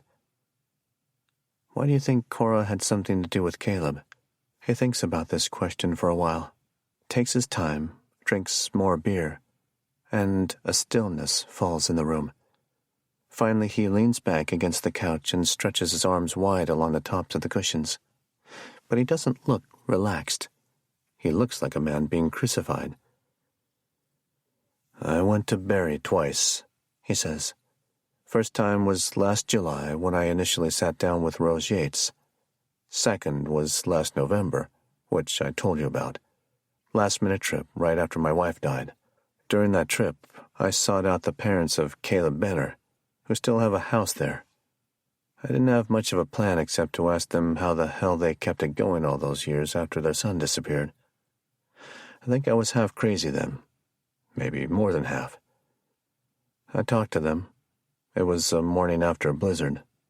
Cold as hell. Their house, it was so lonely. They let me in, gave me coffee. I think they were hoping I had information about Caleb. He shakes his head. Hope is the wrong word. I could tell right away the relationship with Hope had ended a long time ago, and we didn't end up talking about Caleb much. Maya jumps in with the same question that just popped into my own brain. Does that mean you didn't have information about him? Nothing new to report about his case? He looks at her, smiles just a touch. I think I'll let that question just sit there, if you don't mind. But I will tell you this. When I spoke to the Banners, I realized there's no running away from pain. It sticks to you like hot glue. Maybe it cools, maybe it hardens, but the crust of it is always there, pulling at you. You pick, and you pick, and you pick, and it never comes off. After that morning, after I left their house, I was more uncertain about what to do next than I'd ever been in my life. I thought I had a plan, but I threw that plan out the door. My voice catches in my throat as I ask, "And what was your plan?" His gaze drills me. Earlier, I told you there are some things I'm not going to share with you. That's one of them.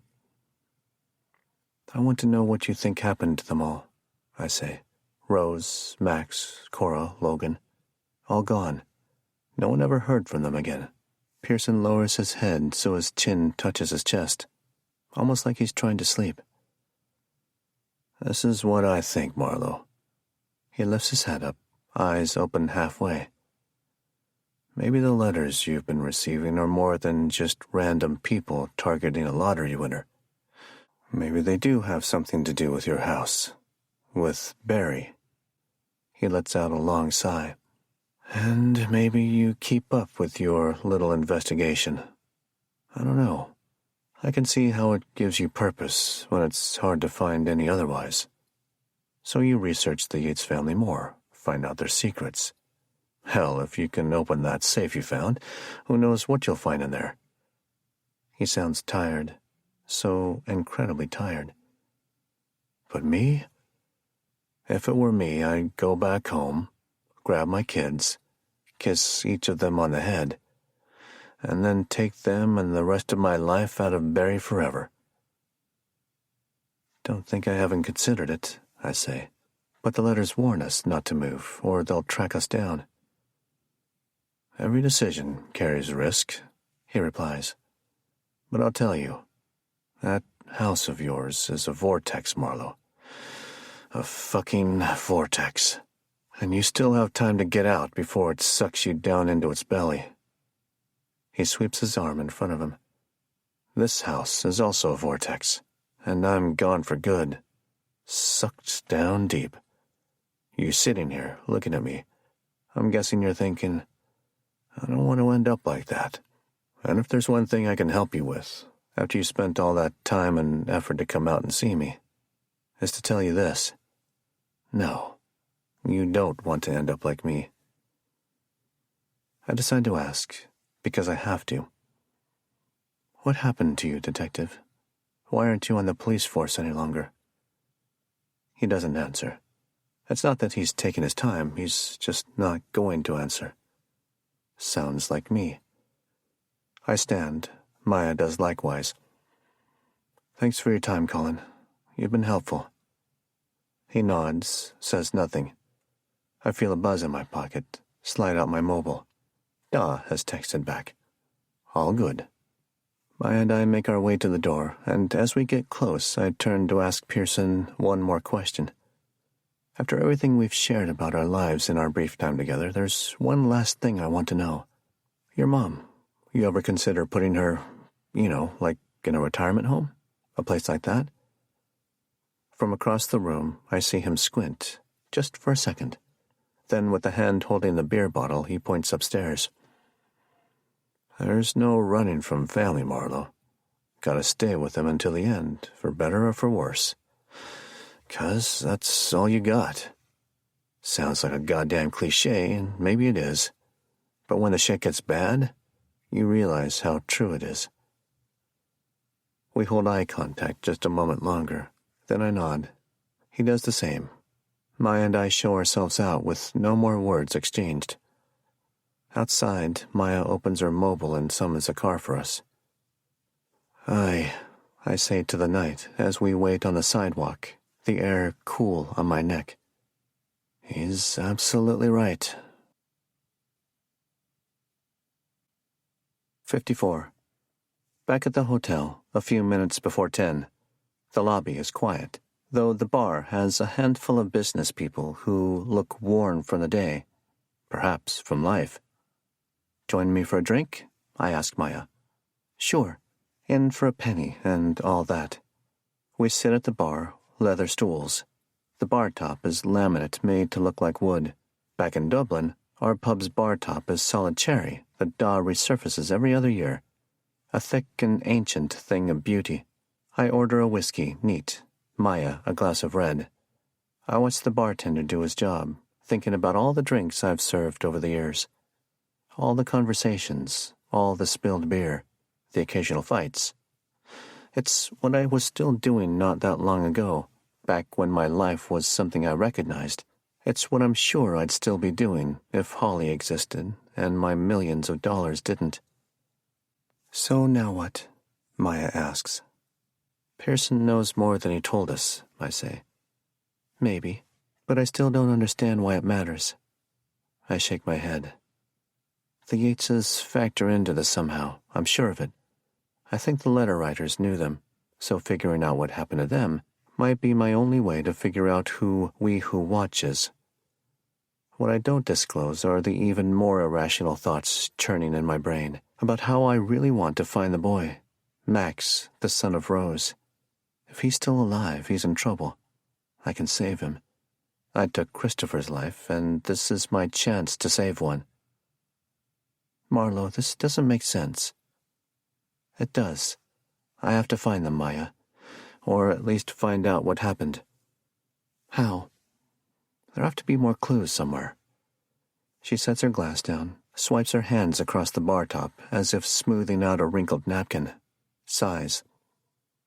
I'm worried about you. Thanks, I say, but I don't need your worry. I don't think you know what you need at all. You don't need to find the Yateses. You should be home with your family. As for the letters, you need to rely more on the police. He keeps saying that, and I keep going, and nothing happens. I just get told about the limited resources of the Barrie PD. Then go again. I'll go with you. Or maybe we need to go higher up the food chain than the Barrie PD. You have the resources to fight this, Marlo, to get more help. Yet you seem hell-bent on doing everything yourself, and I don't know why. I asked you here, didn't I? That's not doing everything myself. She turns her body more my direction, leaving her wine glass untouched, as if challenging me to do the same. But I hold my drink even tighter in my hand, as if it's the edge of a cliff. And maybe it is. You did ask me here, she says, and I can't figure that out either. I'm not sure how I'm helping. I choose not to think, instead saying the thing that's been sitting on the tip of my tongue all night. I don't want to be alone. I sip, an easy crutch for a temporary loss of words. I'm just so fucking alone. You're not alone. You're surrounded by your family. Not all of them, I say. Maya now picks up her wine. I'm not a substitute for Holly. That's not what I'm saying. Or is it? All I know is I feel better when you're around. Is that wrong? No, it's not wrong, she says. But I feel there's something you're trying to tell me, and failing miserably. Is there? It's a question that deserves an answer, so I give it thought. Sit here and think in silence. Think on these past months. Think long on it. And she drinks her wine, giving me space, allowing me to process. And I have no dots to connect into a perfect picture. But I do, after a spell. I do. Glimpse at something I hadn't seen yet. a realization that fades as quickly as it had materialized, but I capture enough to form a thought around it. I have an addiction to hurt, I say. I'm compelled by guilt and pain. So, I'll say it. I'm attracted to you, and I don't know if it's a real attraction or just a justification for self-loathing. I can't even tell you how much I value you as a lawyer and a friend, and that's what I need right now. But there's this sublime sting in my gut when I think about you being something more, and something inside me chases the sting. And when I fell down and smashed my head while boxing, I can't say 100% it was an accident. And the letters, they seem so random, but at the same time it feels like I earned them, that these people know I deserved to be tortured. She takes a moment to digest everything. You aren't responsible for Holly's death. No, I think. Not Holly's. I don't know how to explain it. Yes, you do, she says. I think you know exactly how to explain it. Just say what you mean. The heat comes again, rising from my chest to my face. And how I welcome it. I feed it with more alcohol. I'm trapped in this house. I can't move for fear of something happening to my family. And I can't figure anything out. The letters, the Yateses. For fuck's sake, Marlowe, stop pussing around and just tell me what you mean. I slam my drink against the bar top. It should have been me. Silence falls. I catch the stares from others nearby. A pair of businessmen sit side by side at a table, hunched over a single laptop screen. They both look at me, assessing whether or not I'm a problem. Yeah, I think. I might just be a problem. Maya grabs my wrist, not with anger, but to focus me, I think. What should have been you? You mean instead of Holly? I look down to my left hand, Maya's fingers on my wrist. Then I move my gaze to my right, the one still holding that drink, and I watch, disembodied, as this hand raises the glass to my lips, and I drink the last of the contents. Shame flows through me as I set the glass back on the bar top. But it's more than that. I feel an anger rising. It prickles my chest, and I begin to feel the first tiny beads of sweat dot my forehead. I think back to the house, to the panic attack I had. This has similar rumblings. I gotta go, I tell her, my hands shaking. Marlowe, I said I gotta go. She leans in, analyzing. Are you okay? I don't know. I get up too fast, knock the bar stool over. Marlowe, what's going on? Your face is flushed. Too many drinks, I tell her. A half-truth. I'm fine. Night, Maya. Her expression tells me she doesn't believe a damned word I'm saying, but she lets me be. Good night, Marlowe. Out of the bar, through the lobby, into the elevator. This is more than an inexplicable burst of anger. It takes 1,000 years to reach my floor, and as the elevator doors finally open, one thought races through my mind. I'm falling. 55. I think I'm asleep, but who can know? Does it matter? Images. Horrible, eviscerating images. I want to wake up. Please let me wake up. Holly's face. Dead skin, pulpy on skeletal bones. I touch her cheek. It sloughs off, lands on the floor with a sickening splat. Her eyes dissolve into a dark goo, like swatted flies on a counter. Her hair falls out in clumps, each attached to a slice of scalp. Finally, the rest of her crumbles around my feet, and I have to walk through her remains if I want to leave this place. Suddenly there's Christopher, sitting on the first step of an impossible stairway, one that stretches completely out of view. He's the same. He isn't the same. His face holds the boyishness I remember, but his eyes are empty holes. My brother wears a suit, ink black, matching bow tie, white cuffed shirt. He could be a waiter. He could be a marionette. He never wore a suit in his life, except a few times at church, and in his casket. "You're dead," I tell him, mostly to convince myself. "We're all dead, Aiden. You're just a dead person waiting to happen." My house, I think.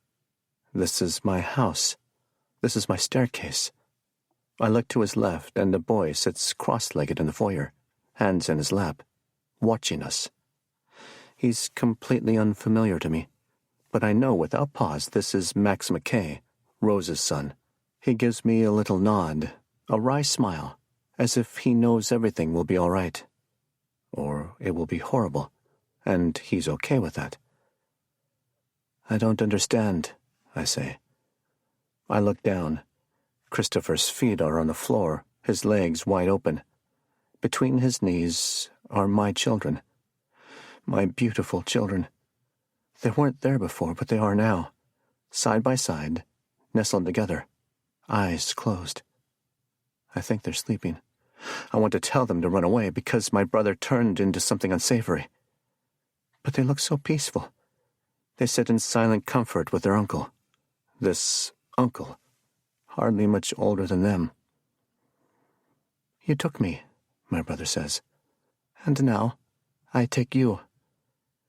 With that, he summons the X-Acto from nowhere, a magical flick of the wrist. Same blade from that day, last of his life. Surgical steel. So sharp and smooth. You're dead before you feel anything. I scream. He doesn't hear me. No one hears me. "It should have been you," he says. Then he slits my little girl's throat. She doesn't move. The only motion is the skin on her throat, peeling back like that of an orange baked into nothingness in the desert sun. From her gaping wound come butterflies, a beautiful dozen colors of the world. Max starts laughing at the wonder of it all, the way only a child can laugh. He gets up and starts chasing the butterflies, which bob and weave just beyond his reach. Christopher turns his attention to my son. Bo. He's going to do Bo next. I'd rather die than watch this, dream or not. I wake shouting in this foreign room.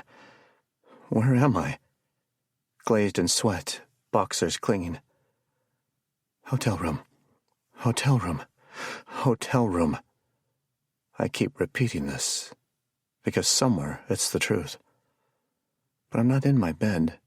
I swivel my head, see the empty bed, covers pulled back, wrinkled lumps. I'm sitting at the desk, the kind designed for those businessmen from the bar. Lots of outlets, USB ports, ergonomic chair. Last thing I knew, I was asleep in the bed. Here I am now, sitting at this desk in the dark, wondering if I was sleepwalking or if I had another bout of missing time. Maybe there's no difference between the two. Maybe my whole life is actually one long nightmare, and the missing time is just gaps between the dreams. Maybe nothing is real at all. And heavens, I think, what a blessing that would be.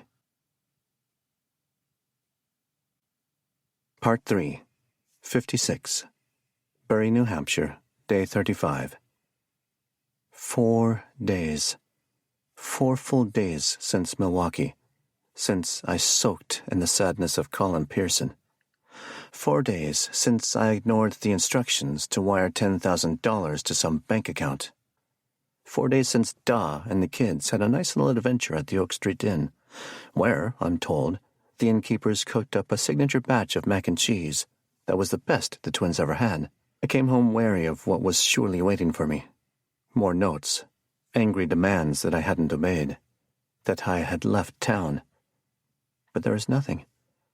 96 hours later, I walk through my days on permanent edge, knowing they are still out there. They aren't done with me, just figuring out the next move. Now, with evening creeping in, I'm on my bed, back propped by $100 pillows that give only $5 comfort, computer warm on my thighs, an electronic pet. And I dive deep as I can into the abyss known as the Yates family.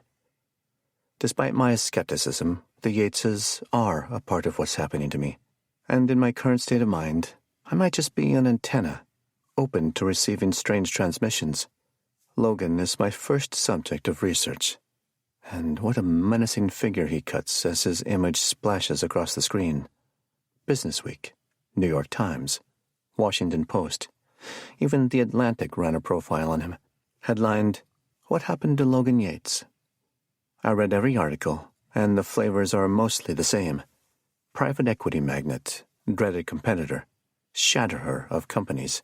Then he just vanished, along with members of his immediate family. The police investigate, come up empty. Each story ends with disappointing inconclusion. But the comments are rife with wild and juicy speculation. Finally pissed off the wrong people. Must be a cartel connection. They killed the whole family. He owns a private island, left the country to avoid the feds. He killed his daughters, buried them, then fled. The daughters killed and buried him, then fled. Fucking 1%er. Good riddance. Wouldn't want to be living in that house. I half expect to see my name pop up in someone's comment, but there's nothing. On to Cora Yates, about whom I find little. Her internet presence is mostly limited to articles about her father, Barry newsletters celebrating best outdoor holiday decor, and Middleton Prep Gala photos. The woman is striking, a double for Grace Kelly. I see Willow in her, though in Cora's face exists no uncertainty, no self-doubt, just a person with a fierce, piercing gaze, whom I suspect was rarely ever told no. Finally to Rose Yates, the most intriguing and heartbreaking. Rose, the writer who penned mysteries under the name J.L. Sharp. Rose still has a functioning website for her books, and I wonder whose decision it would be to ever take it down. 4 books, the last of which came out just a month or so after she disappeared. The Child of the Steps. Those words hum. Could be they raise the hairs on my arms a little. Or maybe that's just my imagination. When I look on Amazon, it seems her last book is her most popular. And the reviews, they're notable. Booklist called it a heartbreaking tour de force, and Publishers Weekly deemed it Sharp's best work yet, on par with the masters of the genre. Makes me want to read it. Perhaps I will. Her author photo is in black and white, her gaze relaxed but alert, like a grazing deer, aware danger always lurks close. She's beautiful, but not like her sister. Cora's beauty is genetics enhanced by an unnecessarily heavy hand. Rose is straight from sleep gorgeous, the kind of pretty nothing can enhance or diminish. Just like Holly. Beautiful, dead people. I'm just about to dig a bit deeper into Rose's life when Gmail alerts me to a new message. I move to click away the notification, but am hooked by the subject line. You want to play? I switch tabs, click on the email. The sender is rumhillroad@yahoo.com, and the hook yanks harder. You think we're making this up? We'll fucking kill you, Irish piece of shit. Then your family. Slice the throats of your dumb kids. Gut your old man. You don't ignore us. 2 days, $10 million. Same wire number as before. Fuck you and fuck your money. We're taking it or your family. Your choice. If it's not in the account by Wednesday at 5 p.m., we're blowing everything the fuck up. No signature. 57. I should have moved. It's my first thought after reading the email, the words stabbing me like a prison shiv.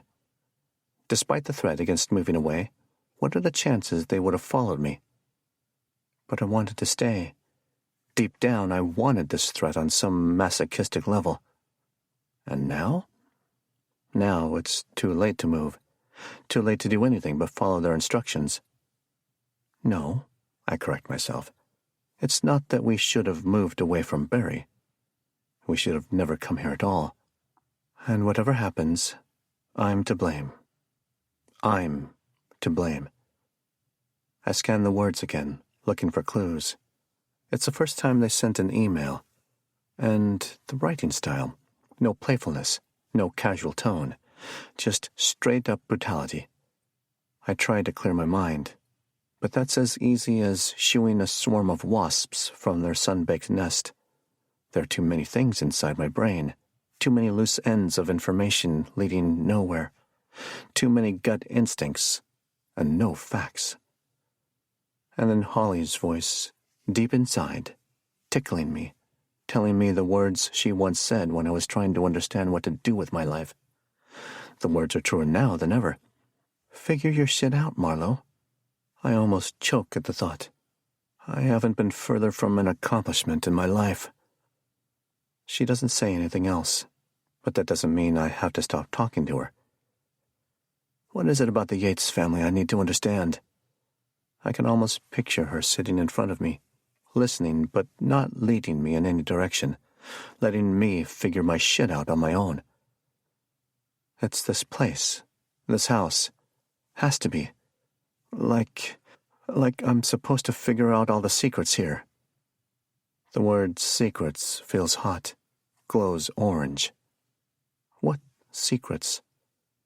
I picture her here, guiding me. She nods, looks at the floor, and as I follow her gaze, and as I realize I'm taking another step into the abyss, and as I seem to see through the floor beneath me and the one below that, and all the way into the basement, I see the safe room. And in the safe room is the safe. The safe in the safe room. Safe. The word glows orange. That's it. I'm supposed to open the safe. Whatever answer I'm supposed to find is in there. Everything that's happened since the day Holly died has been leading me to opening that safe. And I look up and Holly isn't there. But I tell her anyway. Thanks, love. 58. The Wi-Fi signal is non-existent from inside the safe room. The steel hull makes sure of that. So when I came down here an hour ago, I had to climb back up the rungs and sit on the edge of the opening, legs dangling down, laptop on my thighs. The basement is noticeably cooler than the rest of the house. The difference between a live person and a dead one, I reckon. Fluorescence blazed from above, reminding me of how pale my arms are. Goosebumps dance.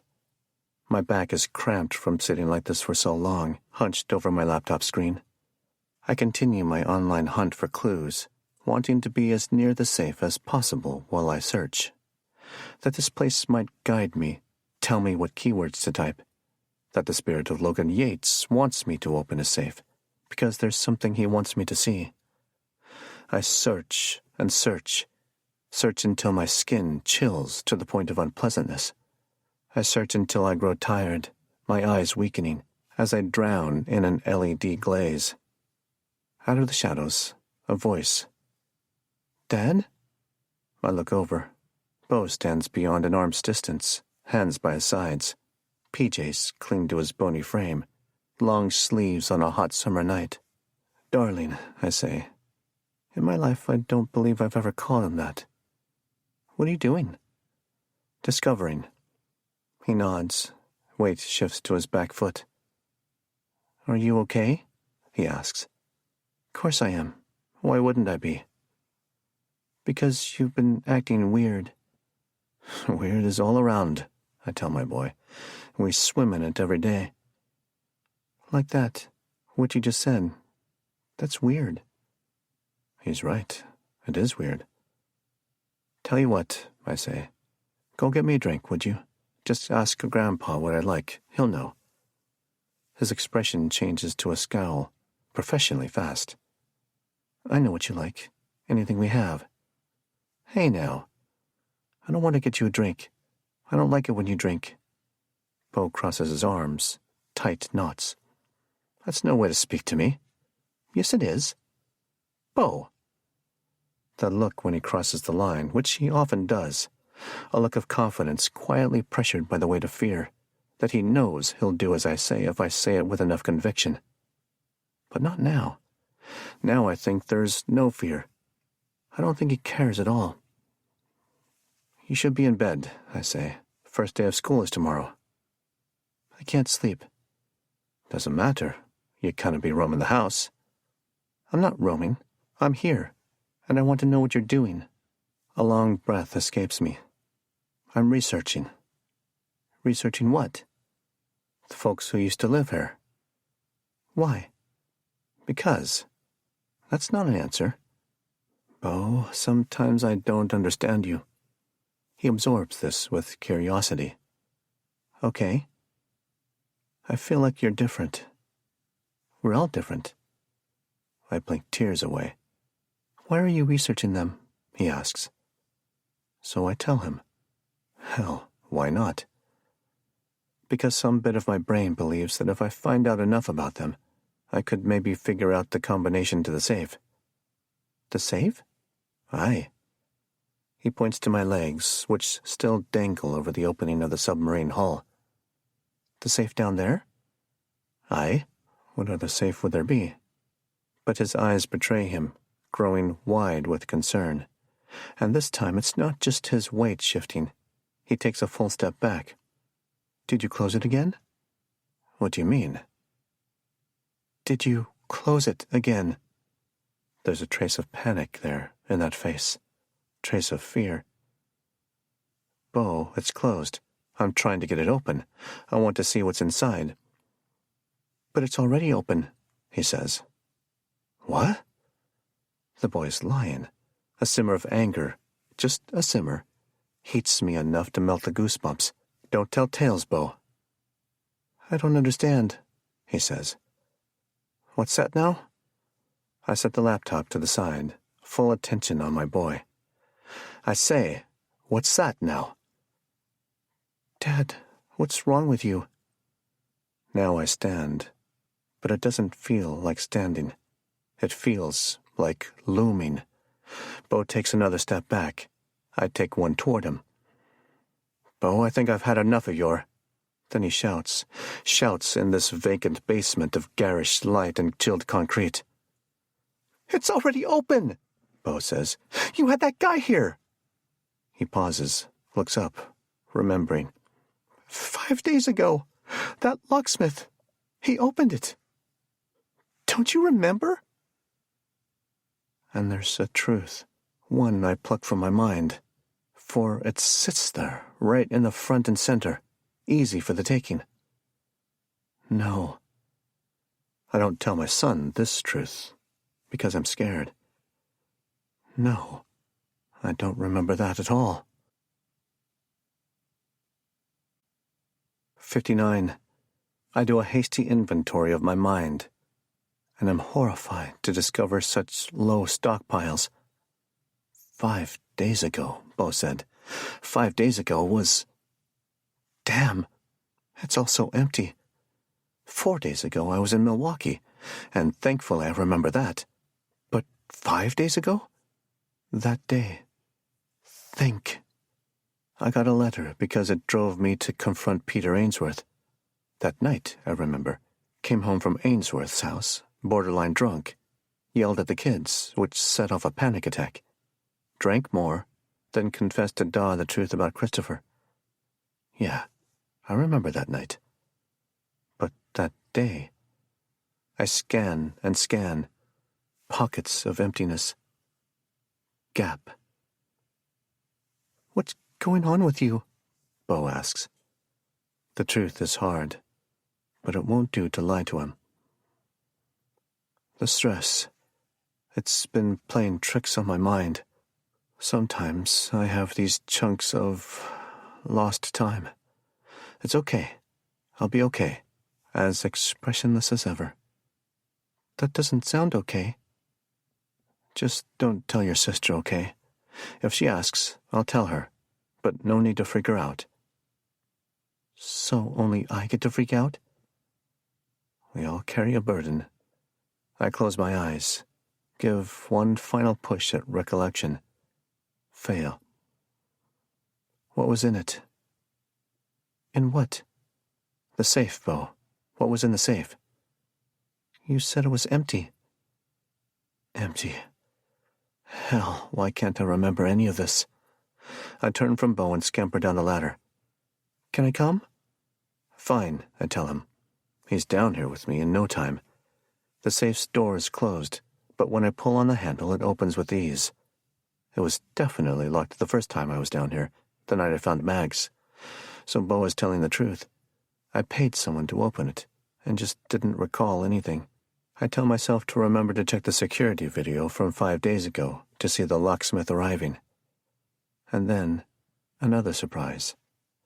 If the safe was empty before, it isn't now. There's just a small white envelope.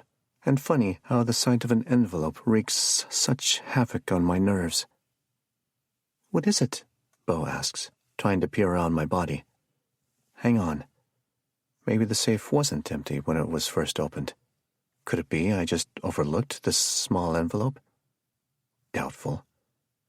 According to Bo, 5 days ago this safe was empty. Now there's an envelope in it. I reach out, hands quivering like a junkie in need of a fix. Grab the envelope. My heart leaps, knowing it's something, a tantalizing clue. As horrified as I am, I'm equally excited. And there it is, that realization, in the seconds that pass before I open it. That thrill in my chest, buried under fear and fatigue. But it's there. Now is when I realize my sickness. And it's this. I don't want this to end. This addiction to the hurt. It doesn't want to let me go. It should have been you. I open the envelope. A single page, standard computer paper, folded in quarters. No words, just a single image. It's not hand-drawn, but just a picture likely downloaded and printed. It's a Ouroboros. Not an exact replica of my tattoo, but damn close. Ouroboros. A snake eating its own tail. As I once explained to Holly, it symbolizes that everything has a reason. But here, on this page, deep in the bowels of this house, it doesn't seem so thoughtful, so hopeful. Here it just looks like a snake eating itself from the inside out, a creature inflicting harm on its own body, because that's all there's left to do when the pain becomes unbearable. 60. Bo's voice. What is it? It doesn't make sense, I say. Bo pokes me. Dad? What is it? Fear in his voice, rightly so.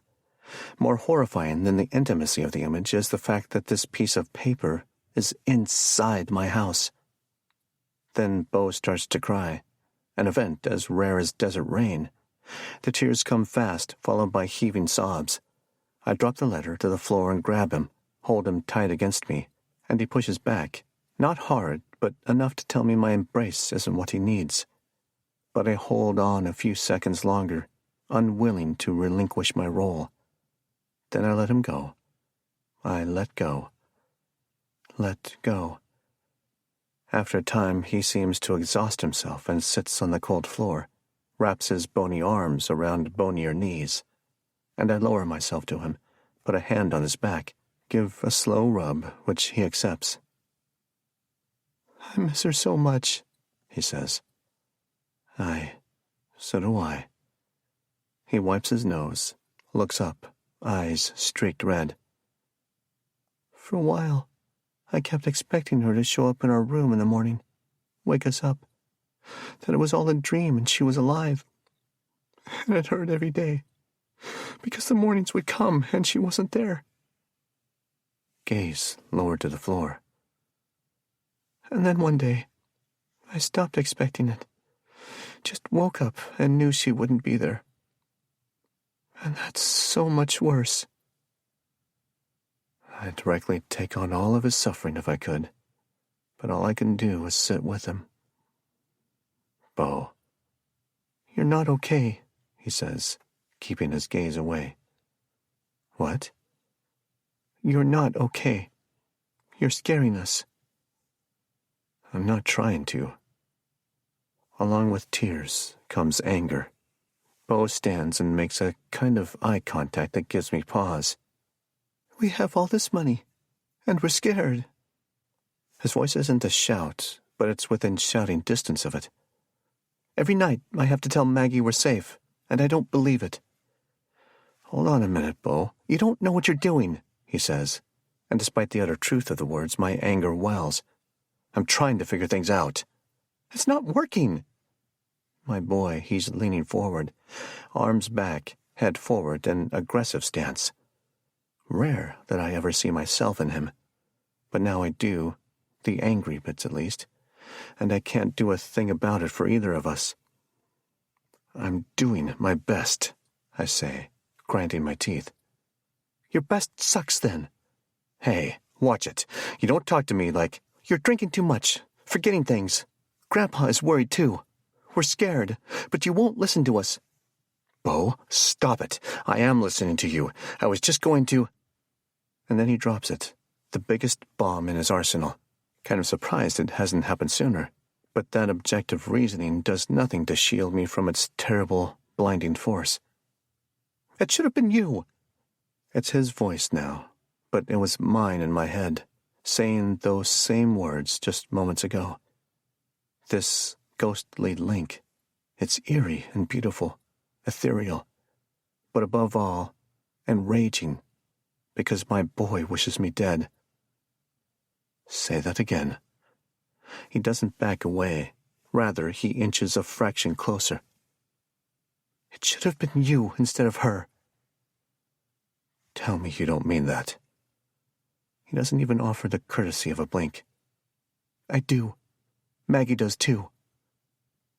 I want to slap him. I can visualize it, from the arc of my hand as I pull back, to the open palm connecting across his smooth face. The instant sting would burn through him. The tears would come, but maybe he'd learn to talk to me proper. And there it is, me barely even realizing it, my right hand in the air, frozen above my head. Bo moves his gaze from my eyes to my hand, and then back. His face doesn't tense. It relaxes. He's ready for it. He wants it. And that's the worst thing of it. Like his daddy, he welcomes the pain, craves it even. I lower my hand. I'm sorry, I say. Best you go ahead and get upstairs now. And he turns and runs, scampers up the metal ladder, disappears out of this tomb. And there's nothing left for me to do but lie down, which I accept.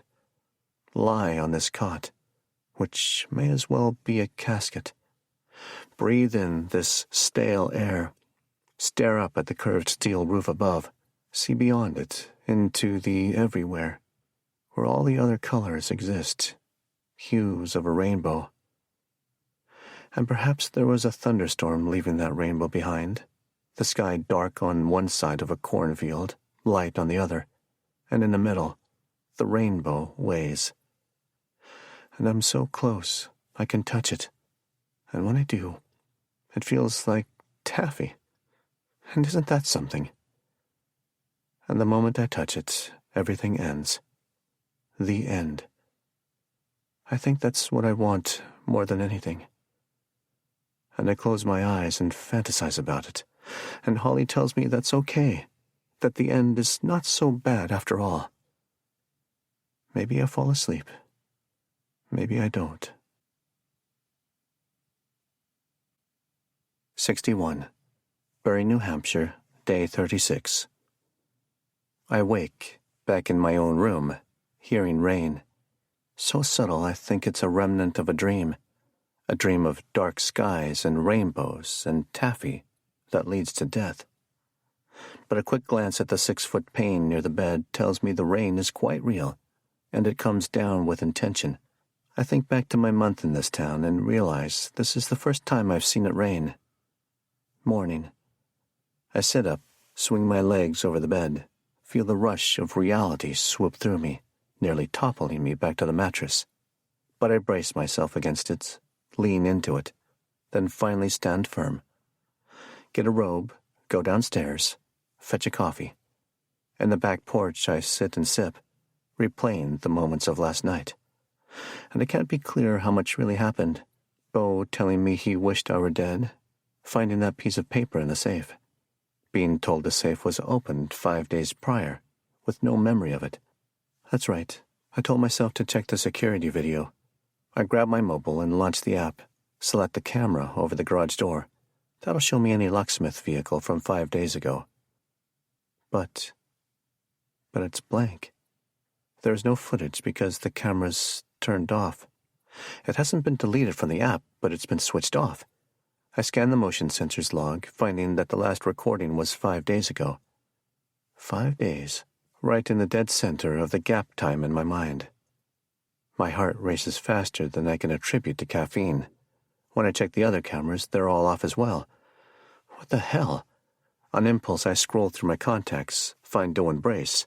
He answers on the third ring. "Marlo, how are you?" "I've been better," I say. "Look, I need to understand something. My cameras were all turned off 5 days ago, and I had no idea. Is there any way to turn them off except on my mobile app?" "The app and the desktop website, that's it. You don't know who turned them off?" "That's what I'm trying to figure out." "Well," he says, "both the app and the website are password protected. Though if you had your web browser or app remember your password, then I suppose anyone with access to your phone or laptop could have accessed your cameras. Have you had anyone new in your house during the last 5 days?" "Just a locksmith I don't even remember, I think. But the locksmith would have been in the house at the time he was turning off the cameras, so I'd still have the footage of his van in that case, which I don't." "No," I say. Then I ask what, to me, is a very obvious question. "Your team installed everything. Could any of your guys be able to hack into my system?" "Look," he says, "I understand your concern and your circumstances, and I'm not offended by your question. But I guarantee you there's no way any of my employees have the ability to break into your cameras. Can cameras be hacked? Of course they can. They run off your Wi-Fi, and I have no idea how secure you have your router established. But my guys are vetted. I trust them completely." Frustration swells. "And what about you?" I ask. Now his tone changes. "What about me? Maybe you know how to hack, and all that information you wanted from me as part of your contract. That always struck me as odd." It's out there, and I don't take it back. Brace takes it in for a moment, and then responds, "I think you should just go ahead and ask what you're thinking. That'll make hanging up on you easier." I swallow a stab of nerves. Then I think, fuck it. "Are you writing the letters, Owen?"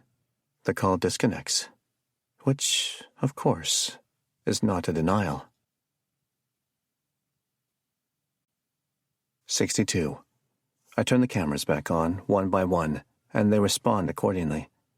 But I have no footage of the past 5 days, no proof any locksmith was here. Maybe Beau is lying, maybe he isn't. But I can ask Da, I can ask Maggie. They'll know the real answer. Assuming I even want to know. I wonder if Beau turned the cameras off, got into my mobile, found the app, turned them off. I take another sip and the coffee's grown cold, jarring me. My mobile says it's 9:10 a.m. But what time did I make my coffee? Movement out the back window, a figure in a gray rain slicker, traipsing across my back lawn. From the gait and the posture, I recognize Carlos immediately. But what is he doing here in the rain? Carlos. The kids. They saw 2 figures in the backyard the other night. Carlos and Abril? I set down the coffee, wanting no more to do with it. To the back door. I open it and yell, "Carlos!" He looks up, and my imagination adds a lightning flash, illuminating his face, betraying wide eyes full of fear, guilt. I gesture for him to come to me. He does. I open the door and he steps into the covered porch, but he doesn't look happy to be out of the rain. "Yes?" he asks. "What are you doing?" "Working." "In the rain?" He nods. "You pay me to work, I work. Always things to do." "And what were you going to do today?" He thinks on this 2 seconds too long, by my best guess. I can trim bushes in rain, no problem. I study his face, his eyes. Carlos struggles to keep eye contact, but that doesn't make him guilty of anything. What do you do when it snows? I ask. In the winter. I no work in the winter. Spring, summer, some fall. No winter. Okay, I say. Something looking like relief settles on his face. You need something else, Mr. Marlowe. He turns to leave without waiting for an answer, so I decide to lob a grenade. The other night, my kids saw 2 people in the backyard. Those people left a note for me, one of those letters. Now comes the lie. I checked the security cameras, Carlos. The backyard camera caught 2 people leaving the note. It looked a lot like you and your sister. No, he says, shaking his head. Wasn't us.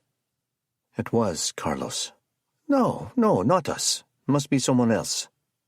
He doesn't look scared or guilty at all, just adamant in his denial.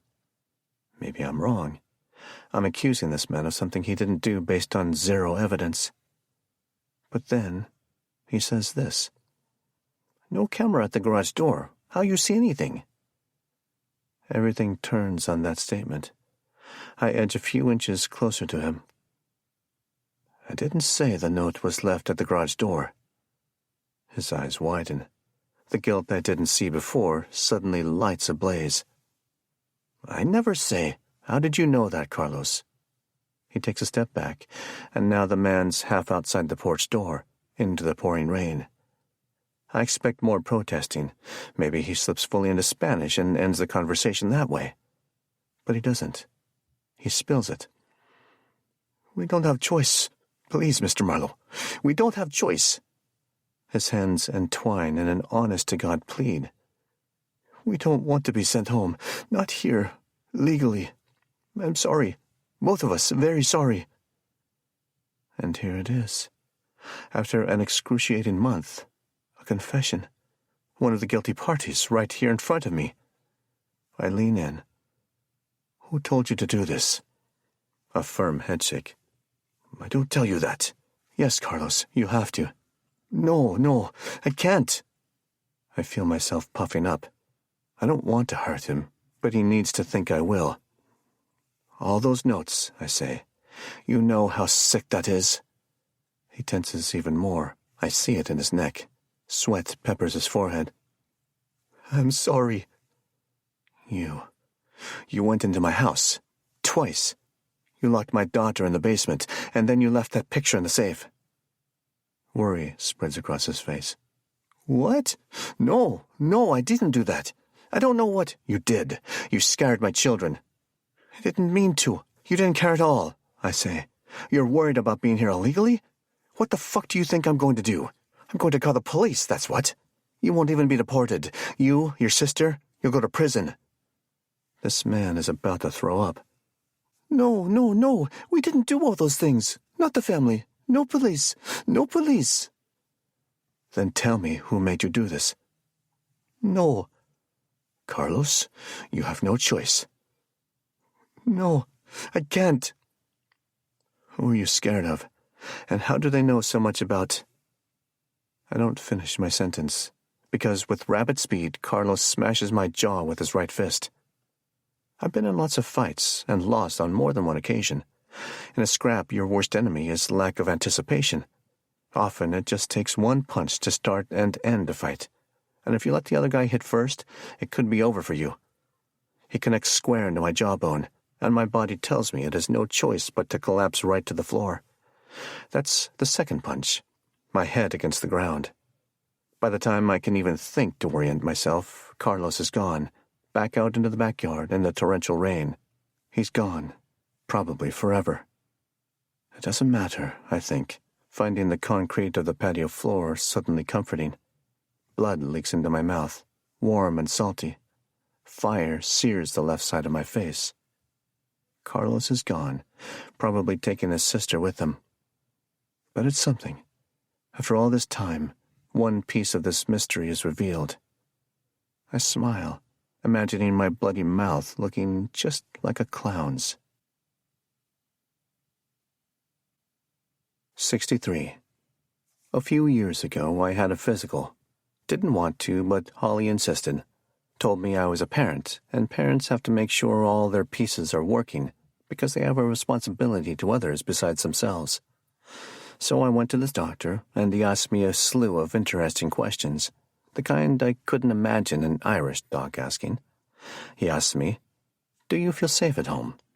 And I remember thinking, now why wouldn't I? I know the answer to that now. The doctor also asked if I drink. "Aye," I said. "How much?" he asked. "Enough to make my ancestors proud," I answered. He didn't laugh. Instead, he followed up with this. "Do you ever drink in the morning to steady your nerves?" And I answered truthfully, "No, not ever. I can't imagine such a thing." That scene loops in my mind as I sit at my kitchen table, one costing thousands of dollars if I correctly recall, which I likely don't. I sit here, my face full of ache, the rain spitting like an angry snake against the window panes. I sit here, 2 fingers of bourbon in a square glass in my right hand. 5 cubes keep the glass cold, and I press it against my jaw, as if that's the real reason for this all. But it's not long before I take my first sip, and as I do, my gaze floats without effort to the digital clock on the microwave. 9:30 in the morning. Hungover from last night, nerves shot to all hell, my face swollen, and I'm drinking bourbon. Guess that doc had a reason to ask after all. The bourbon bites, then soothes, and I hate that it does both those things. I think about everything. I think about nothing. This takes about 3 minutes. Then the front door opens, closes, footsteps. Da appears, wearing rain and a scowl. He doesn't notice my face, but he sure as hell sees the glass in my hand. "You're a right feckin' mess, son." "I've had a morning." "I'm sure you have," he says. "You couldn't get out to take your children to their first day at a new school, and look at you now, back to the well, like Charlie at the pub, that old crust. Disgusting is what it is." Damn it. The kid's first day of school, and I completely forgot. I accept his abuse. I've earned it. I also think about the twins out there, the first time without either Da or me around. What the hell am I doing? It's not safe to have them out there unprotected. "What's wrong with you, Aiden?" 1,000 answers, but one floats to the top. My wife is dead. "Aye, as is mine, but your behavior deserves a better answer, sorry to say." "You're cold." "Cold?" He seems large in this moment, looming as he did when I was just a child. "After what you've told me, I'm cold? Shouldn't have named you Aiden. Should have named you Cain." It takes me a second, but the reference then hits. "God, Da, don't God me. God isn't anywhere to be found right now. And," he tilts his head and squints, "what's happened to your face?" I tell him about the picture in the safe, and how my security cameras had been disabled so I couldn't see Carlos in the act, how he must have a house key and know my security code. I tell Da about our confrontation and how Carlos hit me when it was clear he had no excuses left. When I'm done, Da says, "Call the police, Aiden. You do, or I will. I'm guessing the gardener and the sister have already fled for different pastures, but you have to call the police." The police. Everyone tells me to call the police. I will. "And call Maya." "What for?" He scratches at his skunk-tail sideburns. "Could be she has something smart to say." "Yeah, maybe." He sighs, exasperated, followed by silence. "Listen, Da, I'm sorry. I'm just sorry about everything." "Aye?" "How was the school?" This coaxes the barest of grins from him. "Max was a little nervous, Bo mostly disinterested, but they lit up a touch when they saw how nice that school was. Right fit for royalty, I'd say. And the teacher, Mrs. Brayburn or some such, seemed pleasant enough." This eases the pain in my face and moves it to my heart. "I'll get them from school," I say. "Damn right you will. 2:55. You can meet the teacher." He scans me up and down. "You can't do much about your face. but you can damn well wash the drink from your breath. It's just one drink. I've had €1 for every drunk who told me that. The half-full crystal tumbler in my hand is heavy, and I have a sudden and insatiable urge to see what it looks like in 1,000 pieces. So I throw it against the brick of the fireplace mantel. As the glass explodes in a fractal fireworks show, I'm jealous of its easy destruction, resulting in 1,000 scatterings of sharp objects on which to slice one's feet. Christ in his name, boy! Dahl whirls to the chimney, then back to me. He's right pissed, but I fall inside myself, into a cocoon. It's just a glass, I say. I don't know what to do about you. Maybe you're not supposed to do anything, I say. I don't understand you. I give him no answer because there isn't one. Instead, I walk away, up the stairs, the hard, cold steps to my bedroom, where I find no peace, no comfort, and only a deafening silence. And that's hell, I believe. Forever solitude, darkness wrapped in a dreamless sleep, twisting. Sweat creeps, and not likely from the few sips of drink. Sweat creeps as if it's running away from my brain, now toxic, boiling and spitting. Bile rises with the same excuse, scorching my throat. And with that, a mass exodus. I make it to the toilet just in time, puke as I haven't since I was an 18-year-old, unaccustomed to the amount of poison I now so easily ingest. My ribs threaten to snap like toothpicks with the force of my heaves, and it feels good, this pain. Bring it on, bring it up, bring it out. Make me over in one massive wretch. Make this wretch someone decent, someone sane, someone who knows how to look more forward than back, someone who can breathe in life rather than choke on it. The toilet is a violent mess. I collapse to the bathroom floor, fold my legs around it, then my arms, cradle it as if it's my own child. Perhaps I scream into this fouled bowl. Maybe I just imagine it. But nothing more comes. I'm empty. And that seems about right. Roll an arm's length of toilet paper, wipe my nose and mouth, flush. And that's that. Don't even bother to wash my hands or rinse my mouth. Because, really? Why? On my bed, my laptop and mobile. The light blinks on my mobile. Unusual. I've disabled nearly all notifications, and none of my apps allow the flashing LED. For a moment, I'm transported to that day, the one a lifetime ago, as I said goodbye to Holly. Does this casket make me look fat? My mobile buzzed that afternoon, and I was so sure it was her, telling me she loved me one last time, telling me she was okay, and to move on. But it was a different message altogether. So this light, what will it tell me? Will it be her this time, telling me I've done fucked everything up? And will I be able to reply, don't I know it? I collapse on the bed, because that's easiest. Grab the mobile, swipe the screen, check the notification. There's a Gmail message from rumhillroad@yahoo.com, the bastard who emailed me yesterday. Today, 5 p.m. That's all it says. This time, I write back. How did you get inside my house? I send it, wait, swallow thick air as I do. A minute later. Today, 5 p.m., and we don't know what the fuck you're talking about otherwise. 64. I heat.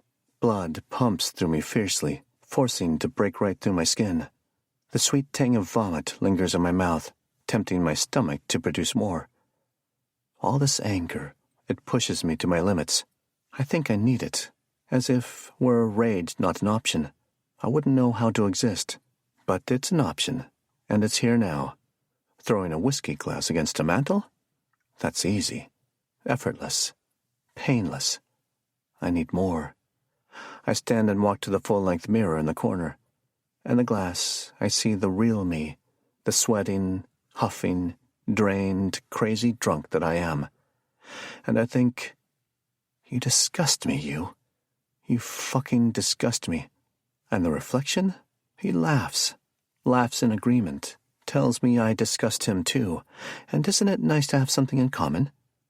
And we are both laughing now, laughing on the edge of tears, on the razor's edge of mania, laughing because it's all such a shame. Shame I can't cope, shame I can't raise my kids proper, shame I don't know how to punish yourself. What? You think you're addicted to the hurts. Maybe you need to end it all to get sober. Maybe you need to come to where I am. I call it the big dark. And then the reflection changes. No longer do I see my face, but rather one that is shockingly close in appearance, but more handsome, more intense, leaner, hungrier. And the eyes, those eyes, I know them. This is not the Christopher from my dream. This is the Christopher from my fractured reality. I would have looked like this, he says, this reflection. I'd still be 1 year younger than you, and I would have looked like this. God damn, I say. No God to damn, Christopher replies. I can tell you that for certain. No God, no devil, no feckin' nothing. I just exist in your unraveling mind. Funny, that, innit? I was the deranged one once, and now you are. I reach out and touch his face, and he mine. Tell me you would have been a bad person, I say. That you would have hurt people. That you were supposed to die for a reason. Don't have those answers, big brother. Maybe I'd have become something great. Or maybe I would have overdosed on heroin at 16. Perhaps been a Nobel laureate. Perhaps raped and killed a dozen innocent little ones. We don't get to ever know such things. What do you want? But, like his life, this reflection is suddenly gone. Maddeningly gone, my brother. He has something to say but prefers to play with me, to taunt and tease me, to hold the secrets of the universe in his pocket rather than reveal them, the selfish bastard. I can't control my right hand, balling up into a tight, bony fist, knuckles white as fish meat. I watch that fist swing sideways. Proper roundhouse. It delivers a devastating blow to this mirror, this piece of glass I never wanted in the first place. The world explodes. And as it rains shards and shards, fragments of what used to be my brother and, perhaps, myself, I see it all before me. In all those pieces, I am merely one of them, broken to dust. Broken perhaps forever. Surely never the same. Blood streams from my knuckles, dripping on gray carpet. Something quite nearly beautiful. Makes me dizzy, but a good kind. Amusement park dizzy and light in a way I haven't felt in ages. Suddenly I sense I could float to the moon, should the moon be willing to have me. It's as if my blood is tainted, both curing and killing me as it leaves my body. I know the cut isn't bad enough to actually end me, but for a moment I pretend it is. I stare into that void, seeing such darkness. And then, for no reason other than the randomness of firing synapses, a decades-old memory bursts into my mind. From my school days. I'm maybe 14, and my mate, Tim Kilkenny, is telling me a joke. We're in the classroom during a very quiet study time, and he leans over and whispers, "A bloke is sitting in a doctor's office. Doctor walks in and says, 'Sir, I have some bad news. I'm afraid you're going to have to stop masturbating.' Bloke says, 'I don't understand, Doc. Why?' Doctor tells him, 'Because I'm trying to examine you.' I remember the moment he told it. I tried so hard to keep from laughing, but the harder I tried, the more impossible it became. And finally I bursted, and though I knew I'd get into trouble, it was such a liberating sensation. And I laughed and laughed, and it was so contagious that all the other kids, fully unaware of the joke, followed suit. And this memory brings a smile to me now, and that smile blossoms into its own laugh, and while not as hearty as it was in that long-ago moment, it is genuine and cleansing, blood loss and laughter. Maybe that's all I ever needed. You know, laughter is the best form of medicine, unless you're crazy. When a crazy person laughs, Anyone near them takes off running. I freeze, then look over. Rose Yates is sitting on top of my bed. 65. I don't blink, don't breathe. I think my blood even stops flowing. It's more than just fear. I don't want to scare this ghost away. Rose turns her head, looks around, her reddish-brown hair spilling over her shoulders. She's wearing a baggy gray sweatshirt over faded jeans, and she is striking. This used to be my dad's room, she tells me, but I guess you already knew that. I manage 2 syllables. I figured. I can't imagine the number of women he's had in here, she says. Disgusting. Where? My tongue is sand dry. Where's Max? Rose's face flatlines in an instant. I don't want to talk about my son. Is he okay? What did I just say? Are you real? Rose rolls over onto her belly, puts her hands under her chin, gazes deep into me. What do you think, Marlowe? I slowly lower myself to the floor, fearing my legs might just give out otherwise. If you're not real, then you're the craziest hallucination I've ever had.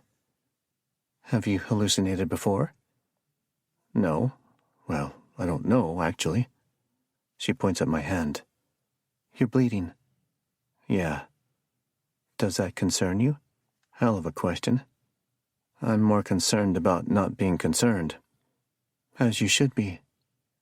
I squint, as if that's the barometer for sanity. You look like the photos of you online, which means you're just a projection of what I already know about you. Rose gives a little shrug.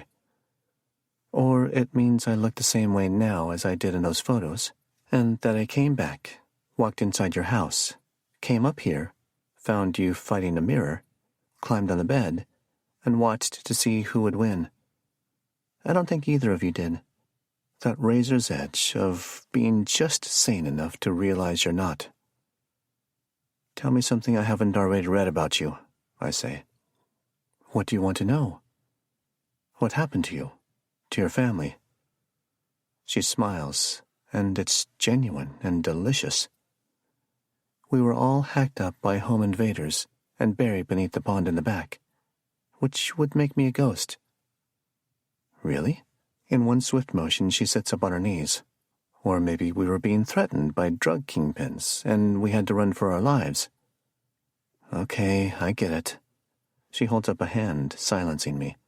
No, wait. It was a murder-suicide pact, and we paid a third party to dispose of our remains. Don't joke. You're talking about your own son. Her face goes blank once again. I don't want to talk about Max. I just want to know he's okay, I say.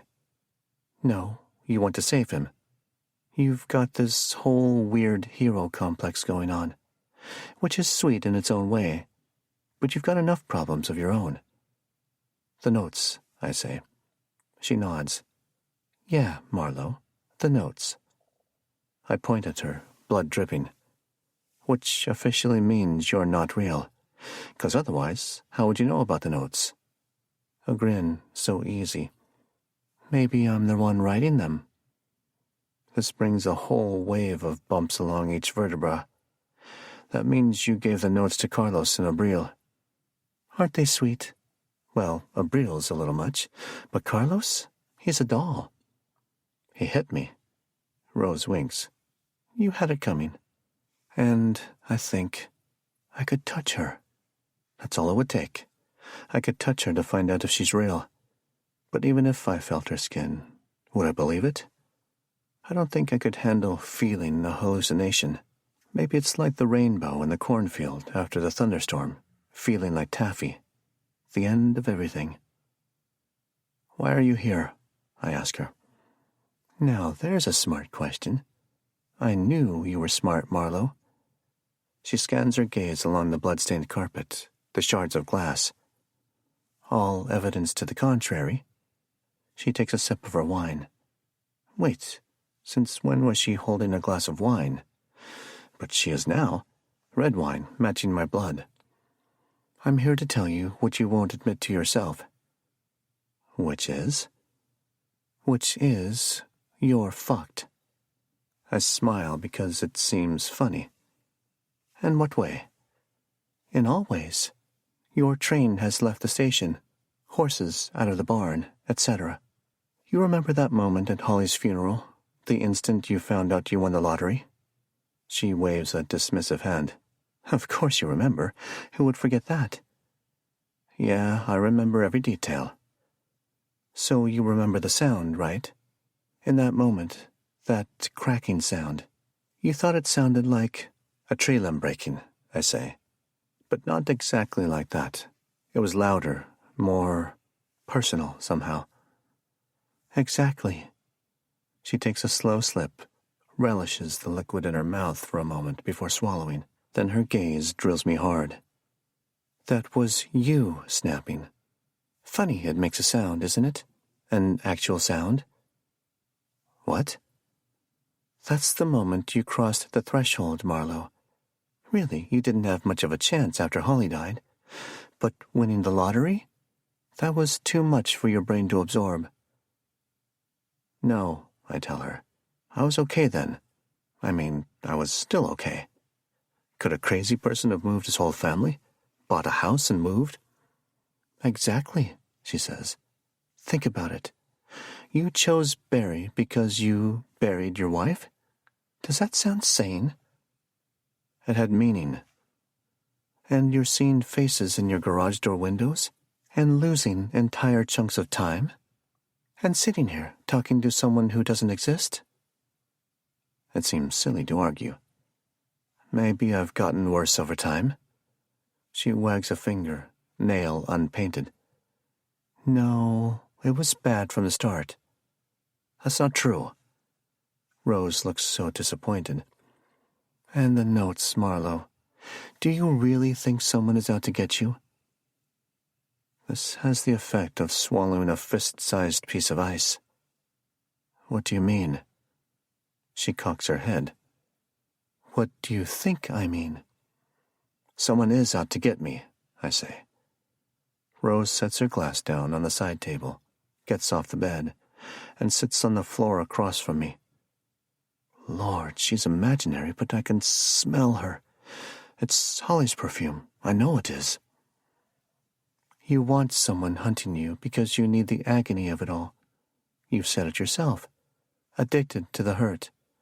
Just like all those cuts on your arms. You think pain is an escape. But there is no escape. All roads lead to the same place. You're not real, I whisper. Maybe you're not real, she replies. You ever consider that?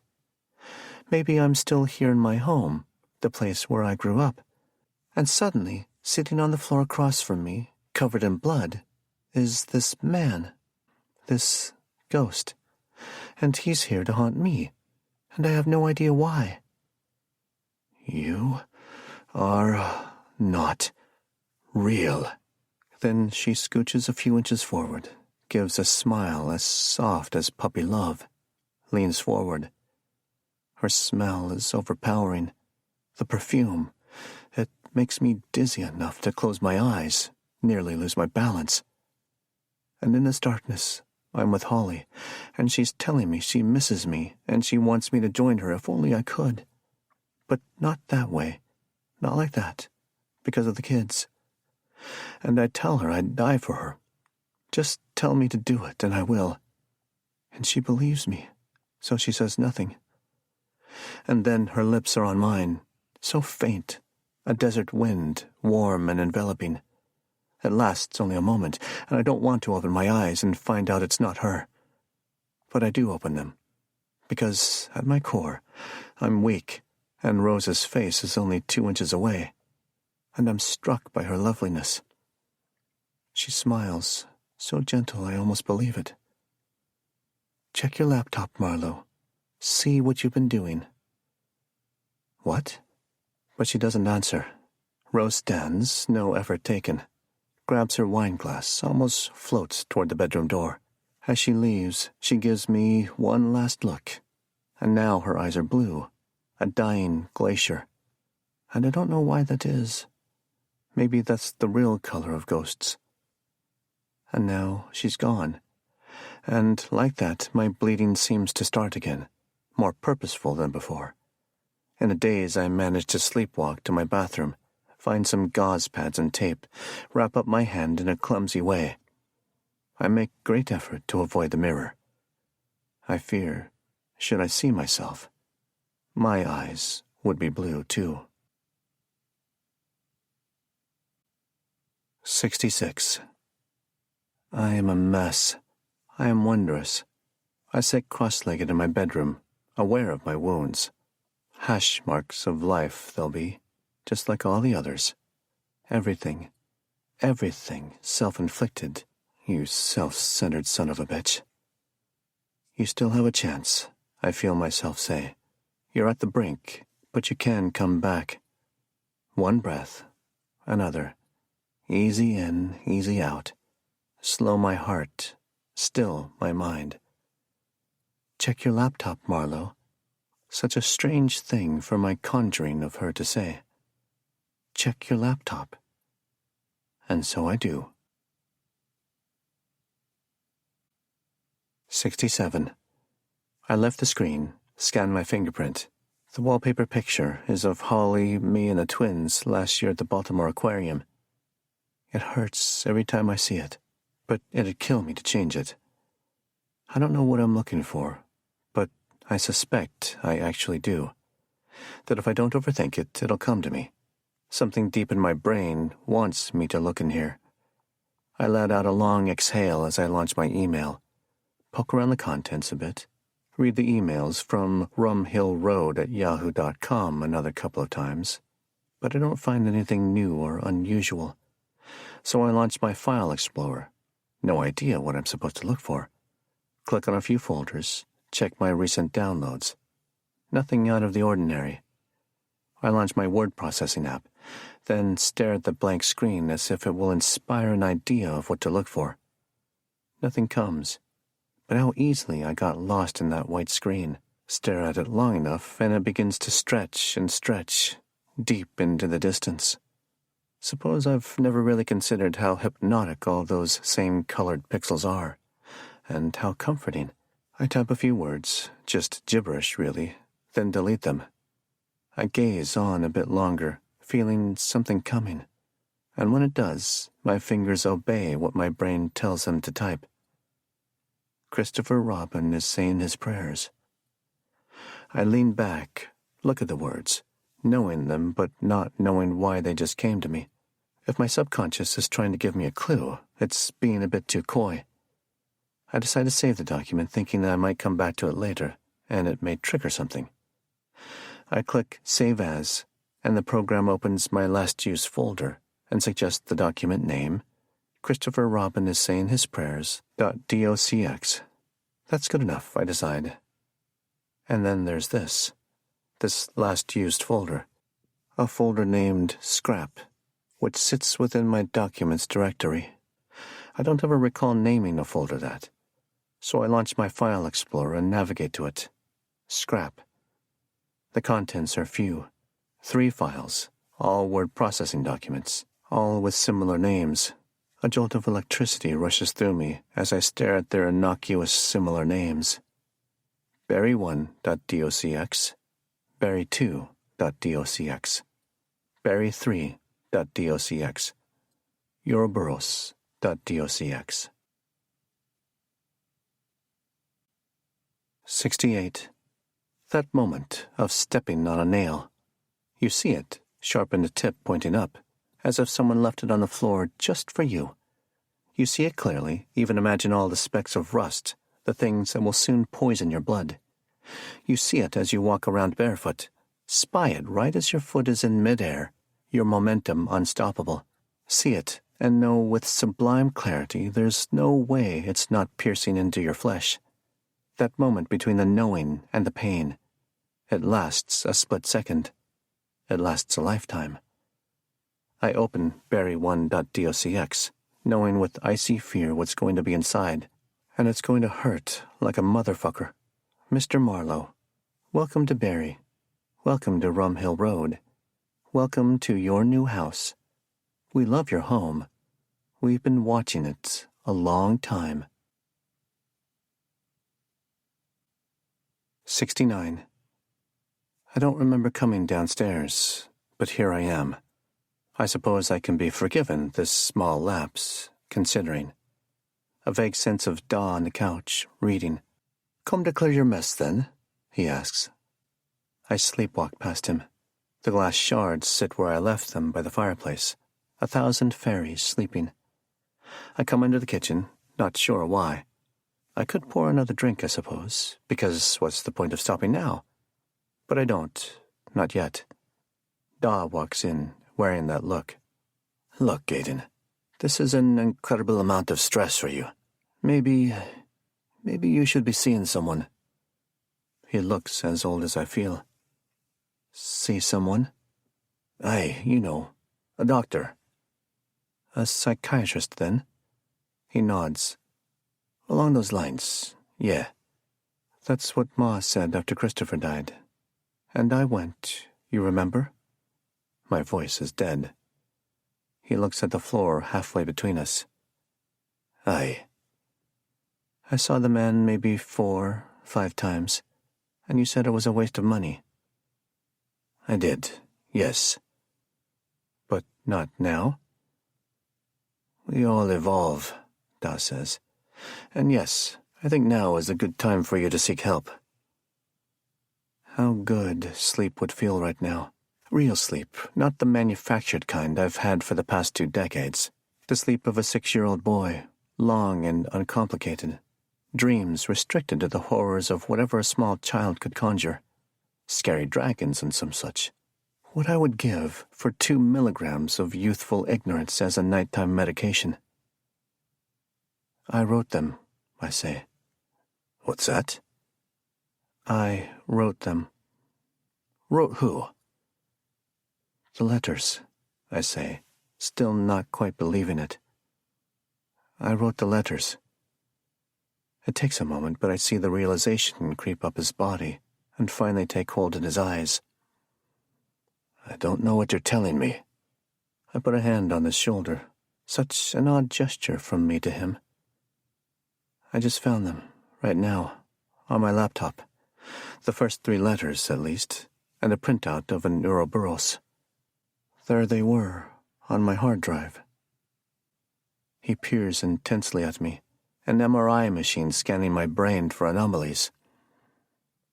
"You're telling me you wrote the letters, but don't remember doing it?" "I don't remember a lot of things. Been happening ever since Holly's death. And now I know what I've been doing in some of that lost time." He slips away from my hand. "It don't make sense," he says. "Why would you do such a thing?" "I don't know," I answer, which, on an absolute level, is the truth. He's processing. Looks up at me, his beard pure snow. "But Carlos just hit you to protect the name of the person who forced him to deliver the notes." "I've already thought about that. And I'll bet you that's another thing I did in my lost time. Made Carlos deliver the notes. Made him swear to secrecy on the threat of me calling the police. He must think I'm a schizophrenic. But he kept a secret because he was afraid of me calling the police." "And you have 0 memory of telling him these things?" "0. "So that's that, then. The whole thing is a charade, and you've lost your feckin' mind." This makes me smile, despite his intention. Funny, I'd been thinking the same thing all along. He isn't listening. "So that means it was you who closed the lid of that safe room on Mags," he says. "You couldn't have known about any air supply. So we searched and searched, going out of our minds. And your little girl could have been suffocating that whole time." "I don't remember. I promise you I don't." Now he stands, using his cane to rise. "Lost time? I don't even know what that is, if it's such a thing." "You think I'm making this up?" That scowl. "I don't even know what to believe anymore. All I know is you have 2 littles who need you in a desperate way, And you're skulking about with your mysteries, your conspiracy theories, your... He's working himself in a shaking anger. Your obsession with this family who lived here before. And for what? For what? Shame creeps. I know. I've done with researching that family. I never should have in the first place. I guess I was just trying to find some meaning in... I don't know. After losing Holly, I lost my wife too. Spit flies from his lips, and his face turns an instant crimson. I lost my wife, and I lost my son. But never in the years since did I lose time or run about chasing ghosts that I'd invented all along. And you know what I did? I got the feck on with my life, that's what. I mourned, I cursed God. I turned to the bottle more often than I shoulda. But I moved on, all the while taking care of those I was supposed to be taking care of. He picks up his cane and swings it with such swiftness I don't even have time to react. The end of it smashes into an empty vase that sits on the coffee table, shattering it on impact. I don't know where that vase even came from, but I'm quite certain it was the only one I've ever owned. God damn it, Aiden. You're 35 years old. You've got millions of dollars, and you can't even meet the basic fatherhood requirements. Stop it, I say. My head boils, pressure building. But he doesn't stop. He's pushed past to the other side. Oh, yeah, or what? You gonna grab that big American gun of yours and tell me how to behave? Please stop talking, I say, my voice a whisper. He takes a step closer. You need to be a man. I have a sudden desire to seize his throat, to grab and squeeze, feel his life vulnerable in my hand. I don't, but he sees my hidden desire. Go on, then, he says. Give it a try. See what happens. I've dealt with bigger drunks than you. I stare at the floor. You should just go home. I'll leave you in charge. I don't think so. You need help. Need someone to look after the twins. For now, you go upstairs. No more booze. Get up to your bed, sleep it all off. I'll get the kids from school, and then tonight we'll figure out what to do with you. But I don't want to see you until later. You understand? I'm not sure I understand anything. Yes. Off with you then. I rise, stagger a bit, leave the room, and head to the stairs as the world swims around me. When I reach the top of the second-floor landing, I consider it for just a few seconds. Consider the release. A simple fall backward. Consider the simple and wondrous violence possible from the basic ingredients of hardwood risers, human bones, and gravity. I keep this thought warm and close as I make my way into my bed and collapse into it. Just a few hours since I've woken. With my head on the edge, I open a single eye, stare at the unholy mess I've made of the carpet. These bloodstains, they shine. 70. My mobile buzzes, and I have a sense it may have done so several times already. A vagueness, memories that could be dreams. I try to reach for it, but my arms are concrete. Legs also. I can blink. That's about it.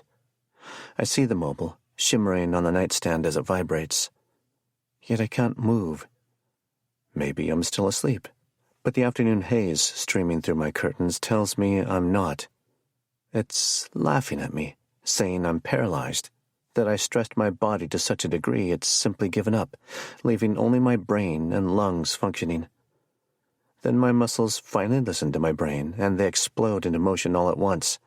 I launch out of the bed completely, fall to the floor, and the impact reminds me of my recent pain, the cut to my hand, my bruised jaw.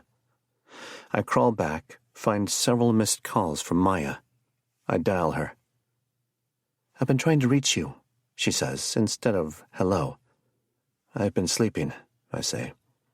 All day? What time is it? A pause. 4:13. I try to do the basic math, but my mind is still full of dry, crumbling leaves. Yeah, I guess all day. Marlo, your dad called me. Said he was worried about you, and now I'm worried about you. I'm okay, I mutter. Says the man who drank this morning after getting punched by the gardener, then slept all day? Funny, I say. My father's not usually one for gossip. Damn it, what's going on? So many things I could say, or I could say nothing at all. But the thought of all the options exhausts me, and I don't think I have the energy to spare. So I default to the simplest choice, the truth. There's a strong possibility I've crossed to the other side. Other side of what? Reality.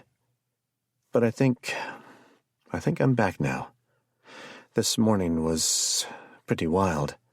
I think I hallucinated, but I was finally able to understand it wasn't real. I was starting to feel better, but then I found something out. Something about the notes. She exhales. That's why I wanted to talk to you. Your father told me you think you've been writing the notes. I don't think it, Maya. I know it. I found them on my computer. I just don't remember any of it. She doesn't talk for a bit, and neither do I. We're both okay with this. She's the first to finally fill the silence. I told you I was a psychology major before law school. I still remember a few things, and what you're describing is called dissociation. Meaning? Dissociation is the kind of thing that runs on a spectrum. On one end could be a mild detachment from one's immediate surroundings. That's not me, I think. And the other end? Multiple personality disorder. She lets that sit on me for a second, and Lord, how it does. And there's everything else in between. Amnesia, PTSD, derealization. Derealization? A sense that the world is unreal. It's like swallowing a fishhook, then asking for a second helping. Tell me something, Maya. What? My wife, Holly. She's dead, right? Yes, Marlo, she is. And I won the lottery? Yes, you did. And you're my lawyer. I'm your lawyer. So the world sounds pretty real to me. I hear her breathing, along with the exasperation that swims in it. You need to see a therapist, she says. I'm not going to... Marlo, shut the hell up and listen to me, will you? I shut up. The last time we were together, seems like 100 years ago, you told me you thought you were addicted to hurt. Do you remember that? I do. You also said it should have been me. So you're clearly feeling guilt. Maybe over Holly, I don't know. Maybe something else. I remained silent. You're torturing yourself. And the thing is, you like the torture. Addicted to hurt. If you did write the letters, that would explain it. A way of bleeding. She pauses. Penance. Does that make sense? Bleeding. X-Acto blades. Scars and scars. Dry riverbeds on flesh. Yes, that makes sense. And that guilt, she continues, it must be powerful enough for you to dissociate long enough to be able to write the letters and place them on your property. I think you missed your calling as a therapist.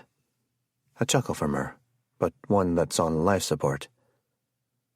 You know what also happened last time we saw each other? She asked. Yeah, we visited a drunk cop in Wisconsin. Also, you admitted you're attracted to me. Aye, that too. A pause. Is that part of the reason why you feel guilty? I hate confronting questions when I'm not ready, but I try to relax my brain, try not to react, and just consider the idea. Let silence fill the room around me. You there? Give me a minute to think about that, I say. She does. Eventually some of the fog inside my head clears. There is an attraction, it's true, but I think the guilt I feel around you isn't about that. It's that... This is hard to describe. You make me feel safe in a way she did, I suppose. And that's deeper than attraction. That's something right in my core. And because I feel that way with you, because it feels like how I was with her. There's guilt. I look down at my bed, the one bought after moving here, and realize for the first time Holly will never sleep in it. Never has and never will. And it's funny, this lost time of mine, I realize it started happening soon after I hired you. Are you saying I'm the reason you're crazy? This feels a laugh, but one that feels like life itself. No, I say, but you're part of it, an expensive and glorious part of it. She accepts this, and I picture her smiling, whether that's true or not. After a spell, she says, I could never replace her. You know that, right? I reply, no one can. Not a soul on this sweet earth. No one. And as your lawyer, I'm worried about my future billings, so I want you to seek help, okay? Must be a good therapist in Barry, considering the demographics. I will. Maybe I mean it. Good. And call me tomorrow. Call me every day. I want us to maintain a dialogue, at least until you're seeing things a bit more clearly. Maintain a dialogue. Quite a sweet talker you are. I'm serious, Marlowe. Okay, I say. I'll call you tomorrow. I think she's disconnected the call because all I hear is silence. But then I hear her breathing. You still there? I ask. I just thought of something. What? The bank account. The routing numbers. What?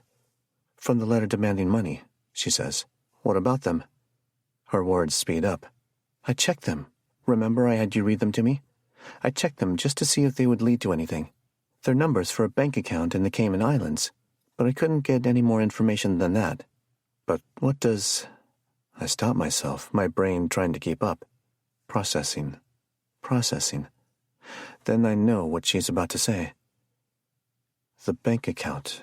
It's not mine, is it? No, she says. Unless you have one I don't know about. I don't. So how the hell did you write a letter to yourself, demanding money, and using a real bank account that's not yours? My brain struggled to keep up.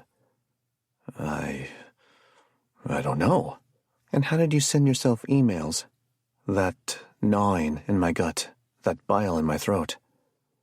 I suppose I could have set up an account, created a draft email, set it on a time delay, and somehow also figured out an accurate offshore account number in a tax haven country. I sit on the bed, fearing my legs will no longer do their job.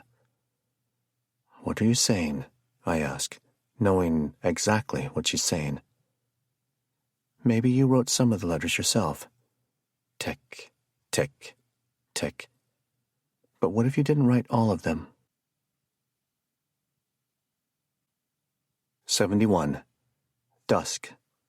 I make it through the rest of the afternoon, but only because I force myself to think about anything else but the letters. I just couldn't do it anymore. Couldn't twist into knots about their origin, their author, or authors, as Maya suggested, their purpose. We're all in the kitchen, piecemealing dinner. The twins are tired, but their faces still hold a faint glow from their first day of school. They both have the same teacher, a Mrs. Brayburn, who's apparently as old as a sequoia, but much softer in form. They like her immensely, and even Beau admitted his worst fears about starting a new school didn't come true. What was your worst fear? I asked him earlier. That someone would ask me about my mom, and I'd have to tell them she's dead. Me too, Mags added. I swallowed hard, not telling them that day will come soon enough that they'll have to tell someone about their mother, and that someone won't know how to react at all. And that will happen time after time, year upon year, until they're old enough that a dead parent doesn't seem like an exception. Everyone buzzes around the kitchen, and Daw is chipper enough that no one would suspect our fierce argument from this morning. Maybe he's faking his mood, or maybe he appreciates the fact that it's after 5 o'clock and I haven't poured myself a drink. And I think, tonight Tonight's the night I'll go without a drink. Hell, I had enough in the morning to last me all day, right? Tonight I can sip on water, clean me out a little. And maybe this is the one night that becomes 2, and 2 becomes 3. That's the path to sobriety. But being sober, doesn't that mean I'm a drunk? Am I really willing to admit that? Don't overthink this, Marlowe. Just drink fucking water for tonight. It's just like fretting over the letters. Let go for now, and tomorrow can be tomorrow. I grab an empty glass, fill it with water, take a gulp. Wash your hands before handling the veggies, love. Mags looks up to Da. Okay. And Bo, you can help me cook the steaks if you want. Show you how to do it perfectly. Cool, Bo says, sounding like he means it. They love my father, and I realize, so do I. It makes me want to say it out loud, but what a rare thing that would be. I want to hug all of them right here in the kitchen, but I don't. I stay silent, partly because that's such a Marlowe thing to do, but also because I don't deserve a moment like that. Maybe soon, but not now. The doorbell rings. Been a while since I heard that. I look over to Da. You expecting anyone? I ask. He shrugs his shoulders. I might have made a call or two today. Reached out to folks who might be inclined to offer some advice in your situation. What situation? Mags asks, her eyes not particularly full of wonder. Neither of us answers her. Maya called me today, I say. Yep, she was one of them. I catch his glaze, and I feel both of us soften. Thank you, I tell him, meaning it fiercely. So, who's at the door? Da puts down the potato he's peeling and gives me a look of exasperation. I honestly could not tell you, son. But you can get to the door faster than me, if you're keen for a quick answer. So I head over, thinking it's a mistake to open this door, because, in America, people like to come to your house and sell you things. Landscaping services, Girl Scout cookies, a different version of God. But I'm curious, because Da said he spoke to 1 or 2 people, and I want to know who the second person is. Chances are that person isn't at my doorstep, but me and Chance have a special relationship. So I spin the wheel and answer the door. The mustache is the first thing I see. 72. Hello, Marlowe. Chief, I say, instantly glad to see him. Maybe it's the police uniform, an assurance of authority that comforts me. Maybe it's the handshake, firm. Or maybe he's just one of the few people who know most about what's going on with me, and Da recognized that fact enough to reach out to him. At least, I'm assuming that's why he's here. Did my father call you? Chief Psych nods. He did. But I've been meaning to reach out to you anyway. See how you're doing. I took this call as a sign I need to be following up on the things I tell myself to do. I open the door wide. Come in. As he passes, smelling of sandalwood aftershave, he looks at me and says, So you're not upset then? No, I appreciate you stopping by, Chief. In the kitchen, he shakes Da's hand, and Da gives me a sideward glance I can't quite interpret. Sorry, I'm interrupting dinner, the Chief says. No, I'm hoping you can join us, I tell him. We have enough steaks then, Da? Da nods. Sure enough, and then some. No, I wouldn't want to impose. Please, it'd be our pleasure. The Chief looks between us, hooks his thumb into his utility belt, as if measuring how much capacity he has to grow his belly, then announces his decision. Well, I suppose it'd be my pleasure too. Thank you kindly. As I grab him a beer, I notice he doesn't reach for his mobile to call or text his wife. Maybe he was already working late, and she wasn't expecting him for dinner anyway.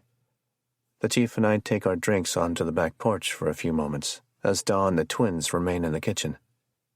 He looks me up and down for a few moments and says, Doesn't take a detective to know you're in bad shape. Bandaged hand, bruised face, and, well, most troubling is your drinking water. That makes me laugh, harder than it warranted. Suppose I just needed the release. I've had better days. I looked down at my water glass. And, yeah, figured it was maybe time for a break.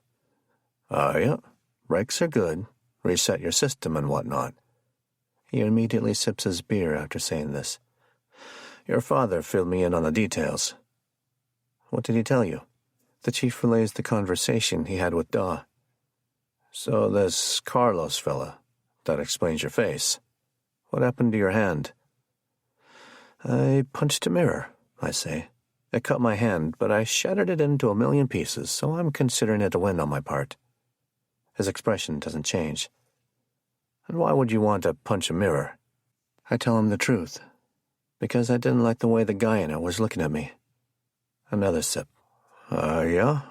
What'd you tell your kids? I told them I was moving the mirror and lost my footing. The wood corner of it hit my face. I fell, the glass broke, etc. The chief considers this, offers something just shy of a smirk.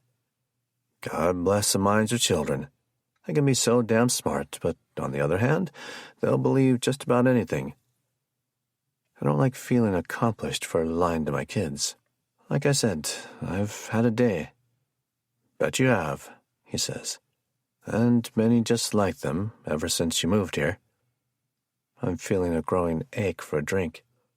You know, I say, I never did hire Owen Brace for anything more than the security cameras, but thanks for referring him to me.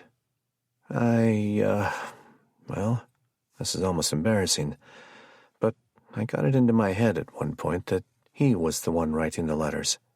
He wanted to do some security consulting for me and asked for all sorts of personal information. It just gave me a bad vibe. The chief allows a look of surprise, mild as it may be. Owen? Nah, he's good people. But I see your point. I'm sure in your situation it was easy to suspect just about anyone. I'm sure my father already told him, as he'd told Maya. But I feel I need to tell him myself how I was the one who wrote the letters all along. Chief, look, not now, he says. Then he gives me the warmest smile, one I haven't seen on him before. Let's go help out with dinner. We'll have a nice meal and then we'll talk. Your dad's concerned about you, and now I'm concerned about you. We'll talk. Figure out how maybe I can help. The next 2 hours flow like a gentle river. Time feels steady and soothing, and there's a sublime synchronicity to everyone's movements. The way Bo sips his milk, how Mags twirls her fork, the chief clearing the table after dinner, Da and I washing the dishes. My rinse he dries, not bothering at all with the dishwasher. Every movement is fluid, beautiful, not chaotic in the least. I slip into my own rhythm, the way I feel when I'm at my heavy bag, and it feels like a million years since that's happened. Dodge, weave, jab, dodge, hook, over and over, a boxer's hypnosis. And these are the times I feel a purpose, a reason to be, even if I can't say what the reason is. I feel it now, this rhythm, and it gives me joy. Such a different feeling from this morning. Maybe I don't need help. I don't need a psychiatrist. Maybe all I need is this synchronicity, and if I can find it at a dinner table, I can likely find it anywhere. All I need to do is stop thinking, observe the world around me, and just let it all go. Mind if I grab another beer? The chief is already at the refrigerator. Of course, I tell him. He grabs one, pops the cap, makes its acquaintance. You know what I want to see? He asks. That safe room of yours, in the basement, I think you said. Can you show it to me? For a moment, there's a break in the flow of this river, as if someone just tossed a large rock from the banks. It doesn't last long, but it's there, ripples and all. Sure. 73. I go down first. He follows. I take a glance at my mobile before he gets fully inside my secret submarine. Nearly 8 o'clock, and 1 bar of service, slided in the front pocket of my jeans. The chief plants his feet on the ground, gives a turn, whistles. Well, this is something, he says. Can't say I'm surprised Logan Yates would have built something like this. But from the way you described it, I didn't think it would be this big. He walks past me, a tight fit, and the handcuffs secured in his utility belt brush against my waist as he scoots past. He'd taken the belt off during dinner. I didn't notice him slipping it back on. He scans the jars on the storage rack. This food still fresh? According to the dates, so I guess he kept replacing it. So it wasn't just the Cold War in the 80s that had him scared, the chief says. He kept this place ready to go up until the day he disappeared. I suppose the man had worries. Suppose he did at that. The chief removes the baton from his belt, sits on the edge of the cot. I try to remember if he had that belt on the first time I ran into him at the station. I don't think he did. Do police chiefs even need utility belts? Did you know Logan Yates? I ask him. Knew as much as anyone could know him, he says. Which means no, not really. Of course, he'd been here years before me, but never was even a blip on my radar. No reason to. Just one of many wealthy folks in this town. The way he says this, there's a bitterness. Until he disappeared. Yeah? He polishes off the contents of his beer bottle, and I count in my head. 5? 6. I think 6. 6 beers since he's been here, and though he appears stone sober, he's probably not fit to drive, not for a while at least. Well, no, I guess that's not exactly true, he says. Was on my radar before that, when that Colin Pearson came out and told me he had suspicions about Logan's daughter, Rose. And what did you think? He lets a question hang for a few beats. Well, I thought Pearson came an awful long way just to do a little fishing. But then they all disappeared. That they did. He flicks the fingers of his left hand. Poof. Maybe I should tell him Rose Yates was just in my bedroom today, according to my delusions. You led the investigation, I say instead. I was part of the investigation. Some federal boys took the lead. And what did you conclude? The chief folds his arms, then reaches up and scratches the side of his face. No, he doesn't scratch. He digs, leaving behind flushed grooves. Well, I concluded it was the damned hardest investigation I'd ever been through, causing me more than one sleepless night. And nothing became of it. Not one thing. But you surely must have had a theory. As soon as my words flow to his ears, his face changes. He doesn't wear his usual calm, but serious expression. He bunches up his eyes as if receiving a tetanus shot, then turns his head a few degrees to the left. A meaty vein pulses in the side of his neck. You know what my theory is? He says. That the Yates family has a lot of fucking money, and they could afford to disappear. And that's what they did. They vanished because they needed to, leaving blue-collar chumps like me to have to figure all this shit out. As he speaks, his foot knocks over the empty beer bottle, and it's unnaturally loud as it rolls on the metal floor a few feet away. But do you think, fuck them, he jabs. Off the record, speaking not as the police chief, I say, fuck them and good riddance. You think it makes me look good not solving the case? I can assure you it does not. This is when I feel the wave. It emanates from him, and I picture his energy like a growing tsunami, only a foot high when it leaves his body, but the size of a building when it crashes into me. In these last few seconds, the chief has become someone else, and though he looks not at all that different, I feel it. Something is wrong here. Very wrong. 74. A thought comes to me, sudden and fierce. More than a thought, a realization. And this realization, real or not, is followed by a shortness of breath and a spiderwebbing of feet through my body. Think, Marlowe. Think about the letters. I know you're supposed to be letting all that go for one night, but we're done with that now. Time to think, and think hard. Maya was right. I didn't find all the letters on my laptop, did I?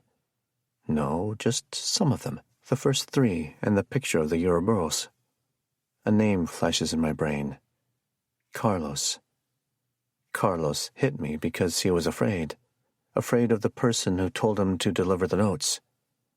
I thought that person was me. But if you were in this country without documentation, wouldn't you be afraid of the police more than anyone else? My left knee buckles, almost bringing my body to the floor. "You okay?" the chief says. I don't know what to say. I don't know how to act. Because here's the thing. How the hell do I know any longer what's a logical thought or a crazy one? Odds are I'm wrong about everything. But still, this fire in my chest, I get a little claustrophobic down here. I'm sure it'll pass. He nods, looks at me like a cashier eyeing a would-be shoplifter in a 7-Eleven. You're more than just claustrophobic, according to your dad, which is why I'm here. I'm worried about you. I'm okay. He nods at my bandaged hand. Oh, yeah? Being okay doesn't mean I'm perfect, just okay. The heat rises to my face, and I'm sure I'm glowing red. Too many thoughts compete for my attention. The thought that I'm wrong. The thought that I'm right. That I should get the hell out of this submarine. That maybe I was right to be curious about a police chief wearing a utility belt. That maybe I should just ask him. Just ask him. Now, wouldn't that be something? Find out, Marlowe. At least probe a little bit. You look like hell, he says. Maybe we should get out of here. Go with your instinct. And what's my instinct? The money. It has something to do with the money. You called yourself a blue-collar chump, I say, but you're the police chief. He mulls this. Suppose that was a bit harsh. It's not like they pay me nothing. Still, it has to be difficult. So many rich people here, and you're not one of them. I study him. There, that twinge in the sides of his eyes. A micropain. You, dealing with all their bullshit. DUIs of millionaires. And I bet they think they can get out of anything. He's holding his breath, it's obvious. That's sometimes true. Probably entitled kids telling you how their dads will get them out of any trouble they got in. Also true. I take a tiny step toward him. And then, finally, a real case. Not some petty misdemeanor. A whole family goes missing. Could be murder, even. But in the end, it's probably just like you said. Money. They could all afford to disappear. The man's coiled. So still. So much contained force. Could be. And also, like you said, not solving their vanishing makes you look like an idiot. His words are coated in crushed glass. That's not what I said. But it's the truth, right? A real case to solve and you come up empty? Some people would call you a damn idiot. He stands, and the simple act of him doing so is unnerving. I'm likely stronger than him, but he knows how to apply force, knows how to read people, especially people who pose a threat. Watch it, Marlowe. I'm just saying. He thumbs his belt, his hand close to his gun. The gun has a strap snapped in place over it, but I'll bet that doesn't slow him down at all. Saying what, exactly? He asks. Because now I'm really curious. This is the moment when you see your foot stepping on a nail and can't avoid it. The moment between the knowing and the pain. I have to do this, even though, logically, it could be a terrible decision. Perhaps a devastating one. But it could also be the thing that saves all of us. And then someone like me moves in, I say. God, help me, I can smell him. The musk, the testosterone. Probably richer than most of the people here, and I didn't do a single thing to deserve it. I picked some numbers at random, and bam! Millions. No special skills. I was a bartender before this, for Christ's sake. You must be thinking, why him? What has he done to deserve this money? And then, to make it that much worse, I moved into the house of the very same people who made you look like an idiot. His thumb moves no closer to the strap covering his gun, but he does turn and pick up his baton, then holds it loosely in his right hand. You've got a question in that brain of yours, Mr. Marlowe? I'd suggest now is the time to ask it. Just Marlowe, at least to my friends, and I think you know my question. Maybe I want to hear you ask it. I stepped to the edge of the cliff, then let gravity do its thing. Did you write the letters, Chief? 75. The Chief smiles, and I suspect that grin has been on the business side of hundreds of suspects in the Barry PD's interrogation room. And there it is, he says. Good for you, Marlowe. God damn it, good for you, son. It's a serious question. It sure as hell is. He's close enough that if he swung the baton, it could easily connect with my skull. But the thing is, your father told me you wrote the letters, that it was you all along. Now he laughs. What a crazy bastard. You wrote them and didn't realize it. I did write some of them, I say, but not all of them. So maybe I am crazy, but not completely. Okay. Well, let's do this. If you're accusing your town's police chief of a serious crime, let's hear what you got. Tell me your theory around these letters. Maybe you put down the baton, I tell him. I will not, Mr. Marlowe, and I've got a steel-trap memory, so you better be careful what exactly you tell me, because I'll remember every bit. That could be useful, because I sure as hell see a court date coming out of this conversation. The signs to people, like Dungeon and Dragons die, the one with 20 faces, so rare you'd roll that single result you were hoping to see. This side of Chief Psych, whatever exactly it is, I don't expect it comes out often. Maybe others have seen it, but not many. I regret not pouring myself a real drink, I say. Yeah, that doesn't surprise me. I'd let you go get one, but I'd have to go with you. I'm guessing you're happier having this conversation here, where no one else can hear us. Not your dad, not your kids. One deep breath. One, just to get this all rolling. I think I've got issues, I start. Real problems.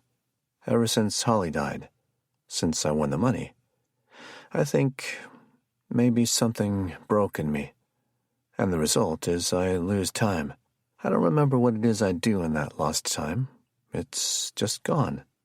My lawyer, who's also dabbled in psychology, says I'm disassociating. Fascinating, the chief says, his voice as flat as cardboard. Yes, I did write some of the notes, the first 3, and then a printout of an image. I don't remember writing any of them. I don't know why I would have. Because you wanted attention, the chief says. Deep down, you needed the world's pity. Poor little man, lost his wife and won the lottery. Luck of the Irish. That baton, it's loose in his grip. Maybe I'll have a chance to take it from him, if it comes to that. And you had me fooled, he continues. Until your dad called me today, I was convinced those letters were real. Spent more time looking into it than I ever told you.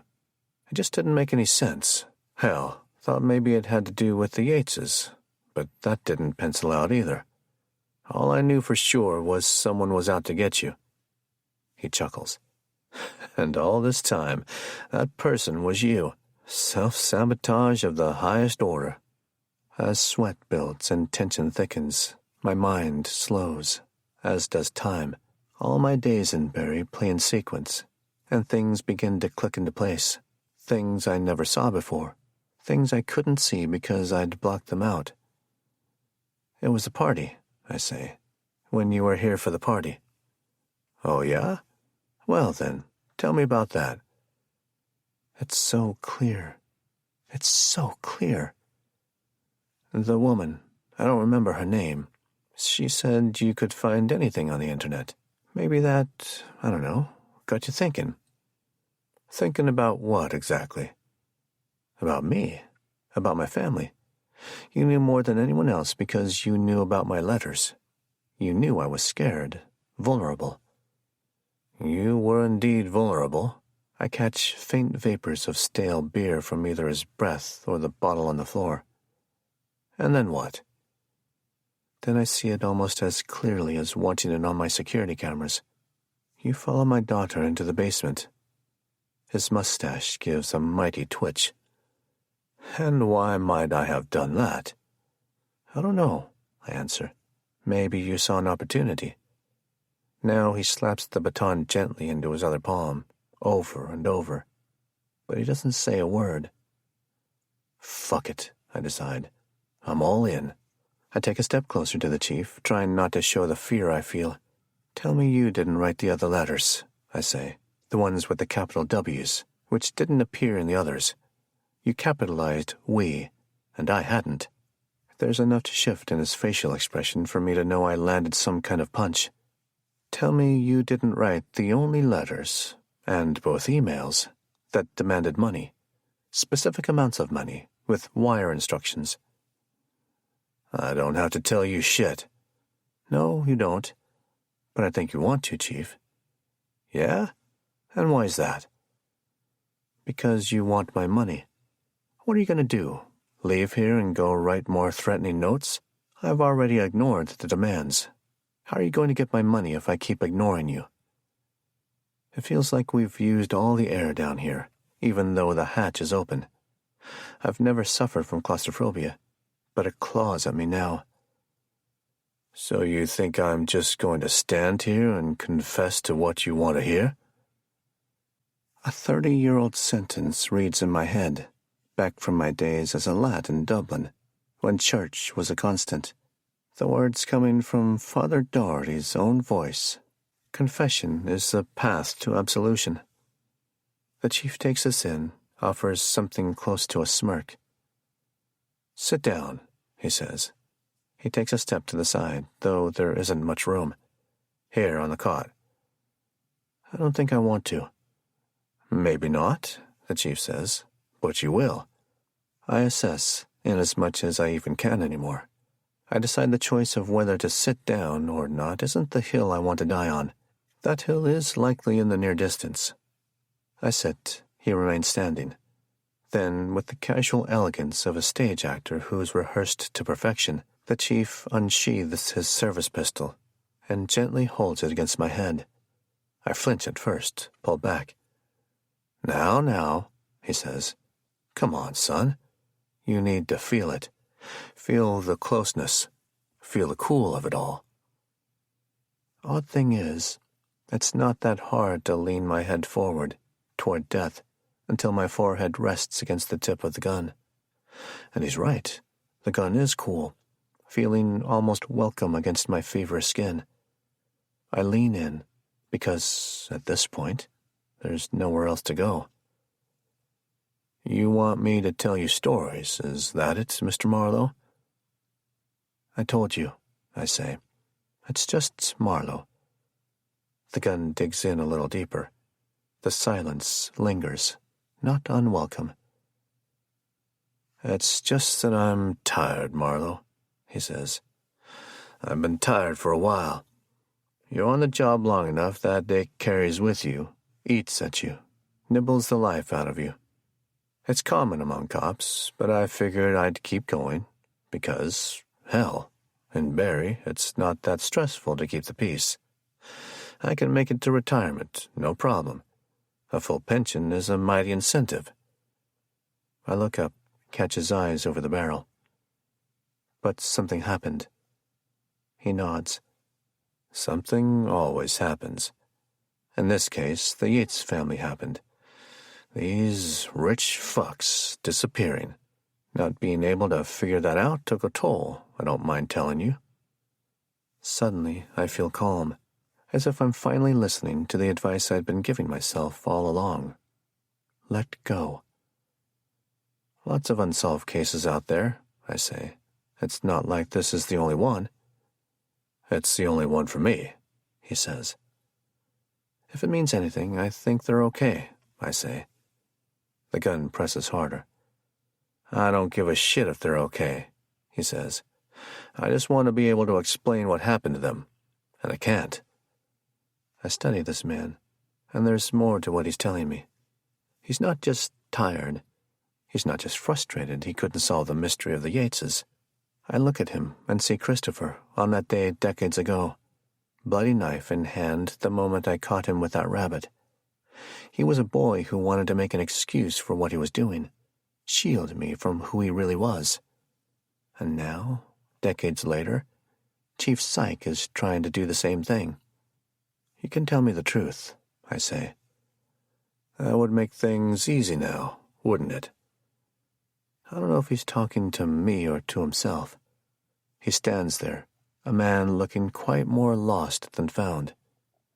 And as seconds pass, his energy fades just a little, becomes muted, bold colors washed in gray.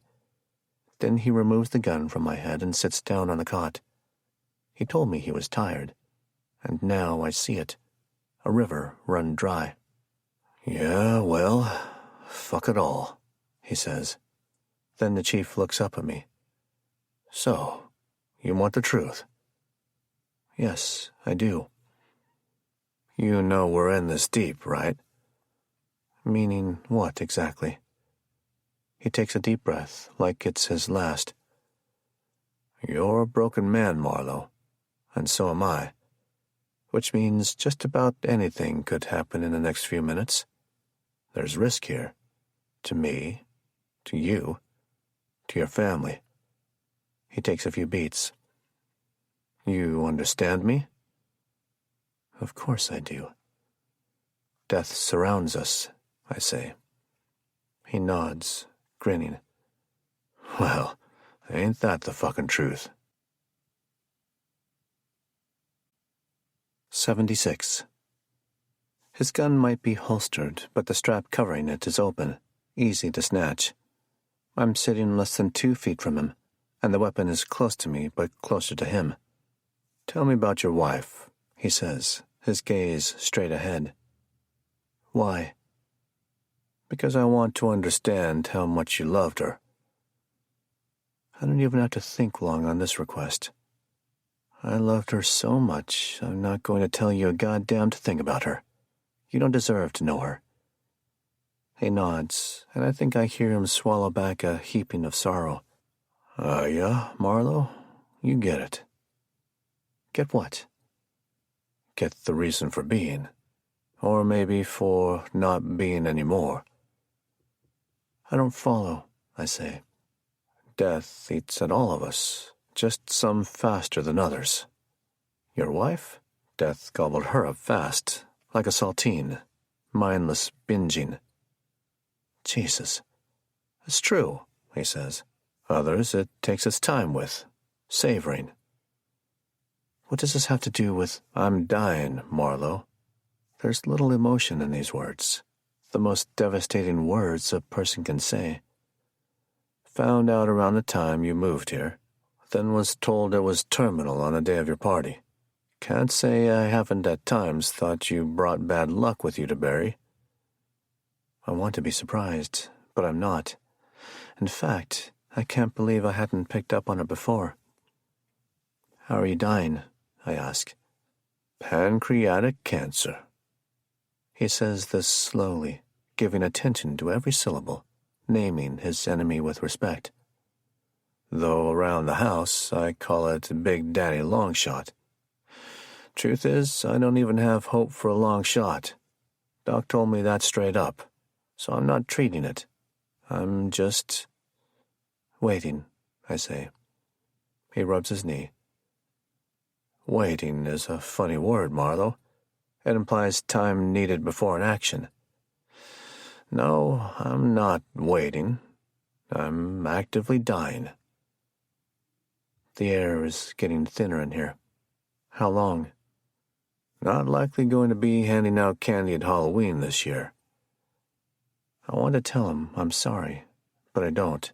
I know what's coming next will overpower any sympathy I have for him. It's about the money, I say. That's it, right? The chief rises, walks a few steps away, leaves me sitting alone on the cot. I picture him turning around, gun in hand, leveled at my skull. Would they even hear a gunshot upstairs? He does turn, but his hands are empty. He keeps his gaze to the floor. That's a part, in more ways than one. I've been on the job a long time, dealt with more than my fair share of other people's miseries.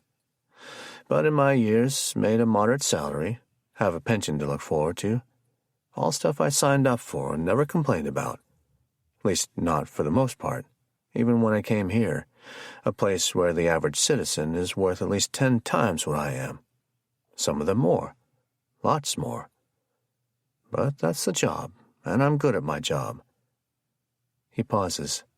I fill the silence with the first word that undoubtedly comes next. But? He shakes his head, as if considering what a goddamn shame something is. Then I get the news, and it shakes me to my core. Doesn't make me scared. Makes me angry. Angry. Not at God, but at all the fine folks in Barry. The people whose kids get caught with heroin and think they can pay me to make the problem go away. Or people who call the station to report a neighbor with dead patches in their lawn. Or claim they saw a suspicious person on their street. And, oh, by the way, that person is black 100% of the time. I became angry at these people who don't appear to work at all, and yet their bank accounts have more digits than their Social Security numbers. You're talking about me, I say. I'm talking about everyone. The Yateses, and how much that family put me through without even knowing or caring. But eventually, yes, you became a source of my anger. The party. He shrugs. I don't know. Maybe. Maybe it was before. But the party, that's where I got the idea. A sadness weighs on him, slumping his shoulders. I need to remind myself that just minutes ago he had a gun to my head. He's dangerous and unpredictable. I need to be the same. The idea to write your own letters. That's right, he says. Of course, I knew about the letters you were getting, and even felt a little sorry for you. But the night of your party, it just came to me. I realized I could be writing you letters as well, and using it to squeeze some money out of you, even counsel you to do so. All you wanted was money? He spits, as if getting rid of a little cancer and buying himself an extra 10 minutes of life. Fucking money. A few months ago you probably had next to none, and now look at how surprised you are that money can mean something to a person like me. It's not, I don't give a shit about spending your money on myself. The anger is here now, in this little room, growing larger by the second. His, and mine. But what I'm leaving my wife with is not a lot, even with the pension. Her family genes suggest she's got 30 more years to go, and I will not let her spend those worrying about how she's going to get by. So you wanted mine? I know how much you won. You think I didn't research you? Explore the part of the internet most people never see? Find out everything I could about you? Damn straight I did.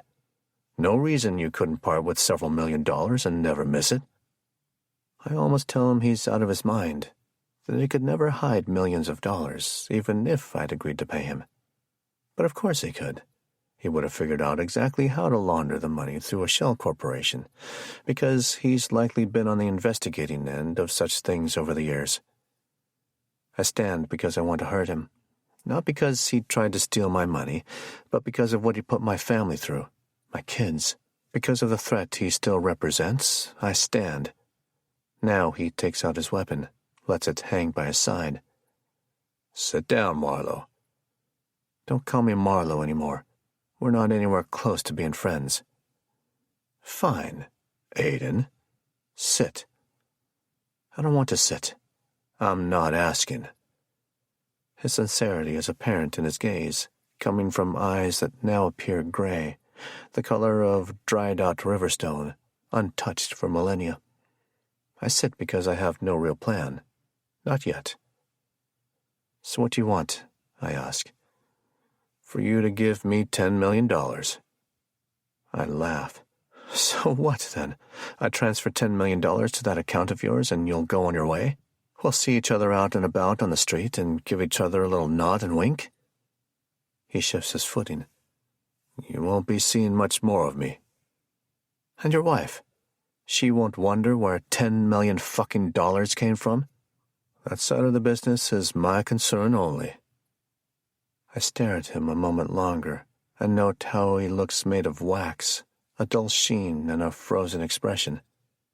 Then I sweep my gaze along the inside of this bizarre room, wondering how it came to be that I'm here. It all seems so improbable, even for a man with the kind of odds I carry around. I stand up just to see what he'll do. He tells me to sit back down, and I tell him no. Up comes his gun, pointing right at my gut.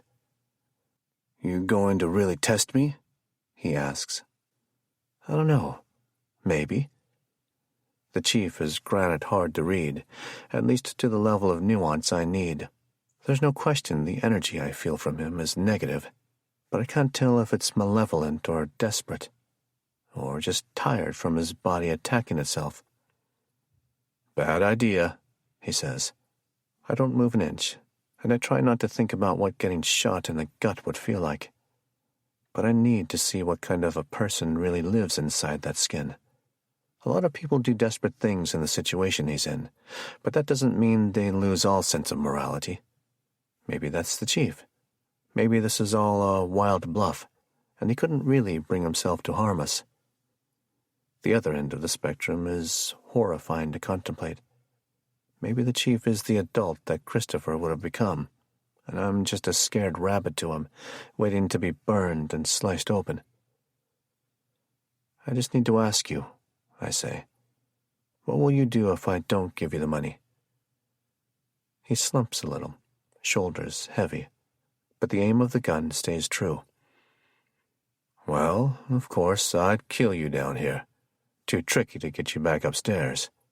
One tap to the head and you'd be down for good. The shot would be loud, no doubt, so I'd scramble upstairs right quick and kill your father as fast as I could." His eyes aren't even looking at me anymore. I don't know what he's seen, but it's far beyond this room.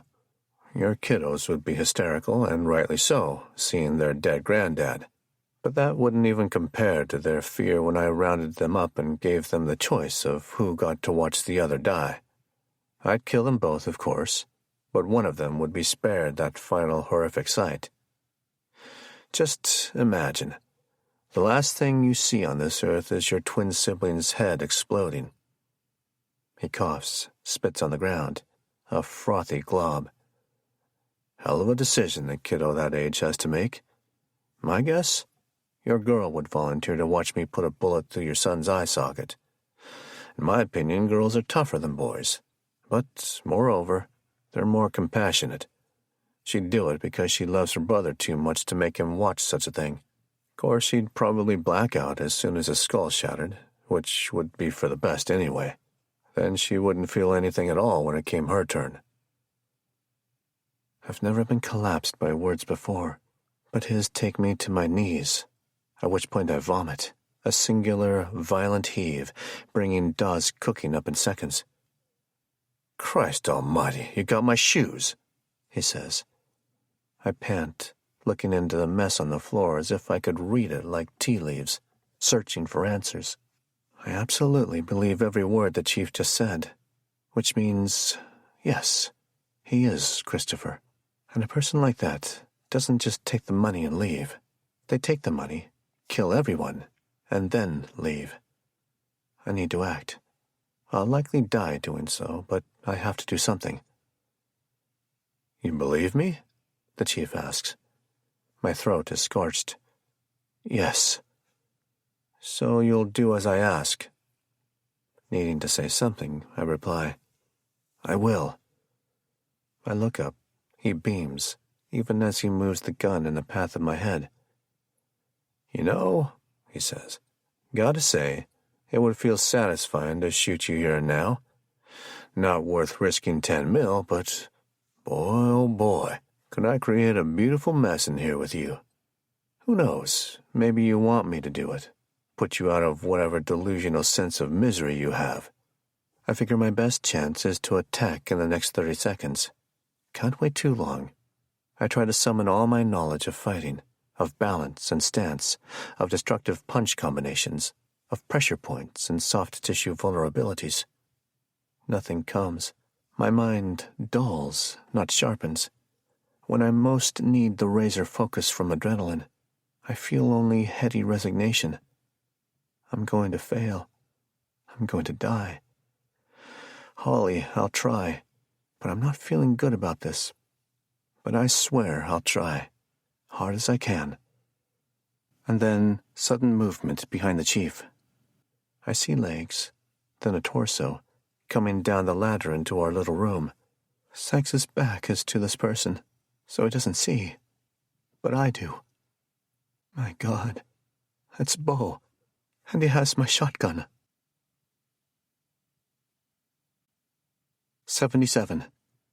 I know it's Bo, but my brain struggles to comprehend the sight of my 7-year-old boy silently climbing down into this metal tube while holding my gun, then watching as he levels the gun at the chief's back. How can any of this be real? But it is, and this is our only hope. Maybe we'll get out of this. Maybe we'll die. I close my eyes. I have to, otherwise the chief will see my gaze flick over to Bo. I close my eyes and have to trust, to believe in the moment. And in this darkness, this place where I hear only my own heavy breathing, I imagine it's not Bo down here holding the gun, but rather Christopher. Christopher here to save me, after all that happened between us. I miss you, I tell my brother. Aye, he says. Same. And I'm sorry, I say. You don't know how sorry I am about everything. I wish everything could be different. In my mind, Christopher raises the shotgun a few degrees, holds it steadily, aimed at the back of the chief's head. The chief doesn't suspect a thing. I'm sorry too, Christopher says. And I never did blame you. For all you know, I just drowned. I don't reply to this. I don't have to. Besides, Christopher adds, you were right about what I was going to become. Because of that day in the river, I never got the chance to do all the damage I was bound to do. In this imaginary world behind my eyelids, I nod and smile. Well, I say, you could do a little damage right now, if you're so inclined. My brother returns the smile. Oh, I have inclinations, all right, he says. No trouble at all to shoot this man in the back of the head. Problem is, some of the shot might hit you. Hopefully it won't kill you, but you have to be prepared for that possibility. I'm okay with that, I say, meaning it. No, he says, I need to hear you say it. Not to this illusion, but to your boy, to the only one who is really holding the gun. Need you to say it proper, out loud and all, clear as a bell. You need to tell him to do it, otherwise he mightn't. This is when I open my eyes, hold the chief's gaze so tight there is no chance of me looking over his shoulder to my son, who is just a blurred figure in the background. I stare right into the barrel of the chief's gun, that dark void, which I imagine as a tunnel to Neverland, a place where my brother never did grow up.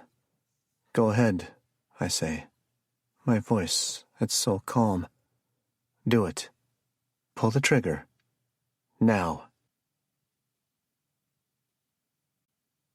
78. I will pull the trigger, you crazy fuck. You tell me again and I just might do it, money or not. The quiver is back in the chief's hand, but my attention only stays with him for a second more. I lose the battle of focus. and can't help but taking a split-second look at Bo, who has indeed raised the gun to aim at the back of the chief's head. A split second, that's all. But that turned out to be too long. Maybe Bo didn't realize I was talking to him, telling him to pull the trigger. Or maybe he just lost his nerve. Whatever the reason, it's too late. The chief's eyes widen just a hair, and then he turns. 79. The chief shoots first. Shoots my boy. Bo flies as if snatched by a giant hawk. Then the blood. Then comes the blood. 80. The first time I ever kissed Holly was after I spent the day giving her and her family a proper Dublin tour. She and I went to dinner alone that night, and as I walked her back to her hotel, she took my hand, turned my face to her, reached up, and kissed me. It left me dizzy in a way I'd never known. What if she hadn't done that? What if she'd instead scurried back inside her hotel and then disappeared from my life? She'd be only a vague memory to the 35-year-old version of me, a wisp of a pleasant dream I once had. But she did kiss me, and lives changed forever. Lives were created. Bo and Mags would never have existed if Holly hadn't plucked into my pub that day and remarked about my Ouroboros tattoo, the snake eating its own tail. "What does it mean to you?" she'd asked. "That everything's a circle," I answered. "A circle and a cycle, and behind it all, a reason." I catch a glimpse of that tattoo now as I leap to my bleeding son. As I lunge, horror racking my entire system, I catch the tattoo out of the corner of my eye. How it's faded, but how it's still today what it has always been. Hope. And that day comes back to me. So strange it does in these seconds of terror. But there it is. I can smell the head of the Guinness Holly'd ordered, see the gleam in the eyes I'd soon come to memorize. I gave that answer about the tattoo with such hope, such belief, that everything does exist for a reason. I got that tattoo 2 years to the day after Christopher drowned in the river. And now, here, in this foreign land, in this safe room in the subterranean dwelling spot of a house I should never have rightly owned, I think, if all this is happening for a reason, I surely can't understand it. "Bo!" I scream, hardly aware. I push past the chief, not even thinking of trying to overpower him. I just want to reach my little boy. Here he is, a heaving little sack on the ground, a fresh stream of red off his right shoulder.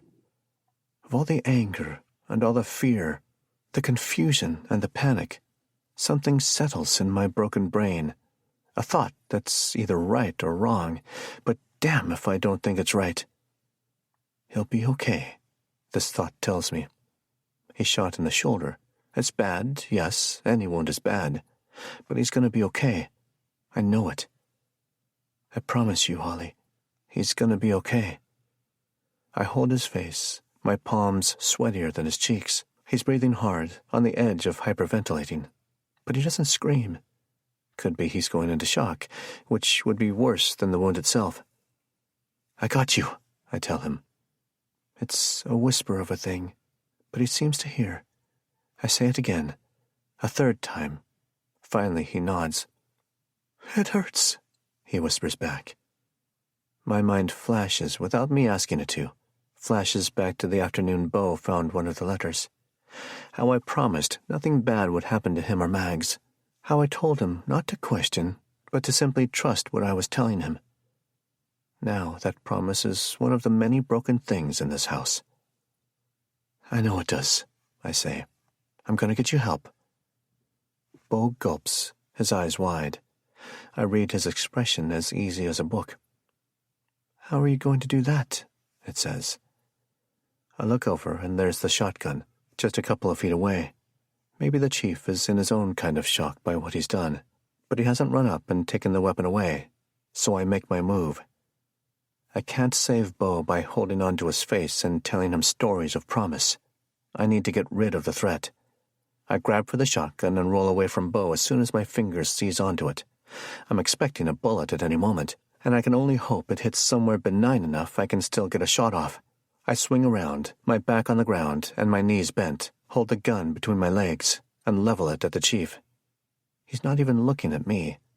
The horror of the reason why becomes immediately apparent. "Don't," he says. The chief has his gun pointed directly at Bo, who suffers on the ground maybe 6 feet away. Bo pushes away with his legs, but he's at the nose of this metal tube, with no room to put any more distance between him and the man who's already shot him once. "Don't," I say.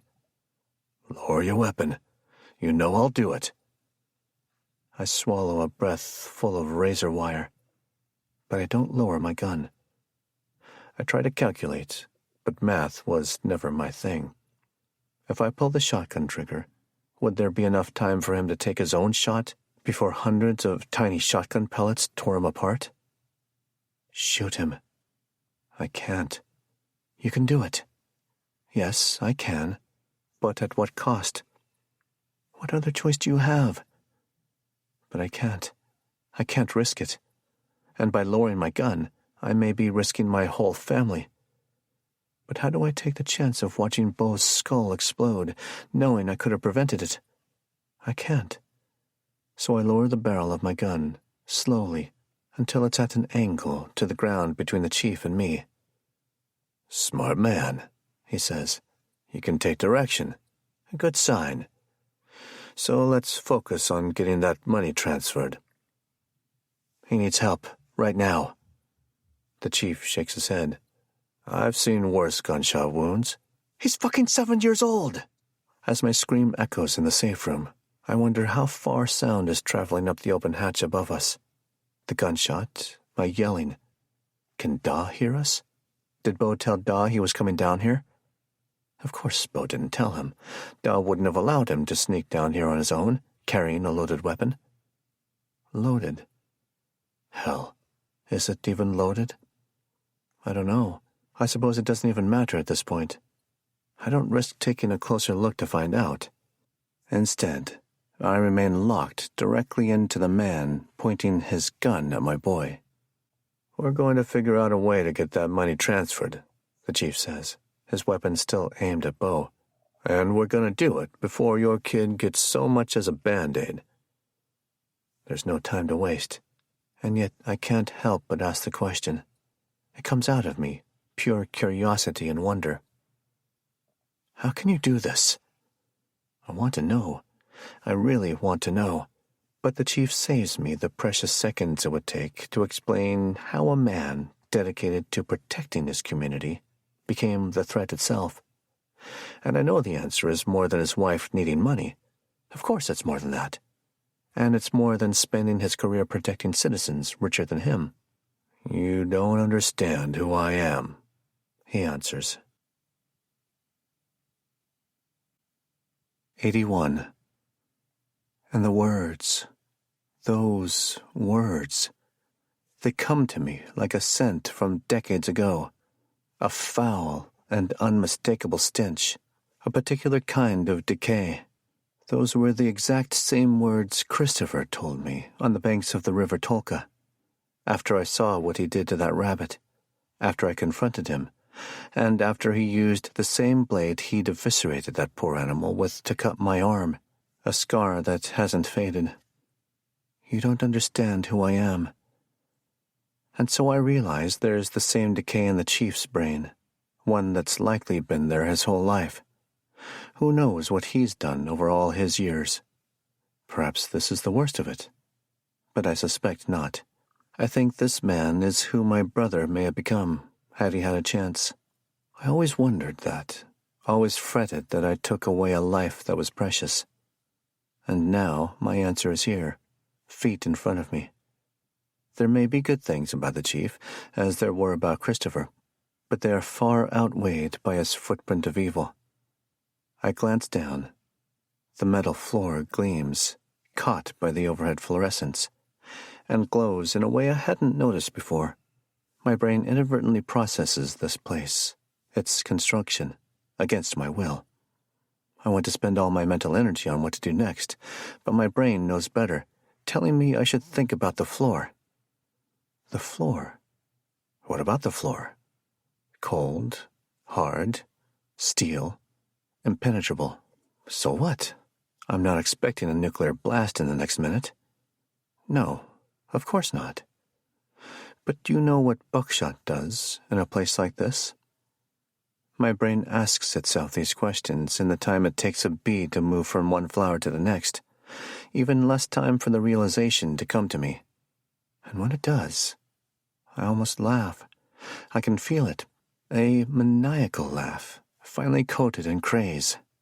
But I suppress it, because I could very well be wrong. We need a computer to transfer the money, I tell the chief. Bo starts to sob, and it's all I can do to keep my gaze from his. I have to focus. I have to calculate. My computer is upstairs. So we go upstairs, the chief says. You'd better have 10 million in a liquid account. I do. I have no idea if that's true. Well, then, it's a lucky day for both of us. No doubt your dad and daughter are going to see me holding a gun on you. You'll be quick to tell them to stay in eyesight and away from any phone. Otherwise, there'll be a god-awful massacre waiting for the Barry PD on Rum Hill Road. He's an actor, and not a good one. He's going to kill every last person in this house, no matter what. He won't leave things to chance. Furthermore, and more importantly, he wants to. I turn an inch or two to my right, subtle as I can, and chance a split-second look at the angle of the shotgun. It's at about 30 degrees, the barrel pointed to a spot about halfway between the chief and me. I look back to the man, knowing the angle of my gun is closer to vertical than I need it to be, so, with the greatest of care, I raise it to about 45 degrees. Okay, I say. We'll do that. But then you have to be out of our lives forever. For the first time, I see his grip loosen just a touch on his gun. And though it's still aiming at Bo, the urgency is gone. He knows he's won. Then comes the grin, a snake's smile. And it's not happiness. It's a deeply satisfied malevolence. I promise you after tonight, we won't ever cross paths again. This, I believe. I just want to tell my boy something, I say. Just a word of comfort, and then we'll go up, okay? The chief tenses once again, his hand newly snug around the pistol, a display of dominance. He's not worried. He's just exerting his control. Sure, Aiden.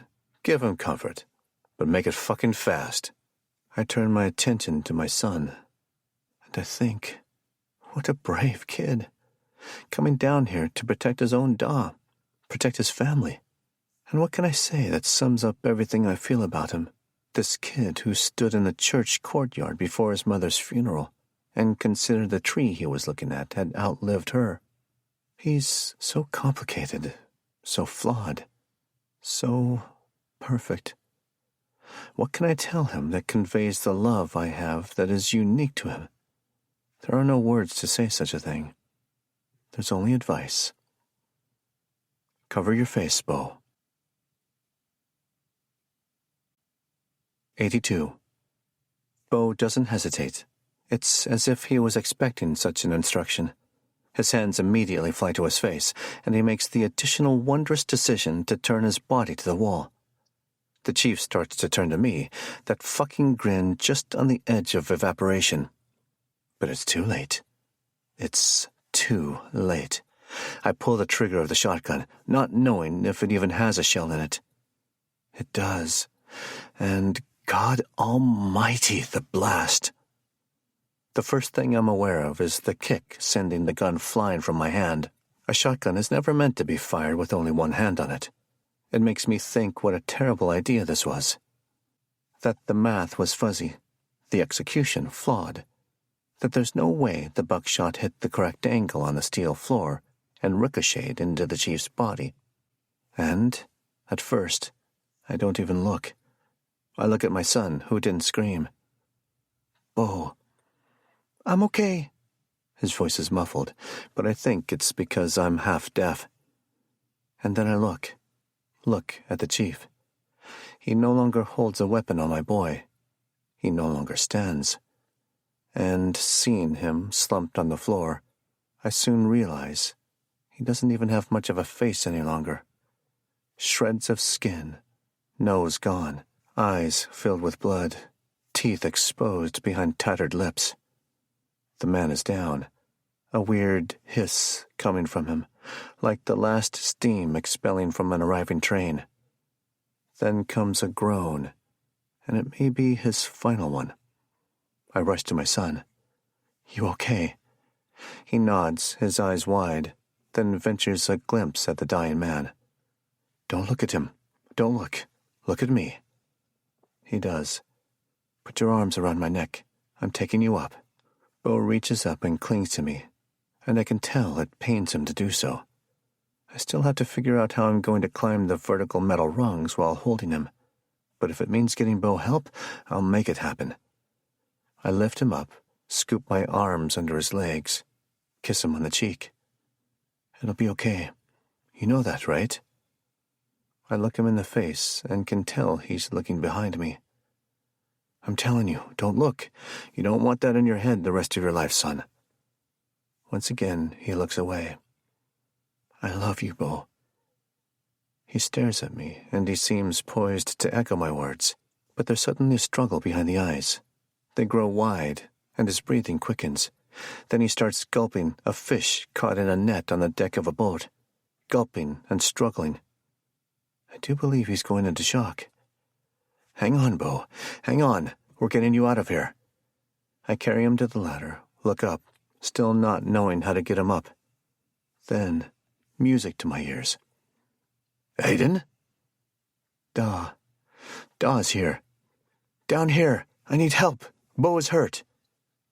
Moments later, his face appears in the circle above me. I don't think I've ever been so happy to see my father. "What the hell happened?" "Not now, Daw. Bo needs help. I'm going to hoist him up to you, okay? But he's been shot in the shoulder, and he might be going into shock, so be gentle as you can." "Shot!" I thought I heard something down here. Oh, my sweet Jesus. "Not now, Daw. Just help." He closes his mouth, steels his eyes, then reaches out as I lift Bo high above my head. He's going limp. I can feel it. "Stay with me, Bo. Stay with me." The weight lessens as Daw grabs him, and suddenly it's gone. Bo rises like a ghost out of this hell and into the light above. Thank God. Thank God. He'll be okay. Maybe, someday, I will be, too. I want to laugh and cry, I think, together. But more than that, I want out of this room. After all this mess is sorted out, I suspect I'll be sealing this room up forever. I want to take one last look at the man I killed. I want to tell the corpse I'm sorry. And truthfully, I am. Doesn't mean I wouldn't do it all over again, but I am sorry. So I turn and look at Psyche. He's a character from a horror movie, bloody and grinning, and he's got his gun pointed right at me. He says something. Maybe it's his last words, and maybe they're full of wit and revenge, but I don't understand them. It's just a gargled mix of muddy syllables, because the man barely has a mouth to speak with. His fingers work just fine, though, because then he shoots me. 83. Relief. All I feel is relief. Is that what you feel? I look down at Holly, and she gleams in heady sunlight. She's naked, as am I. A breeze wafts through creamy linen drapes, ghosting them, the air heavy with salt. Somehow it makes me think of wine, but I can't say why. "I'd say satisfaction more than relief," she says. "I love how you make me come." She reaches up and cups my face, pulls me toward her, and her kiss. It's like the first one we ever had. Dizzying. I steady myself, then roll over, absorbed by puffy white bed linens. She reaches out, touches my right arm, tracing her fingertip along the path of the scar given to me by Christopher, then continues down my forearm until she reaches the scars given to me by myself. "You're always chasing the release, aren't you?" she asks. "What do you mean?" "The pressure builds and builds in you. Lust, anger, joy. Everything just builds until you do something to release it all at once. Like popping a balloon." Her words are vague, yet I know exactly what she means. She's never said this to me before. "I love you," I tell her, knowing it's not an answer to her question. She accepts it anyway. "I love you." I manage to get off the bed and stand, my legs as wobbly as a newborn foal's. Bare feet on cool Spanish tiles, I stare through the rustic windows of this room and out upon an expanse of blue. And not only do I know we're on the edge of a sea, but I know exactly which one. The Caribbean. I turn and look back at her. She's younger by a factor of about a decade. Then I walk into the bathroom, same pebbled walls I remember, and look in the mirror. I'm 10 years younger as well, though it may as well be 20. I'm leaner, no hints of gray, and sport a goatee that lasted only a couple of years. Moreover, I look happy. I don't wear the weight of the world in my face. This is Belize, the trip we took a few years before the twins. Holly had a travel agent friend who got us a deal on a resort we never could have afforded on our own. Even with the discount, it was still out of our price range, but we did it anyway. We did it and never regretted a thing. It was the best vacation we'd ever had alone. No, I realize, this isn't Belize. This is heaven. I'm in heaven with my wife. And isn't that a thing? I walk back into the room, dive onto the bed. Holly doesn't say a thing. She knows I know, so we don't have to pretend this is a dream anymore.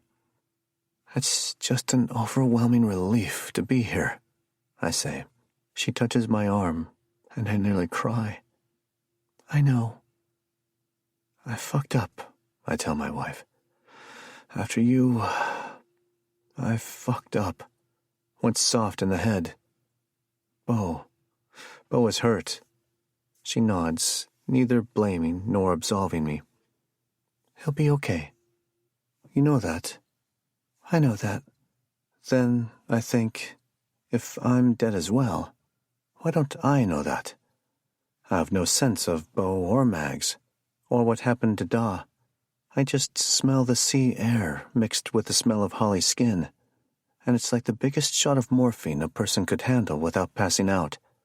Intoxicating and relaxing, and I want to sleep 1,000 years, but also never miss a moment. I'm so sorry, I say. For what? For not being the father I was supposed to be. She smiles, those crinkles on the edges of her eyes bunching just so. There's still time, you know. The breeze stops, the drapes still. What do you mean? You were always a good father, Holly says, but there's still time to be an even better one. And the feeling starts again, so ripe and sudden, that feeling of panic, the compression of my chest, the shallow breath, the sudden sweats. I don't want to feel like this at all. She shushes me, so gentle. It's okay, baby. I know. Know what? She knows everything, I think. And I know nothing, which is what this is all about. Now real pain in my chest. I might be having a heart attack. Imagine that, dying twice. It hurts, I say. She's concerned, but she isn't. I know. It's okay. She strokes my arm, and I don't want her to stop. But I know she will. And then I realize my time here is short. That this is just a preview of something to come later. So I ask, Are you okay? She smiles, then laughs. And that laugh might hurt more than anything else, because it's Holly's laugh. And I hadn't heard it in an eternity. And I might have to wait an eternity more. Yeah, Marlowe, I'm okay. Just promise me something, okay? Anything. Figure your shit out? I nod. I will. And she kisses me, just like on that very first night outside the hotel. I could live forever in this spin, twisting. It doesn't last, and when it's over, I touch her face, which feels so real, but it's not. But still, it was damn good to see her. My chest explodes. 84. There's a doctor telling me something about my chest. Says something about distance, about 2 more millimeters to the left and I'd be dead. The weight of the world is back, heavier than ever.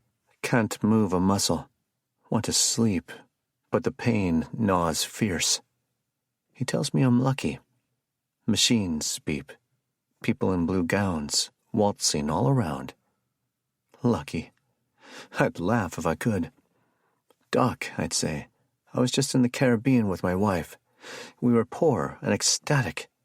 And now I'm here, human again. A human full of pain and loneliness and worth millions. You don't know anything about luck. But I can't talk. But then I can, because there's one thing I need to know, and it's so important I make my mouth work, despite the Herculean struggle to do so. "Oh," I say, my voice a razor wire rasp. And then he answers, but it's not his voice I hear. It's Holly's. But the answer is the truth all the same. He'll be okay. I shut my eyes because she's here, and maybe I'll catch her ghost for a fraction of time, or at least long enough for one question. What? What was it all for? I don't see her, but still she comes to me. She is nowhere and everywhere all at once. You needed to break before you could heal, she says. Am I still broken? Yes, but you're healing. And not just from me, but from Christopher. It wasn't your fault, Marlowe. It wasn't your fault. In a dream, I'm crying. Chest-deep sobs rack and shatter walls of toxic plaque that have been building for decades. In the hospital room, not a single tear escapes. But it doesn't matter. All that matters is the place I share with her for this moment. I'm not going to be with you again, am I? Not like this. But someday, yes, and then it'll be forever.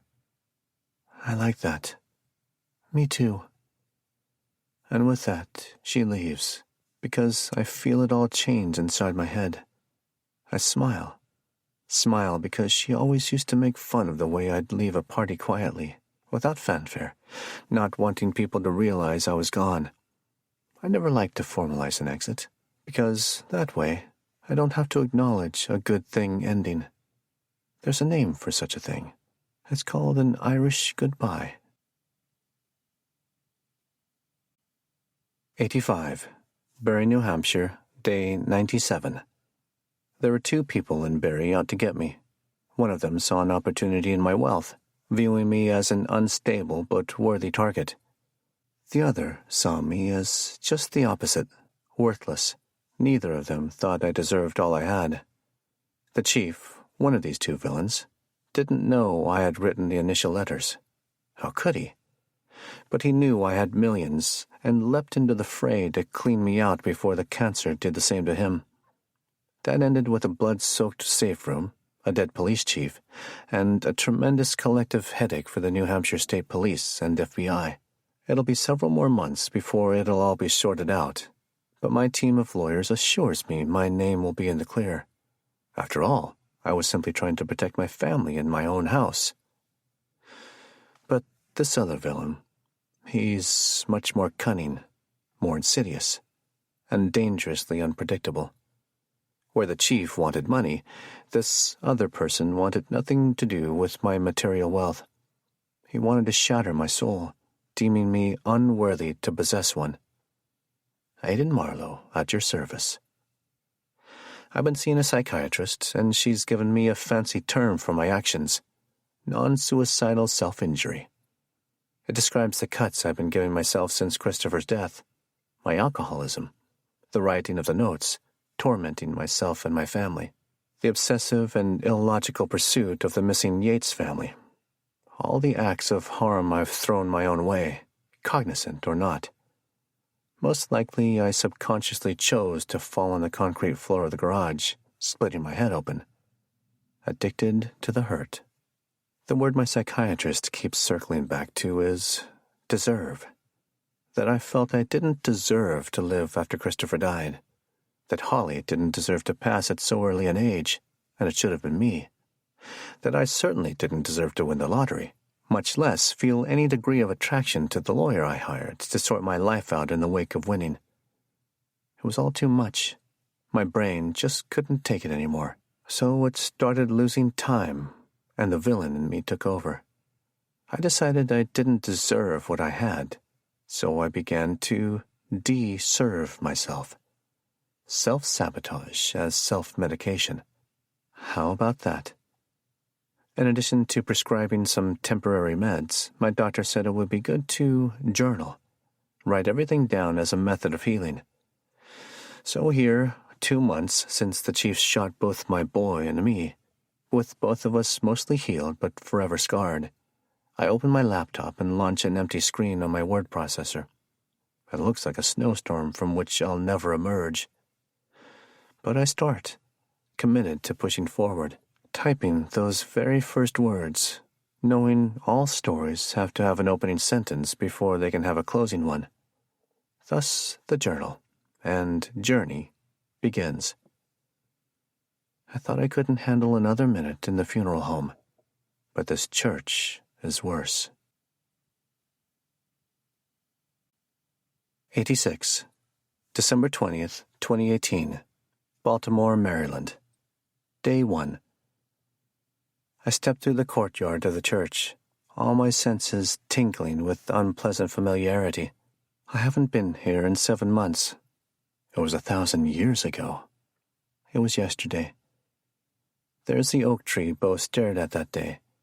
He told me it was older than his mother, and he was likely right. I don't go through the church, no reason to, don't want to. I walk around the building and head for the graveyard. The frigid wind bites, telling me winter comes tomorrow. Winter on a Friday seems right, giving us the weekend to adjust.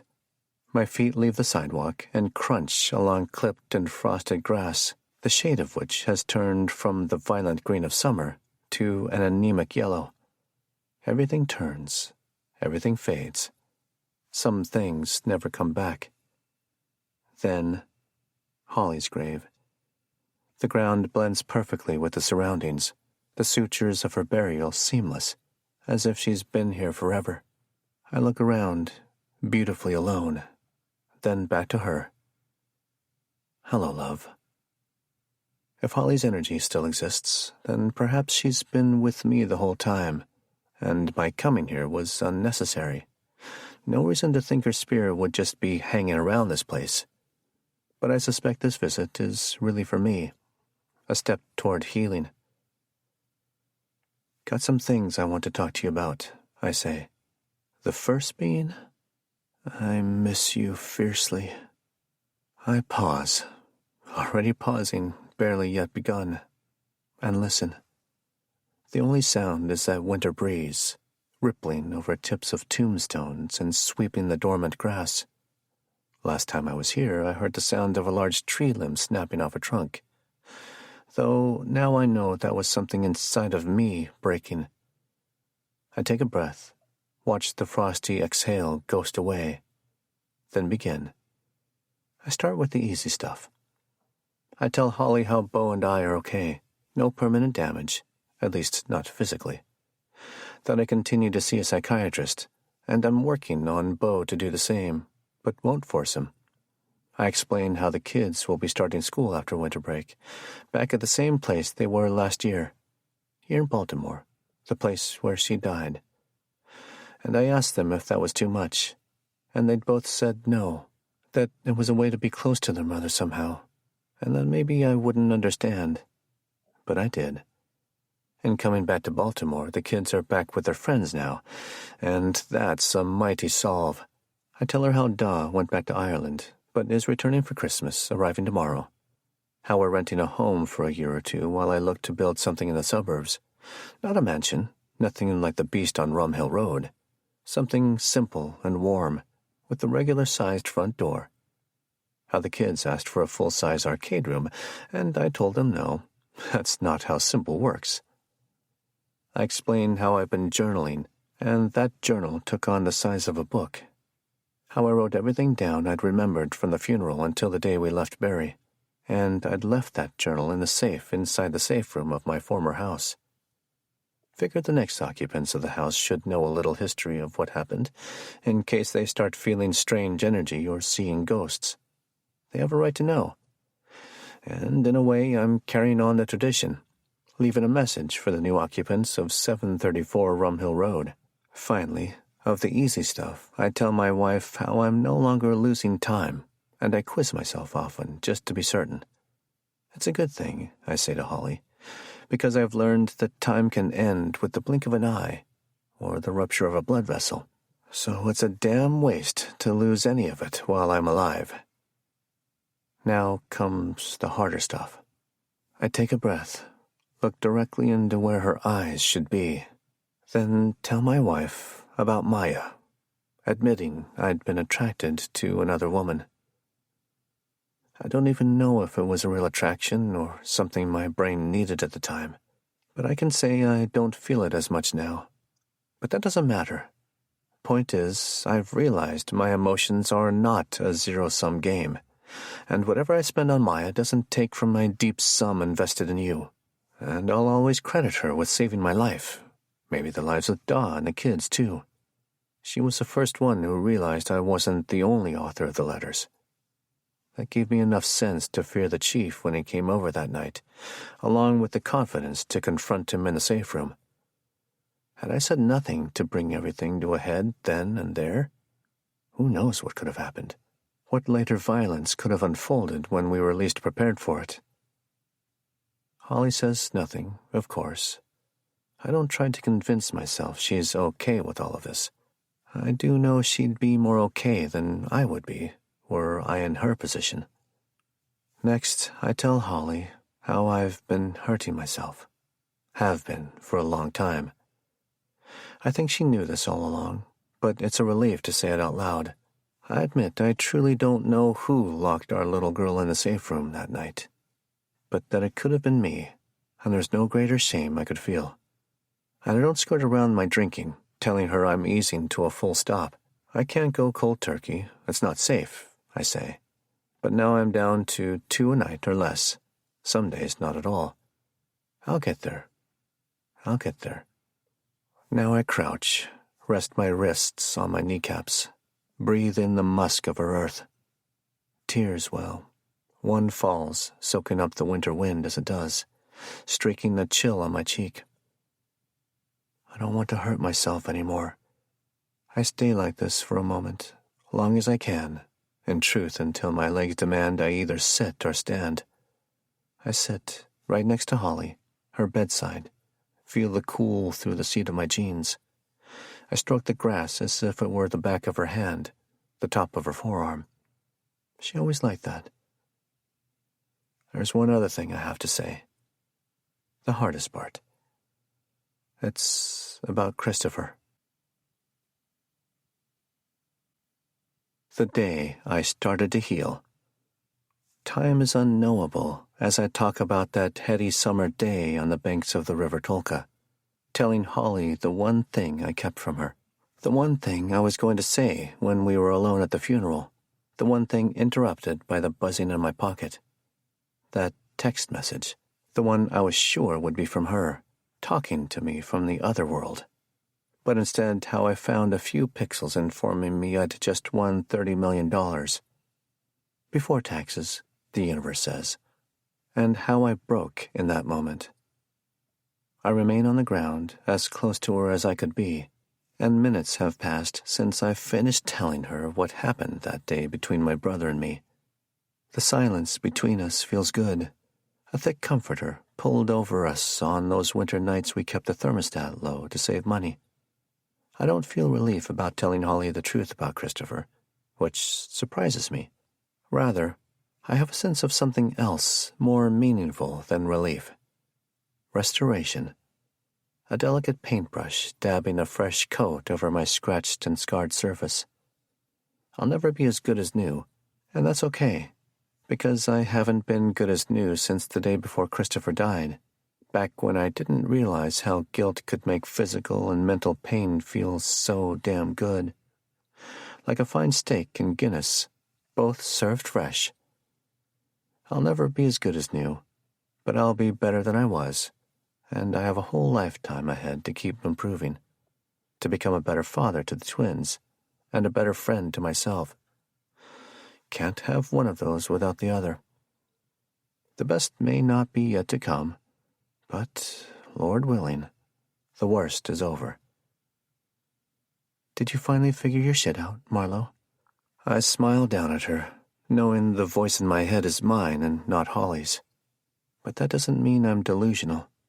It just means she's forever in me, that's all. Not quite yet, love, but I'm getting there. The cold from the ground rises through my hips, up my gut, settling in my chest. The temperature of 1,000 ghosts. Before I stand, I tell her one last thing, the one thing we always said to each other no matter the time of day, no matter how rushed we were, no matter our moods, no matter how much we even meant it in that very moment. The thing we said because it was our one truth, without which everything else would have been a lie. I love you. I stand, blow her a kiss, which sinks into the brittle grass, and maybe, someday, finds its way down to her. As I turn to leave, my mobile buzzes in my pocket. Text message, I know, my only notification that vibrates twice. I smile, almost laugh, knowing it's her and knowing it can't possibly be.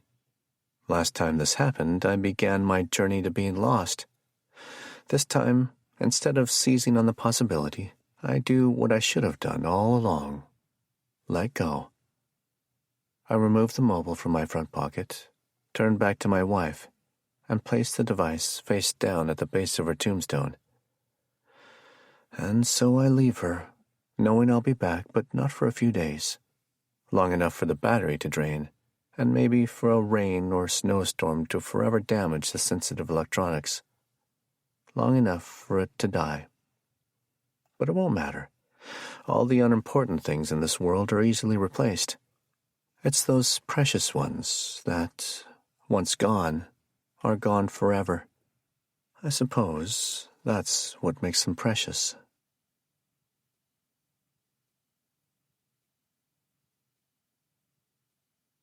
This recording of The New Neighbor was presented by Dreamscape Media, LLC. Narrated by Gary Bennett. Produced by Pete Cross. Text copyright 2022 by Carter Wilson. Sound recording copyright 2022 by Dreamscape Media, LLC. This recording may not be copied or played for an audience without the written permission of Dreamscape Media, LLC. This recording was produced by arrangement with Sourcebooks Incorporated. Thank you for listening. Please check dreamscapepublishing.com for Dreamscape's latest releases.